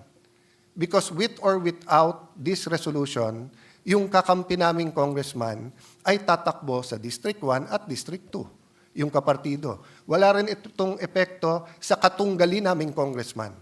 Because with or without this resolution, tatakbo sila. Sino maapektuhan dito?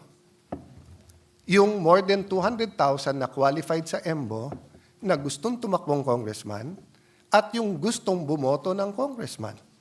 And after June 30, saan sila lalapit for representation sa kanilang district? Right now, nahihilo na sila. If they go to the congressman of the 2nd District of Makati, possibly, I don't know his response, possibly, hindi na naman kayo sa Makati. If you go to the 1st or 2nd District of Taguig at hindi magkasundo yung congressman, mag-aagawan sila kasi pareho nilang hindi distrito. So this is a mere resolution saying the sentiment of Congress. If anyone here wants to say na, I disagree, okay lang. If anyone here wants to say na, hindi, dapat yung barangay na ganyan or wants to ask me a question, I'm ready as much as makakaya ko. Pero ang masasagot ko lang sa inyo, Mr. President, and this is for my, tinuturing ko rin kaibigan, kahit may heated, siguro naman, 1998 ko pa kasama si Senate President Subiri. So siguro we're entitled one heated argument, which is tonight. No? Kasi 1998 ko pa naman siya. Madalas, magkaiba kami ng stand, pero hindi naman kami nagkakainitan. So if you're apologizing for raising, I also apologize for raising my voice, my friend. But if this was bukid nun, at hindi sila makakaboto, hindi sa i-give ko lang sa iyo eh. I'll stand there, I'll listen to you, I'll even help you kung hindi mo kasundo si Nancy. But yung nangyari tonight, ikaw na magsabi, di ba? You could have said 1 minute suspension, usap tayo. But yun nga, wala naman akong choice eh. If you guys want to wait for tomorrow, but if something happens tomorrow, di ba, what do I tell the people of EMBO? Sorry, hindi kayo pwedeng tumakbong congressman kasi walang ginawa ang Senate. Di ba? Ang House are ongoing pa. Nandun si Mayor Cayetano together with the other officials of Taguig. Precisely nga, we don't want to wait till the last minute. I wouldn't risk anything that important to you, brother, to the last minute. So, kung merong kang pagtingin sa matagal natin pagsasama, let's debate on other critical areas that we really disagree. Eto naman, kahit tignan mo ng mabuti, there's nothing hidden there. There's no hidden agenda. Una-una kung hidden agenda, tinago namin yan. Please take a look at the resolution. There's nothing there which isn't quite clear, factual, you can get from any website, di ba? But, let me just extend ng konti. We treat it as a bill. You call all the barangays. You call the COMELEC. They'll tell us everything we want to know na. We prefer a third district. Gusto namin sa Taguig third district. Bakit hindi? Madadagdagan kami ng congressman. Ang problema nga, may moratorium at hindi na aabot ng October 1 to 8. Di ba? Oh. So, what's the other option?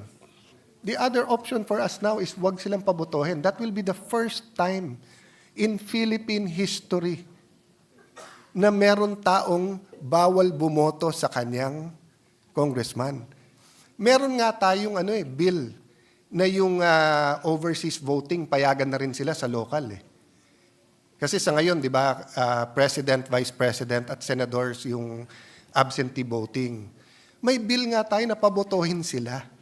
Eto na sa Pilipinas Hindi makakaboto. It's not your fault, it's not my fault, it's not the Binay's, it's no one's fault because yung timing and circumstance ng Supreme Court decision and yung pleasure ng House na wag magdagdag ng miyembro. Some of them feel we're an exceptional case at dapat payagan. Hindi namin brinaso yon. And even if kung kusa sa loob nila magpasa ng third district, hindi na kaya in 1 week. What will we do? Pipilitin natin by December or January na magpasa ng third district. In the meantime, all the candidates in that area will know what to do. There will be no discussion on the issues, whether local or national. Di ba? So, yun naman sa akin, no? Na I leave it to the pleasure of the former Senate President and gentleman from Bukidnon, no? If you ask me, ako'y nakikiusap, ipasa na natin.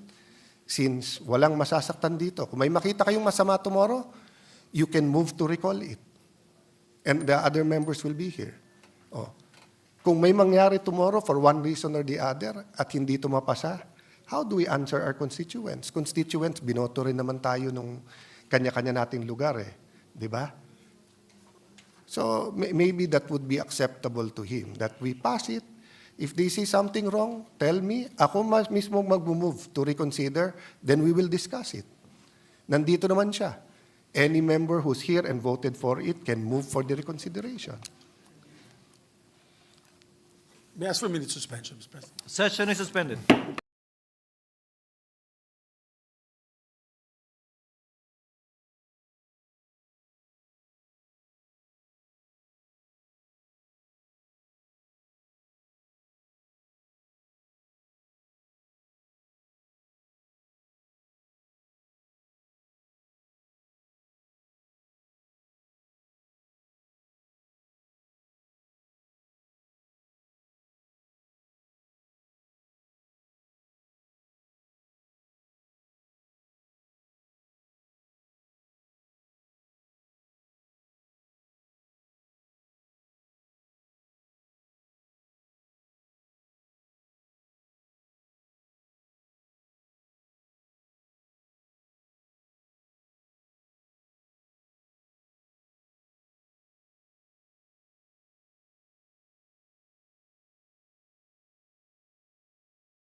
Session is resumed. Thank you very much, Mr. President. Mr. Senator Zubiri is recognized. Yeah, thank you, Mr. President. After deliberating with the good sponsor, no, I just wanted to find out, because initially I thought it was a creation of a new district, like an EMBO district, which is clearly we can't do. It has to be a creation by law. So these are the things that I wanted to learn more about before the actual filing. So at least now I was able to consult with the good gentleman from Taguig, and it's a clarification that we're not creating a new district.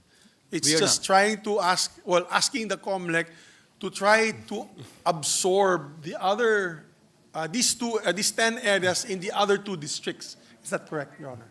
So, Is that correct, Senator Yes, Cayetano? it's correct, Mr. President and former Senate President, na as I said, no, we're trying to make the best of a very bad situation. In one sense, they're not part of the 2nd District of Makati, but they're also not part of any other district, and there's no time, and we're not sure if a 3rd district. So what we're saying lang is ipasok sila proportionally and contiguously to the existing District 1 and 2 of Taguig. And since the House have a present representative of District 1 and 2, then if they pass it, then now you will have the City Council, the House, and the Senate just giving the COMELEC a sense na dapat pabotohin sila.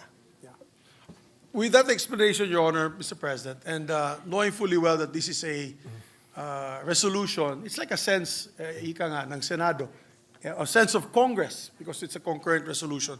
Then I actually did not interpose any objections, Mr. President. I just wanted to, for the good gentleman to clarify with me what this concurrent resolution is all about. That's all, Mr. President. Sir And President. I interpose no objection. Sir President, just for the record, sa elevator lang nagyayabang ako sa staff ko, sabi ko, sa lahat ng Cayetano, ako pinakamalamig ulo. Kasi mainit na ulo ng ate ko kanina. And yung dalawa kong kapatid, madali ding uminit ulo. And then uminit ulo ko ngayon. So I apologize to everyone, including Senate President Zubiri. Technically, may excuse ako kasi I'm on steroids dahil hinihika ako ngayon. But it's still no excuse. So pasensya na kayo. Me kung also, I apologize for my nagkaano tayo. behavior, Mr. President. I mean, we've known each other since 1998. We have together known with each the other good Senate since President. 1998. Yeah, so... And while we're in the spirit of asking for apologies, Chair would also like to apologize for the lateness of the hour. Yeah.